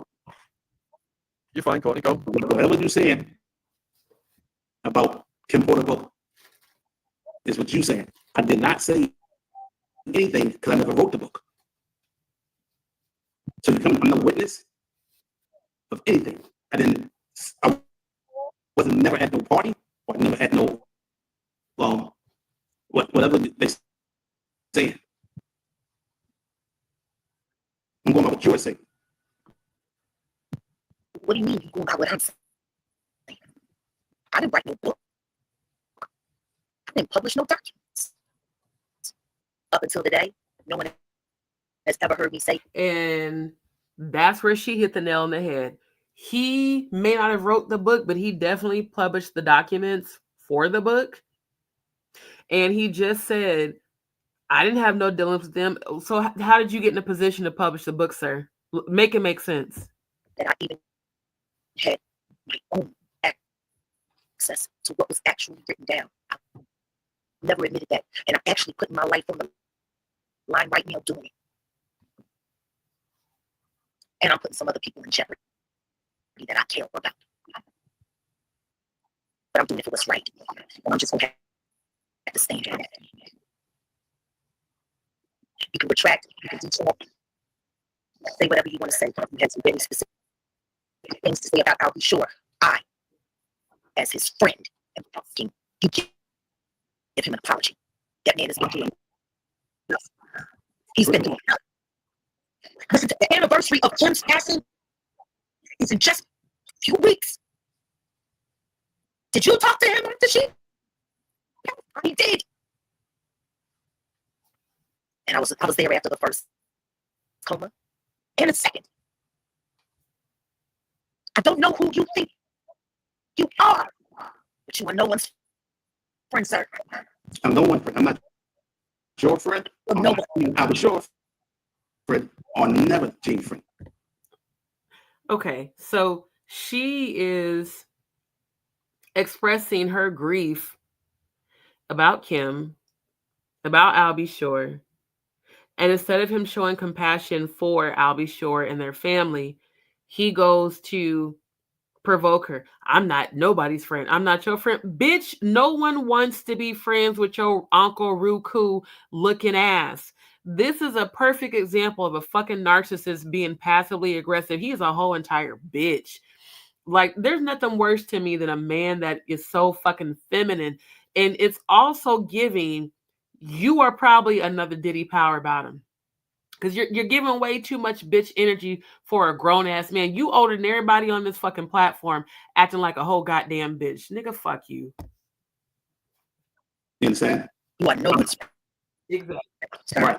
Because what you guys have done with that book, is try to tarnish a woman who put her life on the line. You want to write a book about everything she didn't do. That's the book she. Hold on, Jaguar. Do you know how many girls she stuck and knocked out for throughout the years? No, you ain't talk about none of that. Or how she put her life on the line. Oh, Patsy, everything that she's doing right now. There's so much more to her story that was not talked about. That woman, you made her sound like a drug addicted slut. That wasn't. I had wrote nothing in that book. It was printed. I can't hear you. I can't hear you. You are nobody's friend, sir. I'm muting. Nobody. Friend. I'm not your friend. I'm not your friend. I know nothing of you.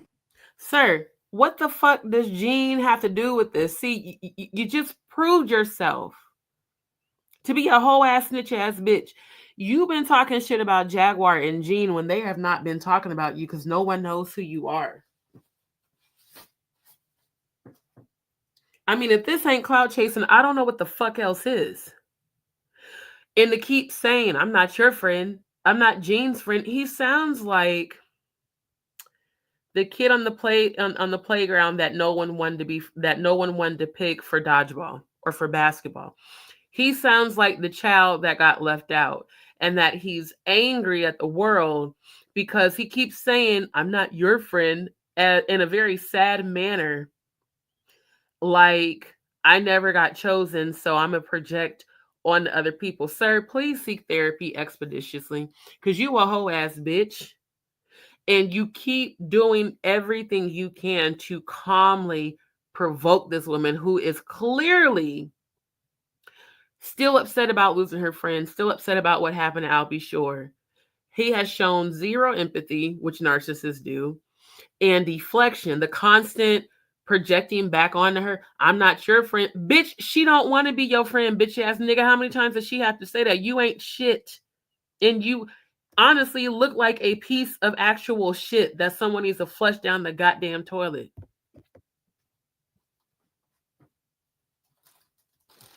I can't hear.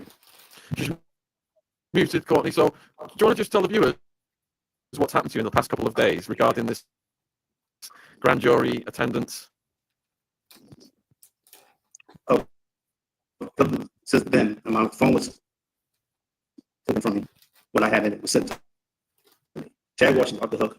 Right now, I'm tired. I don't want to be here at the Jaguar that I shouldn't be talking about what's going on. I was not a witness for showing against him. I'm here only for my Wait, did this nigga just say there's a gag order when we just read together that the government overturned it? Y'all see how this motherfucker just be lying through his motherfucking teeth? Because literally, we reviewed this not too long ago about the gag order that Diddy wanted to get done and that they overturned. So, sir, why are you lying so much? You that much of a loser that all you have to do is spend your whole time lying on the fucking internet, lying on YouTube? That's you a sad piece of excuse of a person. I'm sorry, but that's my opinion. Tupac Shakur. And fuck that. I'm not sorry. That's my opinion. You a sorry piece of shit. That's the only one I'm here for. That was taken away from me. And that Did you just just say Pac? Yeah. Yes. Oh, you a whole clout chaser. Hold up. I'm not a crowd chaser. No. Sir, you are the very definition of a clout chaser. You just said, I'm here for my friend Tupac Shakur, who was taken from me, who's taken from us. What in the fuck does Pac have to do with Kim Porter and Diddy? I mean, can you please make it make sense? What the fuck does Tupac, who you clearly didn't know because you couldn't even answer these two men as far as how long y'all have known each other, what does he have to do with the questions you're being asked? You ain't saying nothing. Have nothing. No. I'm calling Meech. I'm calling Meech. We gonna talk to somebody who actually knew Tupac. Meech. I'm sitting here with the Courtney Burgess guy. He said he's doing everything he's doing for Pac. I know Pac is your brother, but I don't understand how this book with Kim Porter got anything to do with Pac. Thank you. Yeah, what's up with that? That's crazy. Interesting. What does this Kim Porter stuff got to do with Pac? How you getting justice for Pac? Fucking smack on a woman's body count after she did. Yeah, right. That's the whole thing. What the fuck? The two are completely irrelevant. Hell, look at Ron's face. Ron even looked confused. Like, what the fuck? I'm doing all this for my friend Tupac Shakur, who was taken from us. Was Kim fucking Pac? I mean, it's the math is not mathing. The adding up is not adding up, sir. The two have absolutely nothing to do with one another. And you sound delusional and senile. You're starting to sound like old Sleepy Joe. Maybe it's time for you to take your ass to sleep permanently. That's crazy. Yeah, what's up with that? Meech, what you talking about? He's asking you. But I'm asking you, what does Kim Porter's book and all of the sexual conquest and stuff that was published in there, what that got to do with you? First of all, it was all I did was got to the flash drive, went down the book. I did not write the book. Exactly. Ain't nobody fitting to slander Pac. Nah, we can't do that shit. No, that's how. Who does that? A fucking lying ass nigga. A lying ass nigga does that shit to get attention and clout. Does not make sense whatsoever. That's how he feels about it. That ain't one thing ain't got nothing to do with the other. You clout chasing. Wait, hold up. I just seen the comments. Andrew said, hold up. See, dead ass, man. This nigga's stupid as hell. He said, oh, damn, I missed all these comments. Yeah, look, Joy, we gonna talk. I need you to be my moderator, love, because I'm missing so many comments. Oh, good morning, Aquay. Thank you so much for coming back. You be showing up all the time at my lives. As far as I know, Jaguar's doing good. We always sending her prayers and everything. Now, Andrew says Albie's son Diddy got Wolf's Albie's son Diddy got Wolf looks just like one of Diddy's sons, Justin. Damn. Wolf lent Diddy 300,000 back in the day. When he asked for it back, then wow. Okay, Andrew, I need you to follow me on Instagram so we can chit chat. It's the same tag as my channel. Yeah, hit me up so we can chit chat. Kim dated Pac. Oh, now the plot thickens.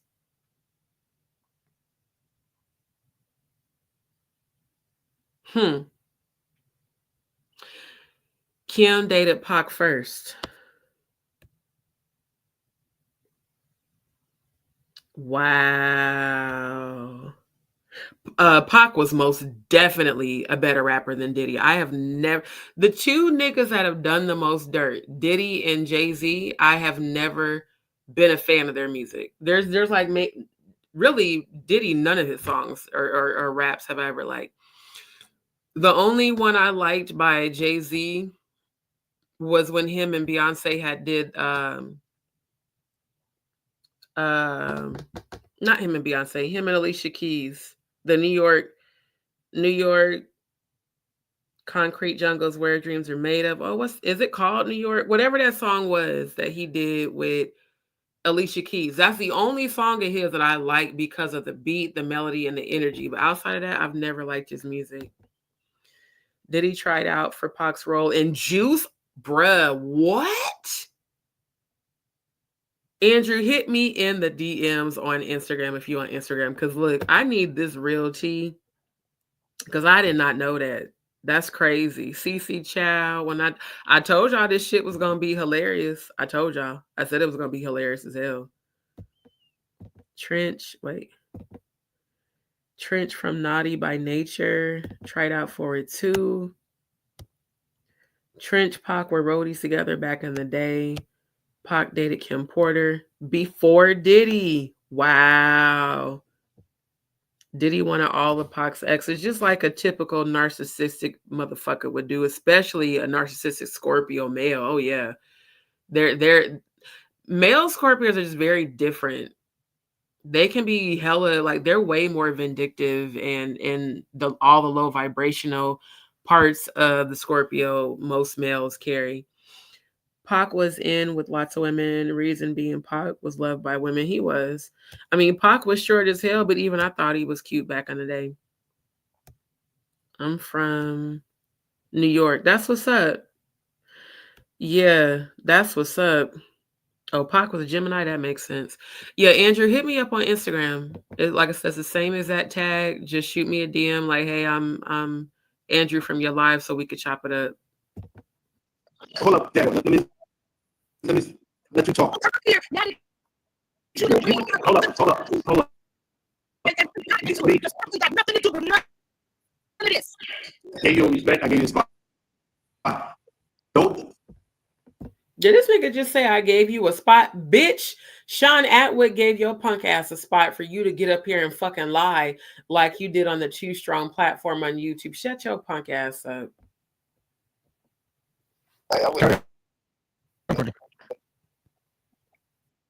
I'm gonna mute up, Meech.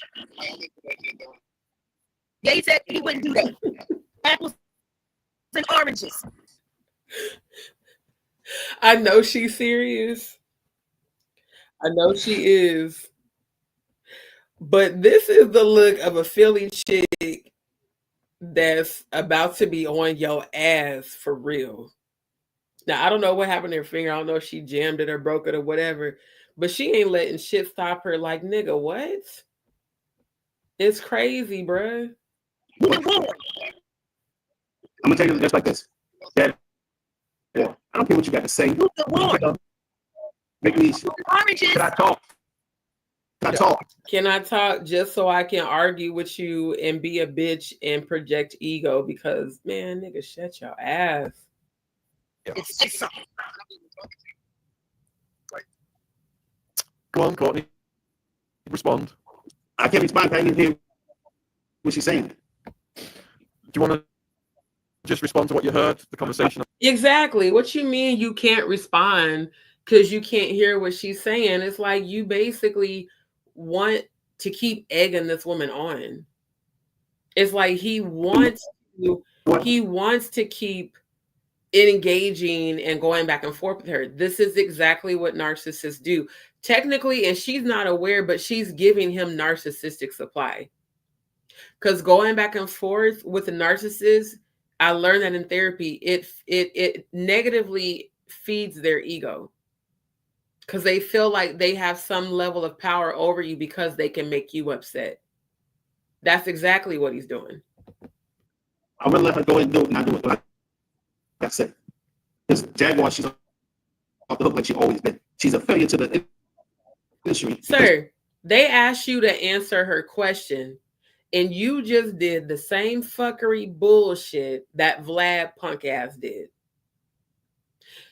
How does the first thing out of your mouth when you come on stage is, I've never said your name except to apologize to you, but now you want to go into calling her a failure. Bitch, what have you done in life that's made you great? Have you produced any sort of music? Have you helped save any victims? No. And here's the thing too. He hasn't once addressed any of the victims of Diddy's. Not one time throughout this whole entire interview. He spent his whole time provoking her, talking shit about her, talking down to her, and calling her a loser and saying all these negative things. This is how you know, just like Vlad culture vulture ass did. Everyone who's on Diddy's payroll all discredit Jaguar. They all put her down. They all bring up how she hasn't had a hit since Jay-Z, since the early 2000s, even though I've listened to several songs by her that she's produced since then that are amazing fucking music. Bitch, the only thing we know about your punk ass Courtney is that you can't keep your facts straight, that you evade the truth, and that you dance around, instead of you answering, you dance around shit, and then you proceed to argue with a woman while saying you're not arguing with a woman. Sir, you are mentally ill. You're unintelligent. You're a fucking idiot. You a bitch ass nigga. You a hoe ass nigga. You look, act, and sound and carry the full energy of Uncle Rukus. And I'm going to just start referring to you as Uncle Rukus because that's who the fuck you really are. She only got far as she got. And that's this. But wait a minute, now he's talking about my career. You know what I'm saying? Right. He's provoking her. That's why the fuck she went off on your dumb ass. Andrew says, see, once Diddy was with Kim, Diddy wanted threesomes with, yeah, Pac definitely wasn't down for that because Pac got raped in prison. Oh, Andrew, please hit me on IG because you got the tea that we need. Matter of fact, if you come back tomorrow, or later today rather, since it's already after midnight, if you come back later tonight when I do my next live, I will drop the link for you to join the panel because I want you to speak the stuff that you're telling me in the comments here. Puffy, only you and I know what's going on. Oh, I fully believe it. I fully believe it. Because there was some video I seen with Pac and who was the other artist? It was another rapper, and they was saying like they didn't even want beef with Diddy or nothing like that. They just wanted to make music. I'll find it and I'll put the link in the comments after the live. Pac, I guarantee you, if he was really in love with Kim, there ain't no fucking way he was down to have no threesome with Diddy. And it makes sense. Because just like what's the name? Jonathan Hay talked about Jay-Z being a cuckold. And Diddy's a cuckold. Admitted that he likes watching people smash his chicks. That's why he allegedly hired all the male prostitutes to fuck Cassie and all the different women. Because secretly he likes the bussy. He likes the peen. And now all his shit's getting the fuck exposed. As it should. I don't know you. And I don't know That you, Jaguar. is senior, sir. What is that? That like you said, that don't mean nothing. That you don't know him. Everybody relevant does. Question is, why don't we know? Right, because no one. You know what? I got a clout chase, like you say. Nigga, you are what you're doing right now is clout chasing. Had his punk ass never been on this platform, I would not have ever known who the fuck he was or that he existed.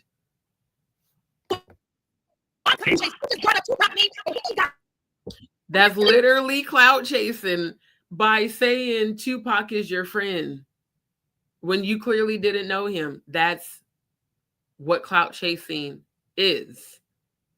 And then turn around and say, I'm not clout chasing. Yeah, you're mentally ill, sir. That's what you really are. With this book. Because I don't have nothing to do with the book, but publishing it. That's what Is it me? Was this nigga moving his lips like he was reading a prompter? Hold up.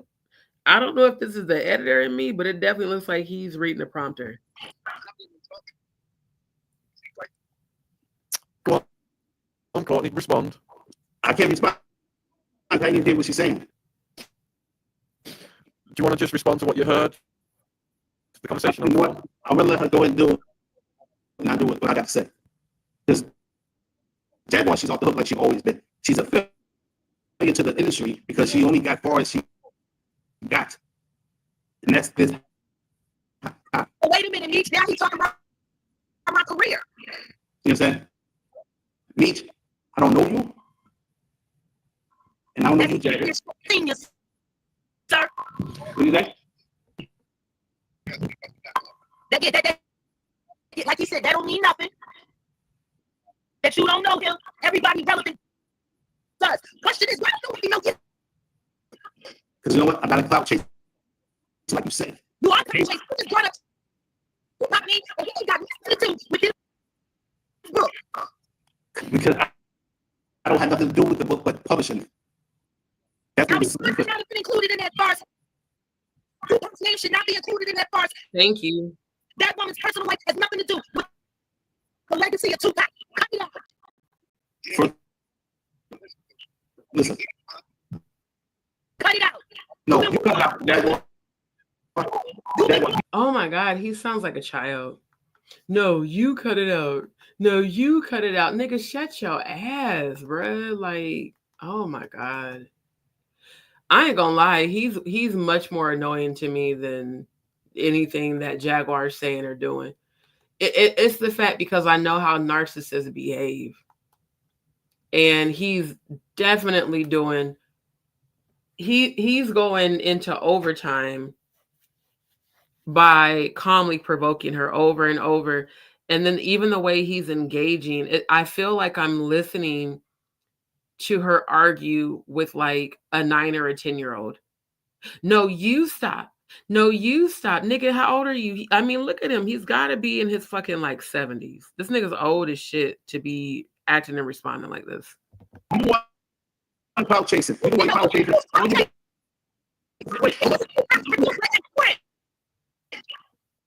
friend. That's not a clout. You clout. How your friend? He been in jail for 30 years. He been in jail. Somebody didn't know Pac. Who knew? I know Pac. I know Pac. He know me. Yes. Let me just jump in here for a second, right? At the risk of my own life. So it sounds like I'm sorry that this is not meant to come out patronizing or anything like that. So, Jaguar, your response is to what has been put in the additional segments of this book that exposed a lot of the alleged activities of Kim. Her kids seen it, all the rest of it. Courtney, you're denying even having any part in writing that segment, and I believe, and I'm just taking this from what I took on board when you said you were doing this for your friend Tupac. I believe you meant handing over the drives and doing your part for all of this. I'm not taking sides. I just want to make that clear. Okay, I'm not taking. The way he said that had me, oh my God. Earlier when I was watching, so I almost spit my water. I'm not taking sides. It still doesn't add up, sir. So, even with what Andrew said, okay, she dated Pac before Diddy. How does you having a hand in publishing a book that disparages Kim, or he said he was doing it for Pac, how does you participating in publishing this book do anything to honor Pac? If anything, you aided in dishonoring him by dishonoring this woman who he may have potentially been in love with, or who definitely was romantically involved with. How does you joining the bandwagon of disparage and degrading her do anything for Pac? I mean, it's like, in Scorpios, we really do try to think of all outcomes and all, different perspectives of a situation.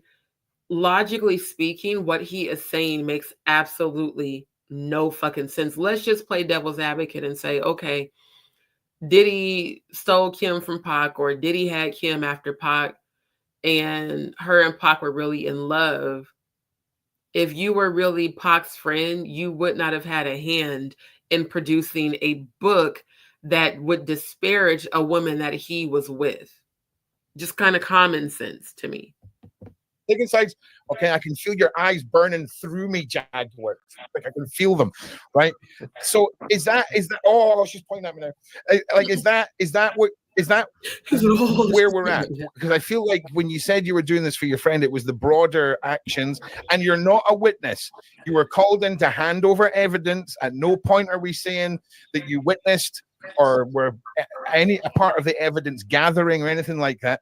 I'm not trying to give anyone a way out of this. I'm just saying, for me, it felt like when you said you were doing this for your friend, you meant walking into the court and handing stuff over. And I feel like Jaguar is saying that she is raging, rightfully so, about what was put in that book. And you're saying that you never put it in the book. So I'm going to step back now and hope that I didn't say anything wrong. No, you didn't say anything wrong. You said everything right.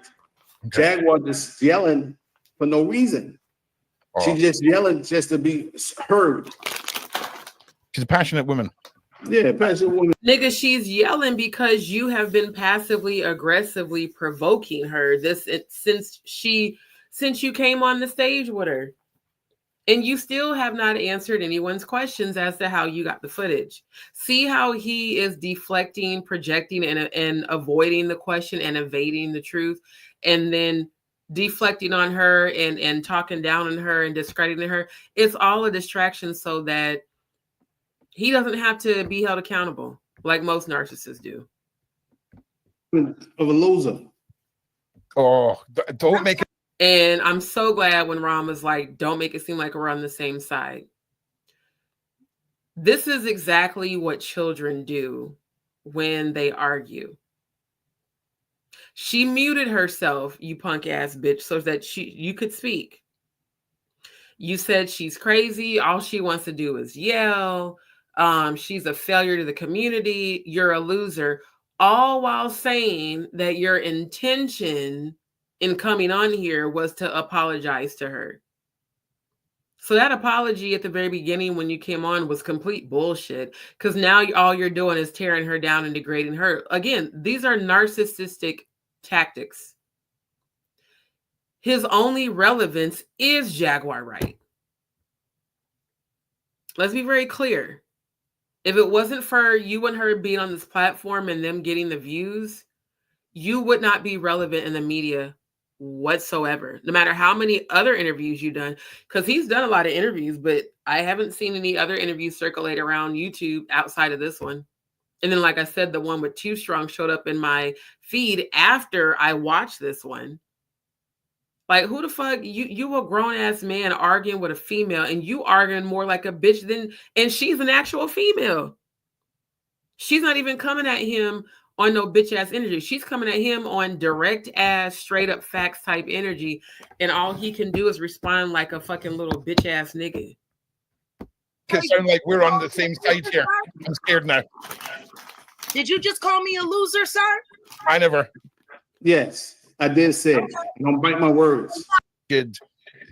activities of Kim, her kids seen it, all the rest of it. Courtney, you're denying even having any part in writing that segment, and I believe, and I'm just taking this from what I took on board when you said you were doing this for your friend Tupac. I believe you meant handing over the drives and doing your part for all of this. I'm not taking sides. I just want to make that clear. Okay, I'm not taking sides. Okay, I can feel your eyes burning through me, Jaguar. Like I can feel them, right? So is that? Oh, she's pointing at me now. Like, is that where we're at? Because I feel like when you said you were doing this for your friend, it was that all she was pointing at me had me fucking dying, bro. He was like, "Oh, she's pointing at me." She actually was pointing at Courtney though, but that shit was hilarious. Broader actions, and you're not a witness. You were called in to hand over evidence. At no point are we saying that you witnessed or were a part of the evidence gathering or anything like that. I'm not trying to give anyone a way out of this. I'm just saying, for me, it felt like when you said you were doing this for your friend, you meant walking into the court and handing stuff over. And I feel like Jaguar is saying that she is raging, rightfully so, about what was put in that book. And you're saying that you never put it in the book. Now, Ron, he never admitted to walking into the court and handing over any footage. And in fact, on the Too Strong YouTube video, it was shown Too Strong actually produced receipts of the subpoena. And Courtney Burgess says, the reason I didn't willingly hand over the footage is because I didn't want to be labeled in the community as a snitch. Sir, bitch ass nigga, you already are a snitch. So I don't understand how on this platform, he lies and says that he walked into the court and turned over footage, but then on the Too Strong platform, he admits that he received a subpoena, as well as Ariel does a public, what is it called? Press release, or press conference rather, where she says his house did not get raided. He received a subpoena to submit evidence and footage of the alleged freak-offs and the alleged essay of a minor. So people like me who pay attention to every fucking thing, it's very obvious that you're a liar. That's why you can't keep your facts straight. And it's very obvious that you just want attention, which is clout. And that's why you're on these men's platform arguing back and forth with a woman, but you sound like an actual bitch who's lying. And she sounds like a woman who's passionate about the friend she lost and you disparaging her. That's how I see it. So I'm going to step back now and hope that I didn't say anything wrong. No, you didn't say anything wrong. You said everything right. Okay. Jaguar just yelling for no reason. Oh. She's just yelling just to be heard. She's a passionate woman. Yeah, passionate woman of a loser. Oh, don't make it sound like we're on the same side here. I'm scared now. Did you just call me a loser, sir? I never. Yes, I did say it. Don't bite my words. Your mother's a fucking loser. How about that? She gave me black ass. You should have minded your fucking business. My mind is my business, Jaguar. You want to be a... I guarantee you Ron was cracking the fuck up when she said that. That's why he went off camera. Pass around, nigga. Pass the shit around and do it quietly, G. Do it quietly. But for a nigga that don't nobody know, you know a little bit too much. And now you don't want to know anything at all. And then you want to sit up there and say you doing all of this for Tupac? I got Tupac's friend and producer on the phone. He's calling bullshit on you, G. All you're doing is pretty talking. Even Ron shaking his head in agreement, like, bruh, what the fuck? That his ass is gonna be cooked. Ain't nobody gotta do nothing. There's enough motherfuckers that is tired of the bullshit when it comes to Fox. So Stop. I didn't hear anything. You being called out the real ones, G. And guess what? We ready. I wore this hat for a reason. because you rehearsed. You told somebody you rehearsed. Jag. Nigga, you rehearsed. You're clearly getting coached. And from what I can see through your glasses, it does look like you are reading a fucking prompter. It's like this is what's be so frustrating about narcissists. That deflect and project bullshit. They will literally accuse you of doing exactly what they're doing. How it was explained to me in therapy, a narcissist doesn't have the capability to see themselves as wrong, ever. That's why they constantly deflect and project onto you to make you feel like you're crazy or there's something wrong with you when it actually is them that have the issue. I just called this man. I don't know what it is. I don't even hear. Showed you the text messages between me and your lawyer, and now you ain't got nothing to do with it. I can't hear what you're saying. I didn't do nothing. I don't know nothing. Didn't I tell y'all? Somebody owes me some money because I told y'all, bro. This shit,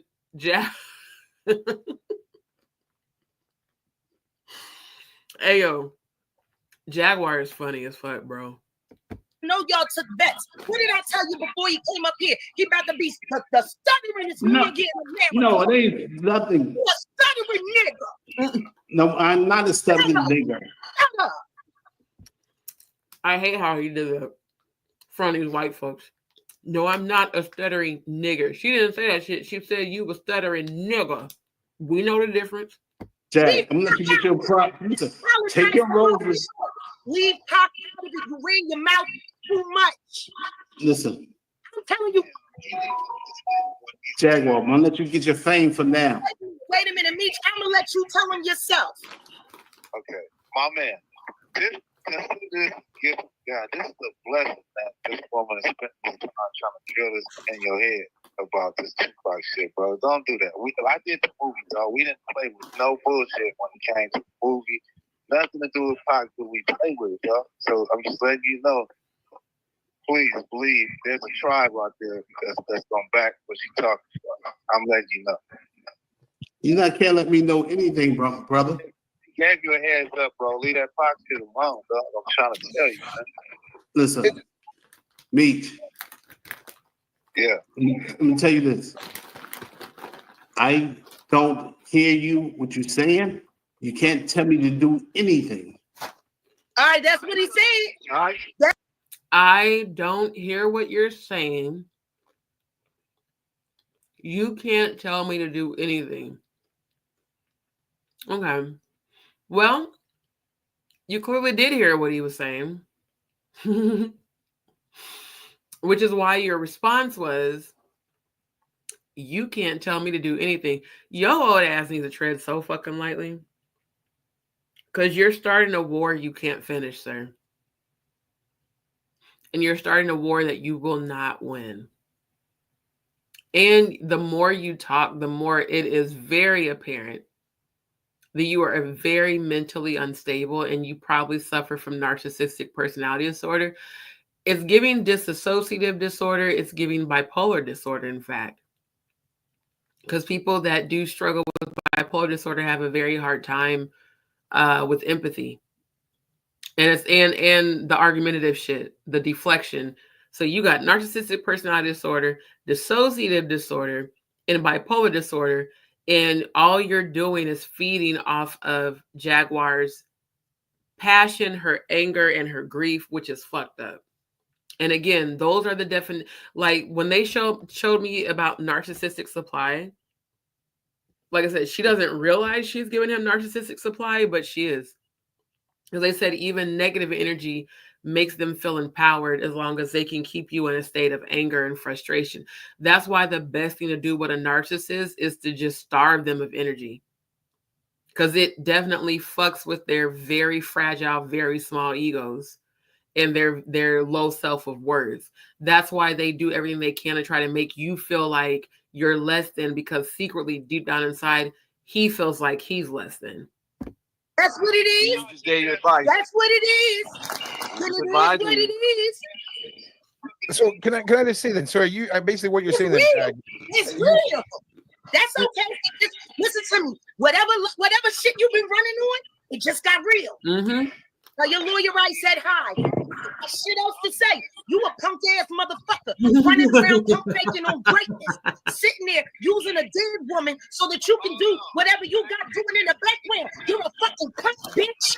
I don't want to hear shit. You didn't hear what it is. Keep Pac name out your mouth. I got what here. Go on now. I want to see something you bitch ass niggas say my name. I don't care what she's got to say. Yeah, exactly. Say my name, nigga. Then see how. You clearly do care what she has to say. Because all you keep doing is provoking her instead of answering the questions that all three of them have asked you, sir. See how quick the noose end up around your ass, stupid nigga. You stupid as fuck, dog. Politics and bitch ass niggas. Fuck. All right, let's get money, nigga. Get let's pull this Jaguar. Let's pull this back down. Because the Ron and I can tell Ron and Sean are not used to hood talk because they're like, oh wait a minute, we're on YouTube, no threats. That's how people in the hood talk, bro. And he asked for it. He popping all this good shit. He's talking all this good shit, right? But he ain't finna back that shit up. If they were in the streets talking face to face, especially with Meech there and her dude, oh nigga, you wouldn't be saying none of this shit. See, it's real easy to play bully when you're sitting behind a laptop or a phone. I'm the kind of motherfucker, the same shit I say online, I'm gonna say it to your face and have. That's why certain people love me and certain people hate me, because I'm a squirt, but I'm gonna say that shit to your face. I'm not ain't finna be no behind a damn computer cyberbully. No, I'm gonna come face to face and tell you how the fuck I feel, straight up, no chaser. And either you gonna take that shit or you ain't. He a bitch ass nigga. I don't blame her for going to fuck off on him. Let's pull this background, okay? Because I mean, and I'm just saying this how I'm observing it, Jack. Right? So you're in complete denial that at any stage Courtney is justified in saying that he had a friendship with Tupac, and he ain't got no right to say shit that ain't nobody that's backing Pac ain't saying. If ain't nobody backing Pac that's talking about this Kim Porter stuff, then anybody that's a true friend wouldn't be doing something. I told y'all this nigga ain't nobody's friend. She's right though. Because first of all, if Kim was with Pac before Diddy, then that would mean Kim had to have been with Pac after I'll Be Sure, who was her husband. And if her own people aren't speaking on her previous relationship with Pac, then nigga, why are you? I get where she's coming from. I do. It definitely gives clout chasing and not I'm here to support Kim and to support when she was with Pac, and nah, nigga, it's giving clout chasing. Listen, I'm not your friend. I'm not here to create myself. Listen, I'm not here to create myself. You better stop talking about. I'm muted up. I don't understand the whole I'm not your friend. This is like the 10th time this motherfucker had. Don't nobody care. Answer the questions that they're asking you, my nigga. Like, what the fuck? I said everything I need to say. I'm gonna You ain't saying anything. All you doing is yelling. You ain't saying anything. Did you hear what that grown man just said to you? Did you hear? What he said? That part. Go be dumb. Listen. Yeah. I'm not saying anything. Mute is the word.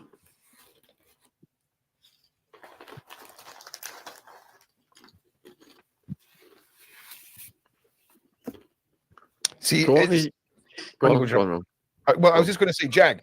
Like, I mean, we love hearing your points of view. The way you're delivering this is, I think a lot. I think no. Listen, I'm just being honest with you. I think a lot of people are seeing this. You know, it's passionate. You're angry. You're hyped up, right? Liar. And listen. I'm just. See, here's the thing. Again, Ron and Sean, y'all clearly ain't never been to the hood or around nobody in the hood. Y'all are lucky she ain't doing worse, considering what this bitch ass nigga is sitting here doing. I'm just being honest. Now, yeah, her delivery is not going to be soft and gentle when a motherfucker is sitting in her face, constantly provoking her.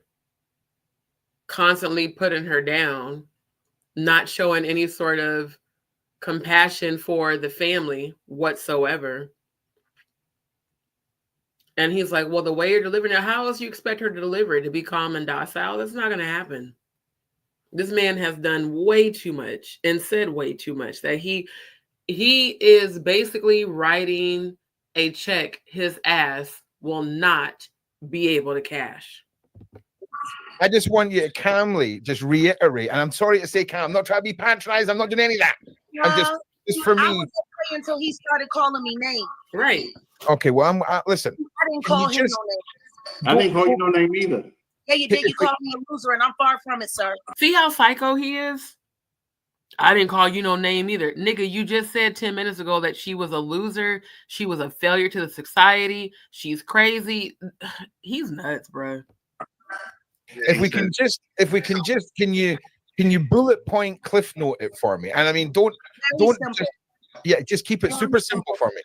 Anyone who are true friends of any of these people that are attached to this tabloid sensation would never have agreed to or corroborated or confirmed anything that has been leaked out in this very confusing book. The book, I believe, was disinformation meant to confuse things, to buy Diddy a little bit of grace in the jury pool when the jury is finally picked. Okay. Thank you. That way he can think about it. And Diddy's a definite huge narcissist.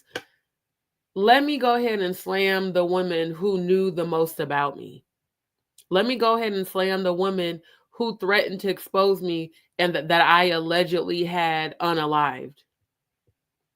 He won't even let her literally rest in peace to cover his own ass. Now, if that ain't some narcissistic shit for your ass, I don't know what else is.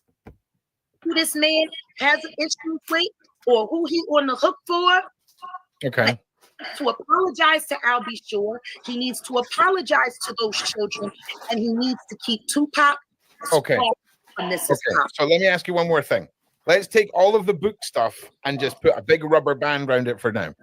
Do you not think the fact that he is walked into the court and handed over these flash drives that are going to potentially lead to massive steps forward in putting away this monster? Now, I'm sorry, it's sort of try and make you say something positive. That's not what I'm trying to do.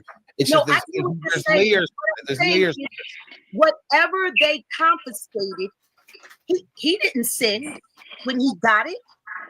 As explosive as that was, if you were really trying to be a good Samaritan, in this case, you would have sent it right away. No, it had to be subpoenaed. Thank you. That's literally what I was just saying. How can you say you're trying to help Pac and all this other shit, but you were monetized and financially compensated for the evidence, and you chose not to turn it in until you were able to capital, and you still didn't turn it in. You held onto the evidence to get monetized, and you waited until the court sent a subpoena. That's why I like how she's breaking all this down, because she's definitely not crazy. She just sees through the bullshit, and she's passionately calling him out on it. But do you not think, Jaguar, in cases like this, there's a time for dropping this sort of evidence? If he was really interested in getting justice for Kim, they wouldn't have needed to monetize it first. Thank you. They would have just given it to the authority to get justice for Kim. This was monetized, sir. Oh, no, I'm not talking about the book. I'm talking, and I completely understand every point you're making and where you're coming from. And I'm saying he's not a good Samaritan here, sir. I'm not here to be a good Samaritan. I'm not here for neither one of them. I apologize to Al B. Shore, and I apologize to the family. That's it. Y'all asked me to calm down, and I calmed down, and here you go. I guess he's getting coached again. Please interrupt her. He's making too much sense. Thank you. Yeah, I mean, I do appreciate it. No, but sentence since he sat here on this point. Thank you. Like I said, the people that was in the chat talking shit about Jag, man, fuck y'all, because she's actually right. He has not made one sentence or one iota of any sort of sense. He has literally spent his entire time arguing and going back and forth with her and evading the truth and evading the questions. It makes absolutely no sense. Well, I mean, he did say that he apologizes to.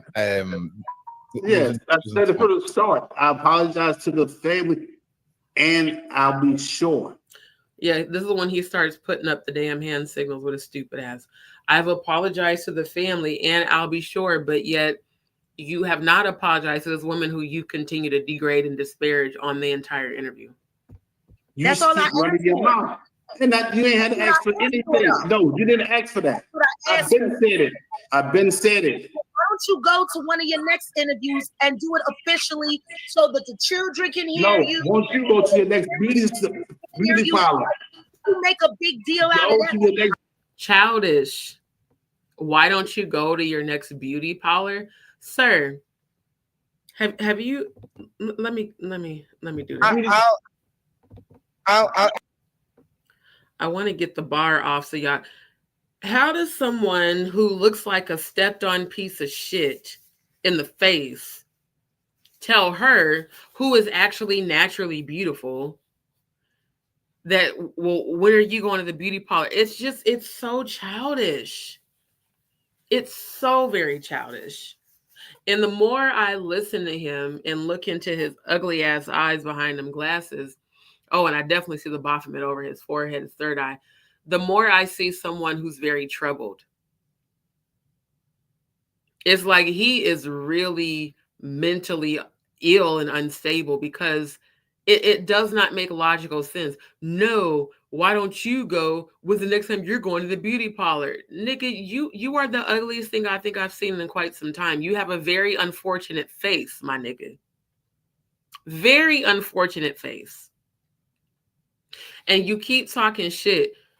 And I don't give a fuck if Instagram took down my live because they said, oh, it sounds like your content is threatening. Fuck that nigga. When the ancestors told me 12 days, they told me 12 days for a reason. He better shut the fuck up. And if he don't apologize to Jaguar, they're gonna come after you. That's all I'm saying. They're gonna come after you. I just want to interject again. I'll be honest with you, and I'm not one for sides. I'm just one for facts. The very second that Courtney came in, the first things he said were, Jaguar, I would like to apologize to you. And he clearly didn't mean it, Ron. Now, I understand Ron's trying to be diplomatic and trying to calm down the energy, but a person who's truly sorry doesn't, after the apology, proceed to bash you, degrade you, tear you down, put you down, and call you names. That's what a child who's having a temper tantrum does. So that apology, clearly it wasn't sincere and he didn't mean shit and doesn't count for anything. And then before you even anything registered, you had your say. So I'm not picking, just saying. I think a big thing for Courtney was to apologize for. I don't want his apology. Him bringing my name up at all was a clout chase to begin with. Right. What he had to say about me initially was disparaging. Yep. So for that, I see him as nothing more than an agent and nothing more than an op. Not only that, I get that.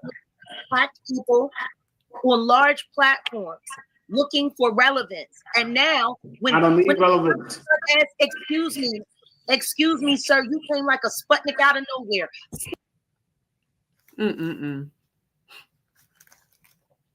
You don't need relevance, but yet you've done mad interviews on YouTube. You clearly need relevance.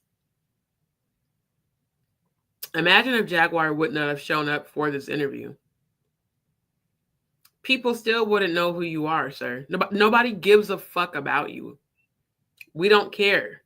There's nothing you contribute to society. And you damn sure haven't contributed to trying to rescue victims of SA. You have only contributed in the degradation of Kim Porter and now this woman on a national platform. Because YouTube is a global platform. People from all over the world watch YouTube. This is ridiculous. Somebody made you news. somebody. And considering that I never spoke about you, there was no need for you to ever speak about me. This is the thing that I have, the problem that I have with characters like you that come online. Y'all like to sit here and think you know how this whole information thing really goes. You really don't understand it at all. There is nobody that is better at this than me. There is nobody that will ever beat me when it comes to breaking these kinds of things down. You're right about I'm not here for your apology, sir. You I'm here to apologize to you. No, look, listen to me. I don't need your apology. It's just simple. Keep your name out my mouth. I don't argue with females. Keep your name out your mouth. I don't argue with females while continuing to argue with the female. I don't argue with females, but I'm going to keep interrupting and interjecting you and saying bullshit while also saying I'm sorry. Please get help because, yeah, you're actually exhibiting definite signs of bipolar disorder and definite signs of narcissistic personality disorder and even dissociative disorder because you can't quite understand or don't care to understand, rather, what this woman's actually saying about Kim, and I'll be sure. Then you throw in Tupac, which there's zero relevance. Even about the book, let's say, because I haven't read it, maybe there is something in the book about Pac. You claim to be a friend, right? Why would you participate in bashing the woman he was with? It just doesn't make sense. And while you at it, please stop talking about Tupac when it comes to this, because nobody wants that attached to the legacy of that great legend. Yeah, I never attached that to it. I'm not saying anything to you or G. Get lost. This is the second time he done brought up Gene. So you keep name dropping Gene after you already publicly talk shit about him. I caught a little bit of a clip of Gene's video where he was like, this Courtney Carter, whatever his name is, he was like, I don't even know this dude. Why is he talking about me? That's essentially what Jaguar's saying. She's just saying it from a direct Philly chick that's pissed off. Because why are you talking shit about people you don't know about a situation you allege to never have been involved in? Because you want attention. And you're getting it in the most low vibrational negative way. Why would I do that? So many people depend. You gonna say get lost, nigga? You know what? He don't even understand what's about to come his way. He gonna fuck around and find out though. On me to make money every day to feed their families. Why would I get lost? Because you know how much money I make people on their channels weekly? How much money do you make weekly? Don't tell me to get lost. You get lost, sir. I'm going to get lost. Good. And guess what? I hope when you do, you can be found. Because there's a lot of people getting lost right now that ain't never gonna get found. Right. Metaphorically speaking. Bon voyage. Send Ariel my regards.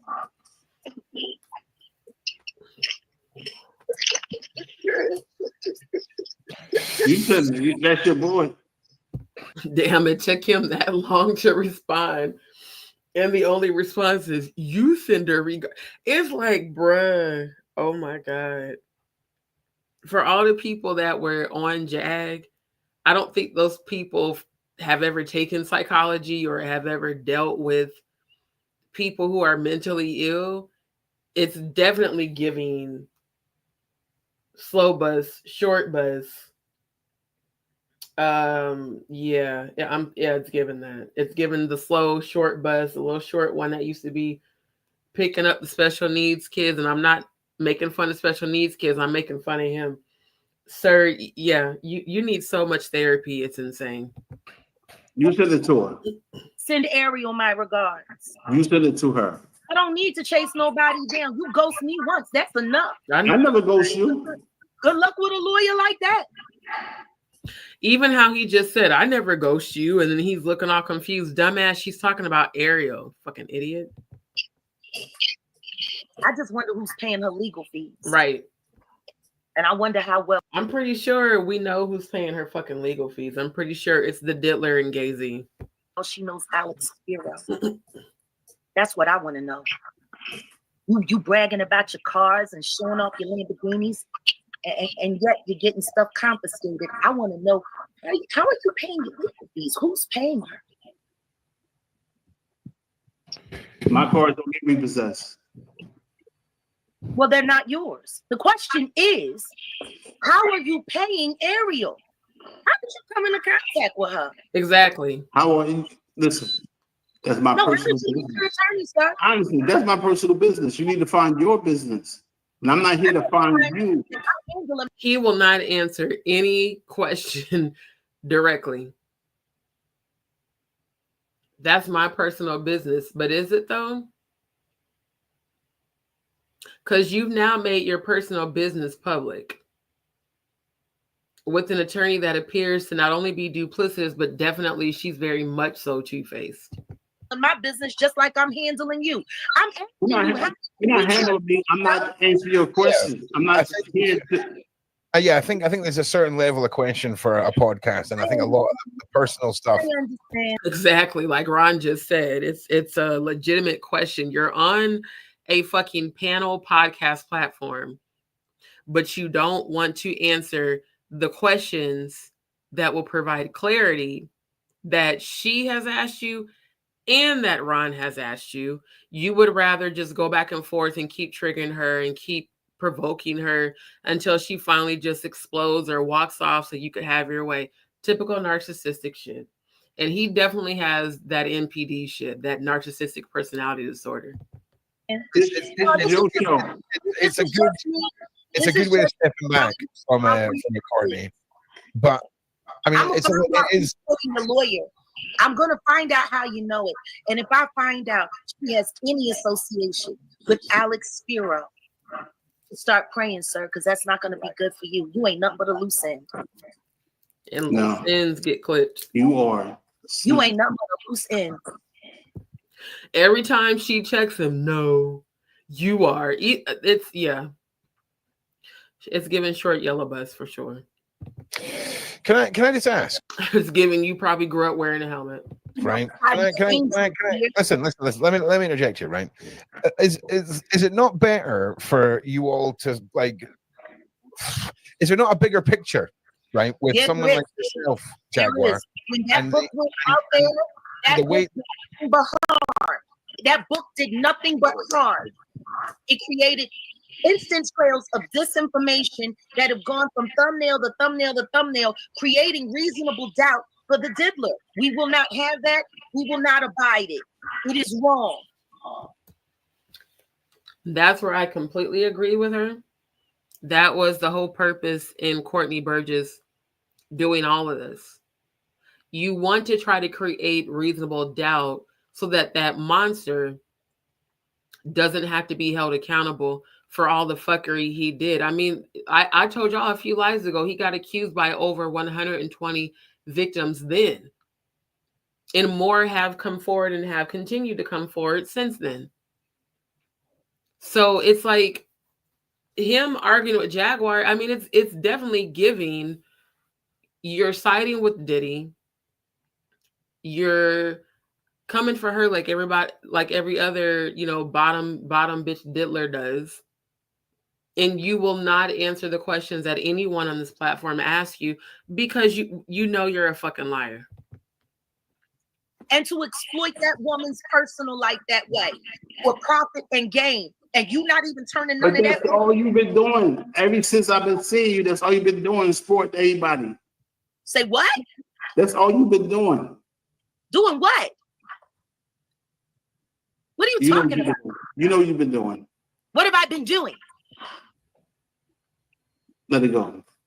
Okay, well, let's get into it. That's all you've been doing is exploiting people. Sir, the definition of exploitation is gaining profit from threatening people. She has been exposing, I definitely think it's given slow bus at this point, because there's a difference between exploiting and exposing. She has been exposing the truth about people. She has not been threatening or blackmailing anyone, into doing anything. Not at all. for real then, if we're just going to go full on kamikaze, let's talk about the monetization of that book. Let's talk about what am I? This is a grown man. Jaguar, right? Jaguar, your point of the monetization of Kim's story, right? Yes. The way these books came out, I think that is a fair point. Okay, and I think that's one that I'll ask Courtney. Money. Was any of that money donated to the legal fees of any of the victims that she tried to help spare? Like, if y'all gonna sit there and talk about Kim, then do it for what she really intended it for, to save and to call those into account that needed to be held into account. Y'all could have done all of that. I said it, and I'm gonna do it. Movie, anything will be donated to Kim Porter twins. How much has that been donated thus far? Because there have been hundreds of thousands of dollars. It's frozen. Amazon froze it. Not bet. And he ain't getting none out first. I have nothing to do with Amazon. You need to slow down and stop running your mouth so much. I don't need to do anything but what I'm doing. And whoever you're talking to, you talking about cloud chasing. You bring me jumping here. I get that. And now we've finally gotten to this point where you're warning me. Who are you warning me for, sir? I'm not warning you. You don't want to warn and threaten. No, you are trying to encourage a change in my course and my trajectory, sir. No, you speak about everybody. You speak about everybody. You spit everybody's name out. I speak about the truth. Listen. You got a problem with the truth? No, I don't. The truth is bad. Well, who's bad? Listen. Choose your own fight. You trying to do yourself a favor. Choose your own fight. You trying to fight. You're trying to give me, and use it on yourself. Okay. My word is born. I buck for no one. I bow to no one, and I will. I love this comment. She said, "Courtney, if you're being truthful, then please stop your crusade. You are helping the diddler and hurting the real victims. That's the whole point." Literally, that's the whole point. That's all he's doing. Because think about it, if he's against what Diddy has done, he would not be sitting here provoking her, going back and forth with her, putting her down. He would actually be helping to resolve the issues and helping for some victims to get rescued.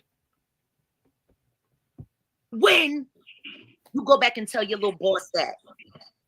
You go back and tell nuts right here. Yes, you do. Who's my boss? Dude. Just like you love serving Lucifer. Ain't that what you call Diddy? You got a boss. Tell him I still got nuts right here. Yeah. What is this timestamp? 53:25. Let me take a screenshot because I'm going to use this for my video clip. That shit is hilarious. Hold up. Yeah, I'm gonna save that. Cause she said, "Tell him I got it by the balls," but she does. Cause now I know who you're working for. You just told on yourself. Thank you. That's what I was hoping for. I was hoping that I could get some modicum of truth out of you today. Thank you. What is it you're alleging? What's it you're alleging there, Jaguar? Oh no, he's telling me that my life is on the line, that the bounty on my head is real, and I need to let it go before somebody cashes. I did not say anything like that. Something wrong with her. We ain't dumb. We ain't dumb here. We ain't dumb here. See, that's the difference between me and y'all. That's why you can't stand me, because I got the balls and the courage to say what y'all too afraid to say. You ain't nothing but a grown baby waiting on the daddies, waiting on daddy to come through. But she's dead ass is serious though, because I know Sean probably clearly doesn't want to get involved, which is why he has Ron asking all the questions. But she do got bigger balls than all three men on the screen right now. And that's why I need to research Jaguar Zodiac. I feel like she has Scorpio in her chart. Because the thing about Scorpios, we're not afraid to say what everybody else is afraid to say. We're not afraid to speak on what everybody else is thinking but don't want to say, because we're realists. Jaguar is one of the realest people I've ever heard on YouTube, period, since the first time I heard her on there. And like she said, he's nothing but a grown baby.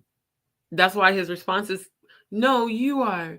No, you do it. No, you. No, you're this. You're that. It's like listening to a 75-year-old 9-year-old or however the fuck old he is. Fix you up again. Go on ahead now. You read a lot of books. You read a lot of books. You read a lot of books. Take that advice and save it for yourself. You read a lot of books. See, I write books. I write music. I'm also a journalist. There's a lot more to me than you know, which is how I know you're being. I don't know you. I don't do my homework on you. You're not my subject. You're not my subject. All the more reason you should never say my name. Right. I ain't say your name, but to apologize to you. That's Next it. time someone asks you anything about Nigga, you called her a loser. The fuck? What are you talking about? You called her a loser. You said she was a disgrace and a failure to the community. You've called her crazy. You've said something's wrong with her. The fuck? me, you make sure the first words out your mouth is, Jesus help me. No comment. You No fishing. comment. You trying to listen. Y'all see that Masonic hand symbolism? I was hoping that I could get some modicum of truth out of you today. Thank you. What is it you're alleging? What's your alleging there, Jaguar? Oh no, he's telling me that my life is on the line, that the bounty on my head is real, and I need to let it go before somebody I did not say anything like that. Something wrong with her. We Something ain't wrong with dumb. her. We ain't dumb here. We ain't dumb here. See, that's the difference between me and y'all. That's why you can't stand me, because I got the balls and the courage to say what y'all too afraid to say. You ain't nothing but a grown baby waiting on waiting on daddy to come through and fix you up again. Go on ahead now. You read a lot of books. You read a lot of books. You read a lot of books. Take that advice and save it for yourself. You read a lot of books. See, I write books. I write music. I'm also a journalist. There's a lot more to me than you know, which is how I know you're being. I don't know you. I don't do my homework on you. You're not my subject. You're not my subject. All the more reason you should never say my name. I ain't say your name, but to apologize to you. That's Next it. Next time someone asks you anything about me, you make sure the first words out your mouth is, Jesus help me. No comment. Listen. You no fishing. Comment. You trying to listen. Block. You need to block. That's simple. Is there any resolution, Jag? Is there any resolution that could be found here between you and Courtney? Did y'all catch the Masonic symbolism? Did y'all see him throw up the Aleister Crowley triangle, the same shit that Jay-Z and Beyonce and all them have thrown up during their concerts? That's him pledging his allegiance to the Freemasons and to Lucifer and shit. He needs to do what he said. Be a man of his word. Get lost. Vios and this.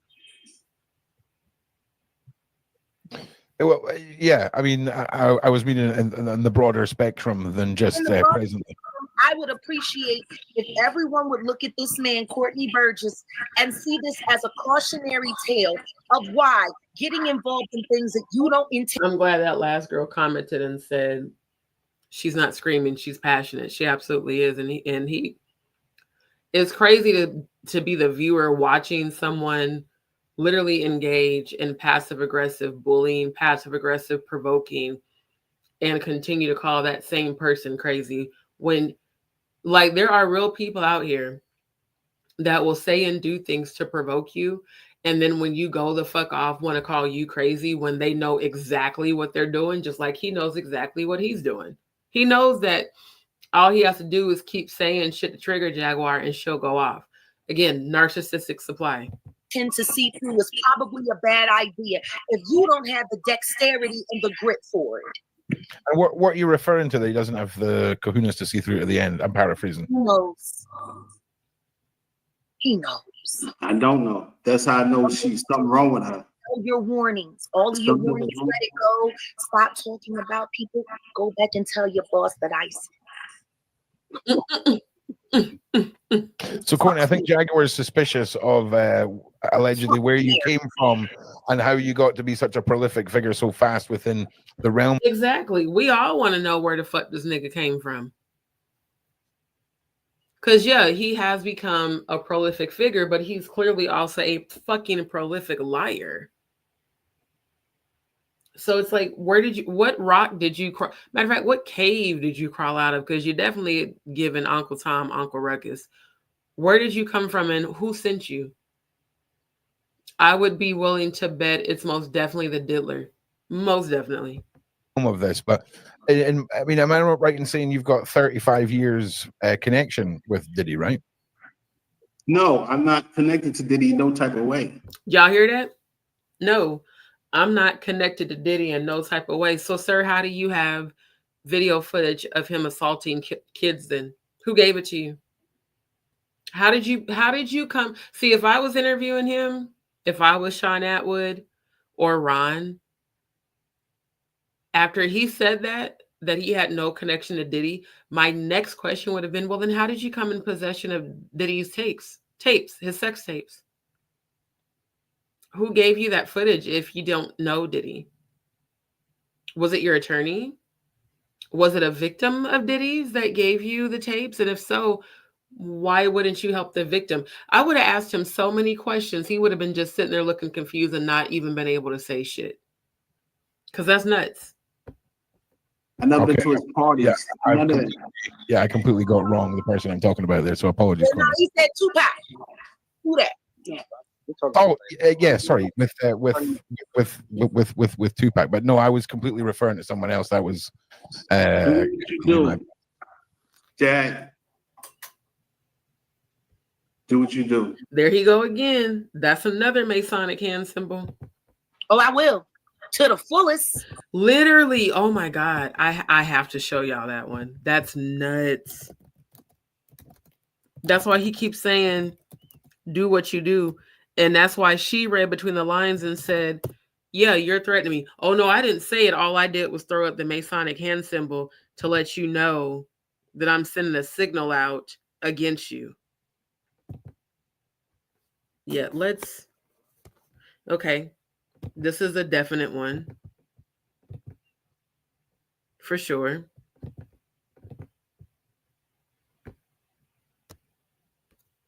And I want to, because I just saw that one. I think it was on TD Cakes. Yeah, there we go.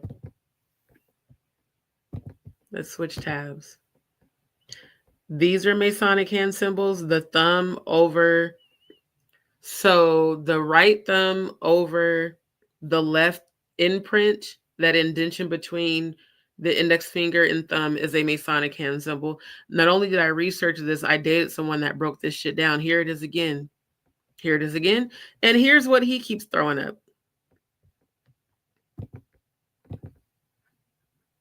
So he thinks that his Luciferian affiliations and connections are somehow going to protect him.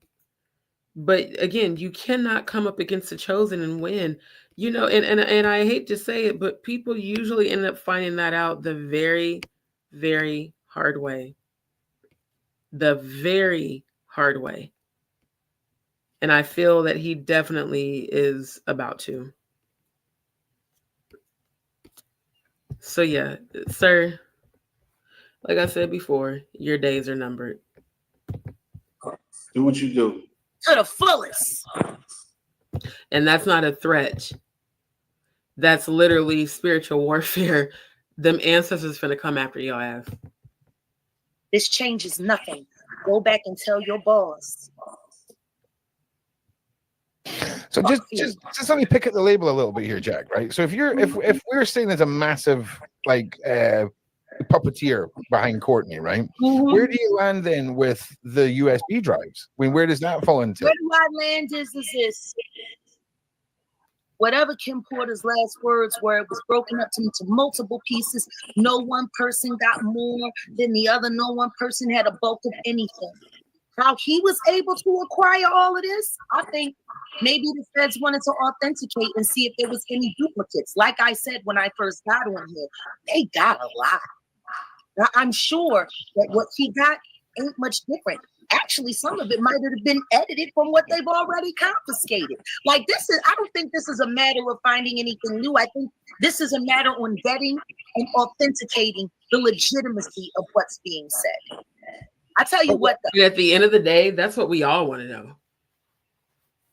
How legitimate is his word? Because if you had no connection to Diddy, as you've said, and we know it's not true, how did you procure the information, sir?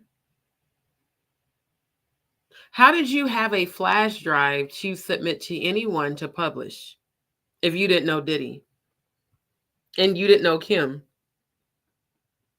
Who gave it to you? That's what the fuck you need to be answering. If Carters are behind this in any way, bravo. And I'm not gonna lie to you, I feel that it's the Diddler and the Carters, because you know they're tandem. And even that prison phone call, I believe that was staged. Because Diddy's not dumb. He knows that prison calls get recorded. And the whole make sure you remove all the pizza boxes and recycle the plastic sounds very much, we know what pizza represents because I've shown y'all that on the last couple of lives. Boxes can definitely mean coffins or graves or bodies that are no longer living.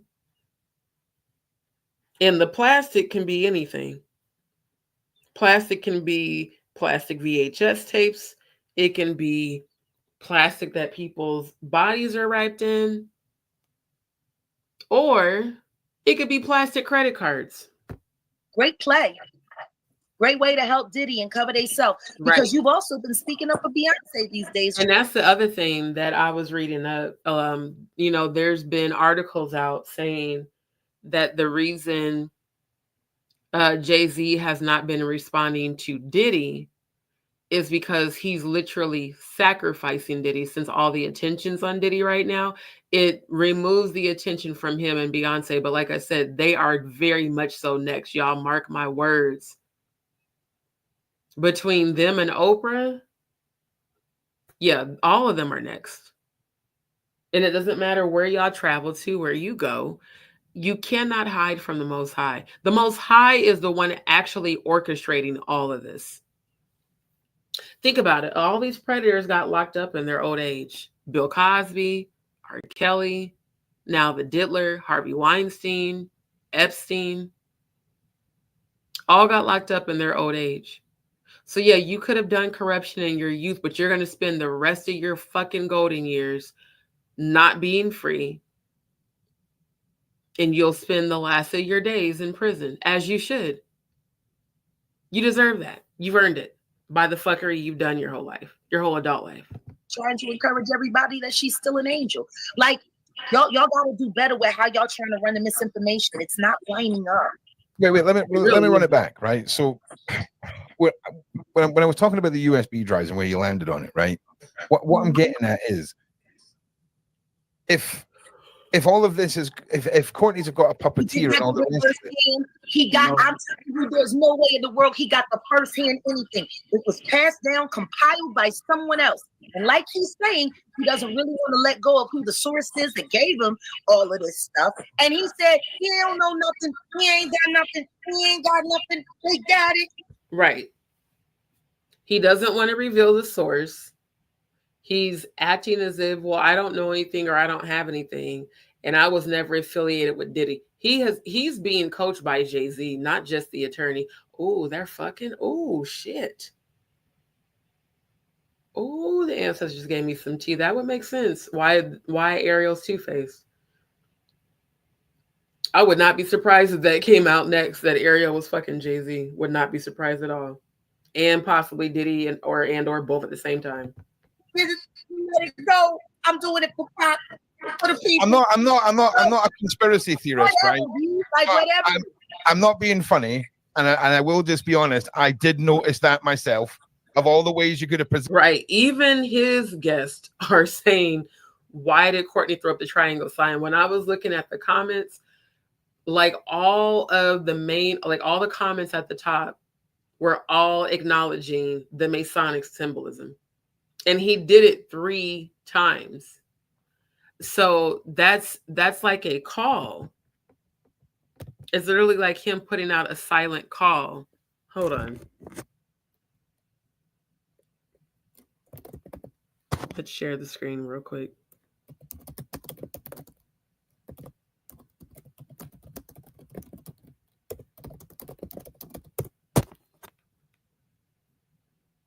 Yeah, this shit here.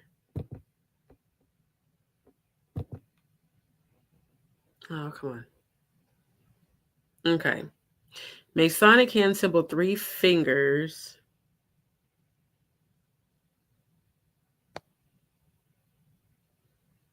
Oh, wait. This is not... Okay, this is not what I thought. It looks like a Pinterest. I receive it. Whatever's about to come, my hand is itching. I receive it. Okay. Is this the same shit? Hold on. No, I want...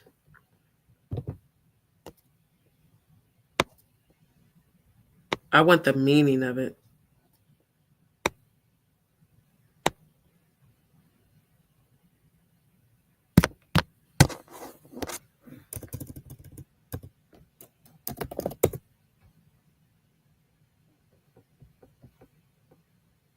Triangulation. Okay, let's see if this gives some context.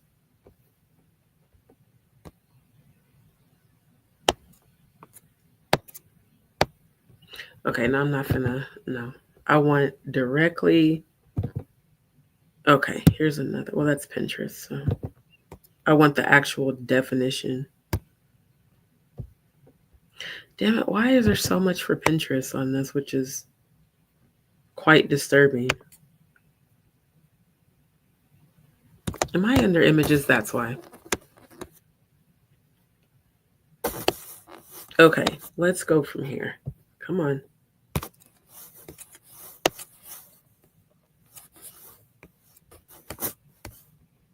No, fuck off.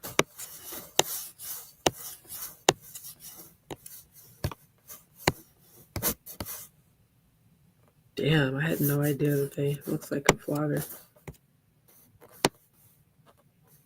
Wait. Okay, you know what? That's not giving me any sort of information. Dude, fuck off with that shit. Okay, the Masonic triangle is a significant symbol in Freemasonry with deep-rooted meanings and representations. Often seen as an equilateral triangle, it carries a rich history and connection to various aspects of the craft. By understanding the Masonic triangle, one gains a clearer perspective of the teachings, philosophies, and rituals placed in Freemasonry. So maybe he's calling for a ritual to be done on Jaguar, but sir, you're only going to attract that to yourself. Within Freemasonry, the triangle appears in numerous contexts, symbolizing different concepts. One well-known triangle is the Eye of Providence, which depicts an eye enclosed in a triangle and surrounded by a ray of light or halo. This symbol represents the idea of divine providence watching over humanity. Another instance is the sacred delta, the emblem of the grand architect of the universe. Yeah, that's what anybody I've talked to and or have dated that's in not the military. Well, I have dated some in the military, but Masons, they all have referred to the grand architect of the universe. And they say, well, Masonry is not religious. We just all reference the grand architect of the universe. I'm like, who is exactly the grand architect of the universe? Who is that? Like, let's provide some clarity on that. No, okay, fine, copy it. Because again, this is all the shit I've been talking about since my teenage years when I discovered it. Okay, hold on. The Grand Architect of the Universe, also Grand Architect of the Universe or Supreme Architect of the Universe, is a conception of God discussed by many Christian, there's that word again, theologians and apologists. As a designation, it is used within Freemasonry to represent the deity neutrality in whatever form and by whatever name each member may individually believe in. It is also a Rosicrucian conception of God as expressed by Max Heindel. Interesting. Interesting. Throughout the history of Freemasonry, the Masonic triangle has continued to evolve and hold significance, serving as an expressive symbol of the organization's belief and values. By delving into the meanings behind the Masonic triangle, one gains a deeper appreciation for the rich tradition and symbology that underlines the unique fraternity.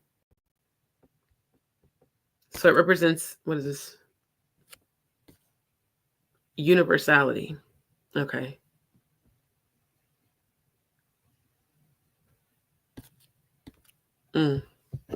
So yeah. Positioned your hands, Courtney. That was the only way that you could have positioned them in a way that would have caused anything. And I'm going to be honest with you. I noticed that too. So again, I'm just trying to get this to a point where everyone can make sense of everything that's going on here, right? Because obviously Jaguar, the everything, I think a lot of people agree with you about the 2 points on the book, the monetization, where that's gone. I believe, Courtney, when it comes down to, I've been fallen victim to sites like Amazon and PayPal locking down funds for no reason. They're savage. So benefit of the doubt on that one for now. Easy ways to keep up to date with that. Let's now, the point about what was added into the book. Courtney has said that he never had any take in that, but I would probably agree with you that it was maybe unnecessary to be added, and the impact on the family and all the rest of it, completely there with you. I think the way that Courtney was mentioning Tupac, and I mean, you can see the legacy of Tupac, right? I mean, I'm a massive Tupac fan. Everyone's a massive Tupac fan, but you can see the way you reacted to that. Do you think that the way that you reacted to that? Now, please just let me finish. The way you reacted to that. Do you not see then how possibly you maybe took too much from that in the broad spectrum of someone? But in saying that, maybe not though, because I mean, how deep was your friendship, Courtney, with Tupac? I mean, I'm sorry to question your. I want y'all to pay attention to the fact that Ron interjected. One, because he did want to break up their back and forth banter, but even he wants Courtney to give him a direct response on how well did you know Tupac, which y'all about to see him stutter over that shit. Past and ask you such a personal question. It was just, for me, if I was to come out and say something like that, that would have been about somebody who meant something to me, and maybe you know something about that case that maybe I don't, that this could have helped with. I don't know. I'm just saying. So how well, and I'm sorry to ask you, Courtney, I really am. And if you're happy to answer that, is how close was your relationship, and how well did you know Tupac? From New York to Baltimore to Maryland, I mean, from Baltimore. Nigga can't even keep the state straight. Motherfucker, he didn't ask you geographically where Tupac lived or where you've traveled. He asked you a direct question. How well did you know Tupac? And then even as he's lying about the geography, you're getting shit mixed up. So, you know, I don't know if it's drug induced. I don't know if it's short bus induced, but you clearly don't know how to respond to shit.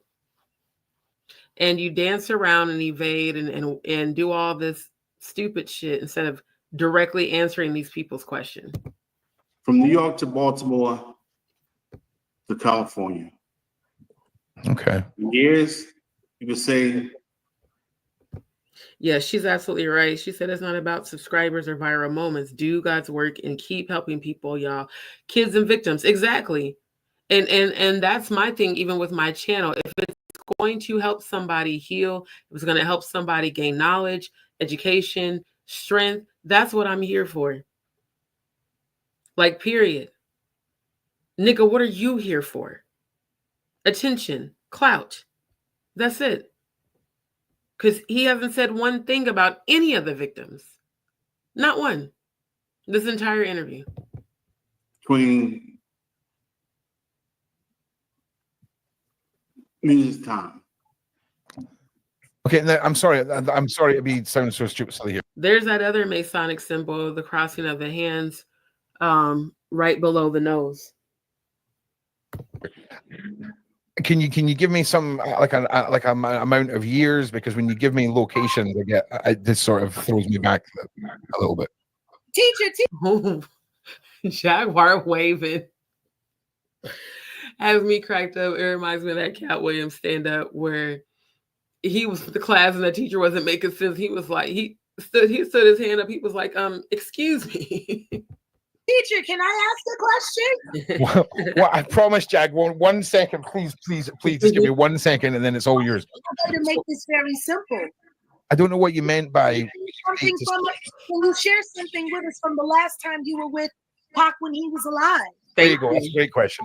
Your last living memory with. Literally, I'm so glad that she did calm down and directly ask him that, because now he can't gaslight her. That was a word I was looking for earlier. He's been gaslighting Jaguar this entire interview and passive aggressively provoking her. Now she's calmed down. She's even asked you, what's your last living memory with him? This is when the nigga just bails. Listen, I've been informed to get off the line with y'all. There we go with the hand symbolism again. I've been informed to get off the line with y'all because you don't have an answer. You don't have an answer for Ron, and you don't have an answer for Jaguar. That's why you spent an entire hour and 2 minutes in banter and going back and forth with her instead of directly answering the questions that both of these people have asked you, because you're full of shit and you're a fucking liar. Your lawyer called you. Yeah, sorry, Courtney, on you go. I'll talk to you later. Okay. Bye, dude. Yeah, let Courtney let Courtney just have a say. Sometimes it's. I'm on mute. This is funny. It is. It's hilarious. Yeah, on you go, Courtney. Damn, is that 6 times that he put up that symbol? Wow. All right. And no one does that. No one rests their hands making sure that their fingertips point to create a pyramid triangle design unless they are Freemasons. It was to give you a chance to speak. You were going to say something. Courtney, we brought you on. The viewers are asking for what happened in the court. They're very curious about what happened in the court. I can't talk about that. What happened in court? But I want to. There's that stuttering that she talked about before he came on. Oh no, I'm not a witness towards. This is the 7th time he's put up the symbols. Who talks with their fingers like that in a triangle? Who? Diddy. I never sat down at a table or a party with the man. The witness. There we go. That's what I was waiting on for him to say. Because I remember hearing him say that when I watched it the first time. I don't know that man. I've never sat down with him. I've never been to a party. I don't know anything about Diddy, but somehow you came into possession of tapes of Diddy assaulting children, sir. Completely full of shit you are. You need to detox that gut and that brain and just maybe go back to, elementary, because it's giving you didn't graduate. It's giving slow. It's giving lying and completely full of shit. That's what it's giving. And it's the fact that he's contradicting himself. That's really what it is. It's the fact that he's contradicting himself. Because you say on one platform that you knew the man. Now on this one, you don't know him. You didn't have nothing to do with him. Okay. It's anything. Nothing. Yeah. No sort. Yeah. You were just handed over evidence. That's it. Right. And who handed it over to you? How did you come in possession of evidence, and why If you cared about the people on the video, why did you have to get subpoenaed before you surrendered it? Were you on? I mean, like, seriously, like, I feel like he had to have been a part of this shit in some way, shape, or form to not only come for Jaguar like this, but to blatantly not answer Ron's questions. That's it. That's it. And what we got going on is generation, and plus it's got something to do with business. You understand? Whatever she into, I'm not into. Whatever he into, I'm not dropping no names. I don't need all this turmoil from her or anyone else. And I wish you don't need all this turmoil, but yet you literally caused it. Okay. Meech the best for him too. You understand? I have no beef with none of them. Now you want to say you want the best for Meech because your bitch ass is scared, as you should be. But before, you was talking Cash Money shit while she had him on the phone, just like a true bitch ass nigga. But if it come my way, I know how to handle it. And if it come my way, I'll handle it. No, you just threw up hand symbols for your Masonic brothers to handle it. Because Old Man River, you know what? Let's look up his age right quick.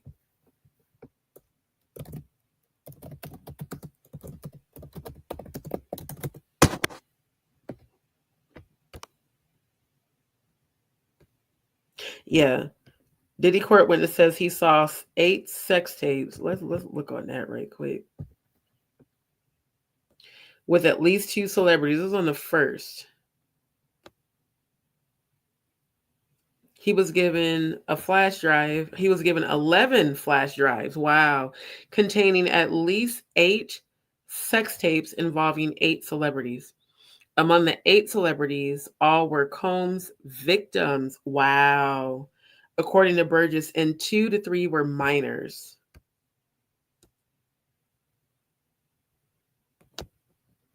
Wow.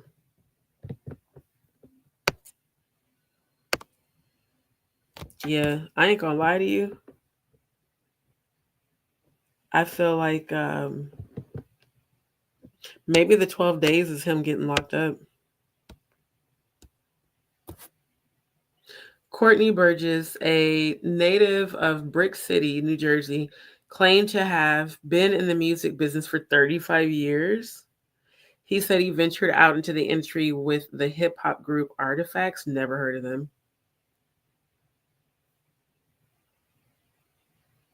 Wow. Here we go. Another person asked him in an interview with Matthew Cox for his YouTube show, Inside True Crime, posted on October 20th. I'm going to have to find this. Oh, we can't copy and paste on here? The fuck? I'm about to say. The hell is this shit? Come on, man. This is annoying.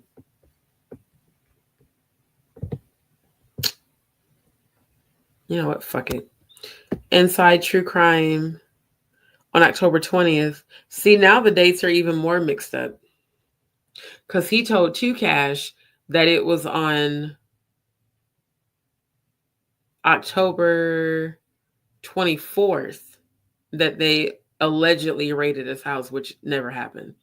Courtney claimed he had videotapes of Combs parties where the mogul and other celebrities allegedly engaged in sex acts as well as assault. Wow. Okay. So Courtney Burgess claims to have been in the music industry, yet no one in the music industry knows who the fuck he is. Okay. You understand? So she can throw her threats or whatever she want to say. I have no boss. I have one boss, and that's God. So what she's saying is relevant. Nobody put me up to anything to say anything towards any of these people on here. So she need to stop. She's, you understand? She's off the hook. And there he go with that Masonic shit again. I'm off the chain. I don't know what a female. That's why. You know that channel you just did an interview with? He hit me up right now. He said he want to do another interview with me, you know, to talk about some of the things. I love how she brought up Too Strong. I didn't hear that the first time. She said, and Too Strong says to tell you hi. You know that interview that you did with him? He wants to do another one, and he does, because that interview that I showed y'all, he said on there, and I'm gonna cover that interview later tonight. He says on there, I wanted him to come back to see if I could get a straight answer out of him. He was like, but I know that he's gonna continue to lie. I love how she just threw that in his face. Like, bro, you've been lying to everybody. You said I don't know. There's some discrepancies. I tell you, this is gonna be a hell of a day online. Oh yeah. No time for someone like me to get lost. Right. So, I'm sorry. I did think it was quite a simple question. Like, I just realized she had on her fuck fear glasses that she showed on her live a few days ago. That is hilarious. like roughly how many years did you know Tupac for, Courtney? Just because you gave me some states there as an answer, and it was confusing for me. I love how Ron asks that. He says, so again, roughly how long did you know Tupac? Because you gave me some states there, which was an unclear answer. He said it so professionally, and I love that. He's like professionally calling him on his bullshit. Was it like a long? I don't know more. I'm surprised he's still here. And I'm sorry I keep asking. It was just I think it's you're still here. I think and the only reason I'm asking is I think it's a relevant question because of you said you were doing this for Tupac. And I'm gonna be here after you. That I promise, friend. That's the absolute truth. And I'll still be around. I'll be here after you. Let me go ahead and ask the question. I'm mute out my head. You can't handle response. It was. I can handle the response. I'm just not going to talk. Yes. Yeah, sorry. I'm not going to argue with a female. I'm not going to talk to you while talking to you. I'm not going to argue with the female for the 50-11th time while arguing with the female. Bitch. When I don't straight up bitch ass energy. Even with Pac when he was alive. Can you tell us about I'm not going to answer none of your questions. Listen, you're mute to me. I'm not going to answer any of your questions, okay? You know what? Yeah, that's usually what liars do. They evade the truth. You've been muted. You haven't said one comprehensive sentence since you got up here. I thought you right. said You ain't give nobody no chance to say anything. You just run your mouth. You should be called. She's been on mute for the longest time when Ron himself asked the same fucking questions. See, this is nothing more than deflection and projecting and evading the truth. And he's not even good at it because he even forgets the shit that he said during the interview. Jaguar. You shouldn't be called Jaguar. Why they call you Jaguar? Wait a minute. Tell me why they call you Jaguar? Because that is who I am, Pantera Anka. Good. Who are you? Good. You're like a CUDA. I have to go. You're like a CUDA. I gotta go. What's a CUDA? I've never heard that word before. A CUDA? What's a CUDA? Let's see. Okay. Yeah. Couldn't find the definition anywhere. You're a dumbass. Oh. What's a CUDA? Well, you look Are like, you trying to say cougar? you look like TD Jakes. The fruity version. Not the fruity version. Shout out to Odell. Odell Petty.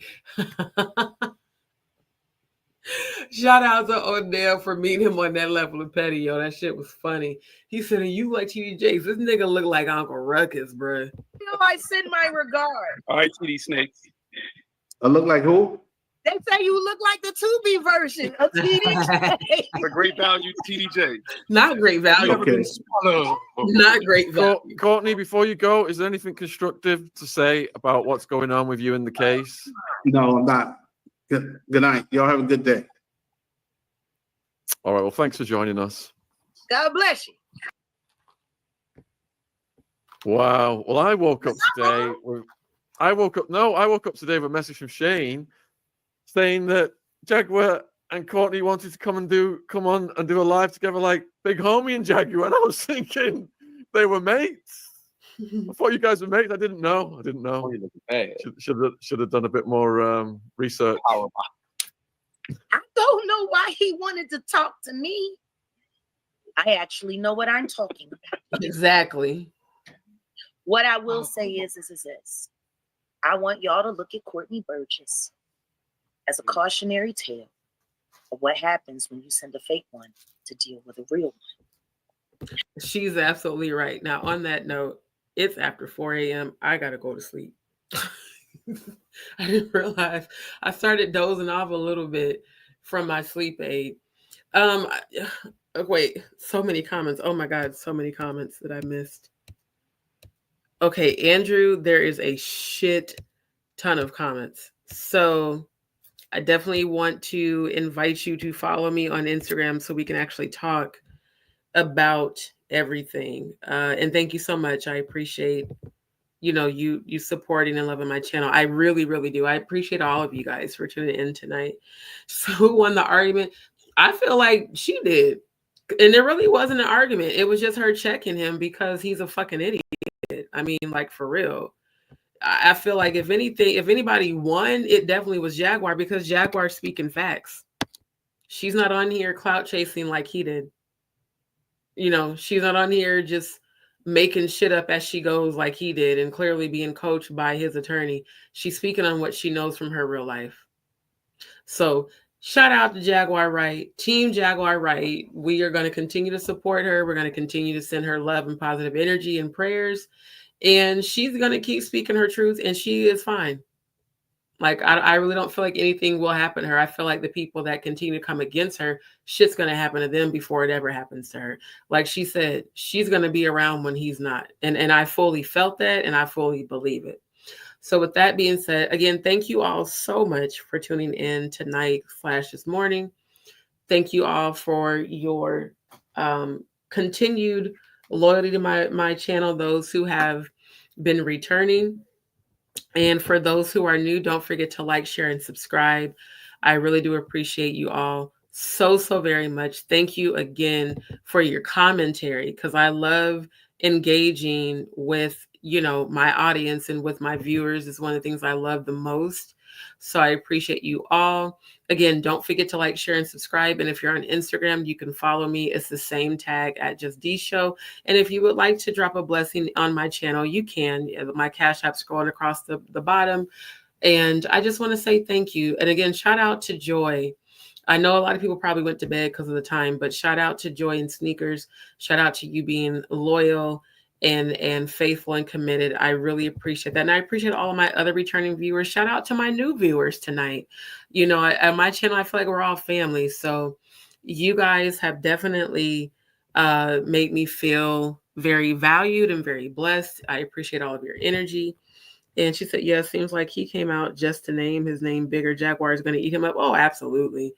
And, also on that Too Strong channel, like I said, we'll go over that one again tonight. That one's not as long, but I do want to show you guys that one so you can see how much this man lied on this interview. And then you guys can still go watch the rest of the interview, because Courtney actually comes back. Like, Sean and Ron talk for a bit, but then Courtney is, in my opinion, sent back by the people controlling him. He comes back and continues to lie and talk shit and still evade the truth. So y'all check out that full interview. And again, thank you all so very much. And let's pray for victims. Let's pray not only for Jaguar, but for the victims who still have not had justice, for those who are still being trafficked, for those who are still being assaulted. Just because Diddy's locked up doesn't mean the rest of the predators are.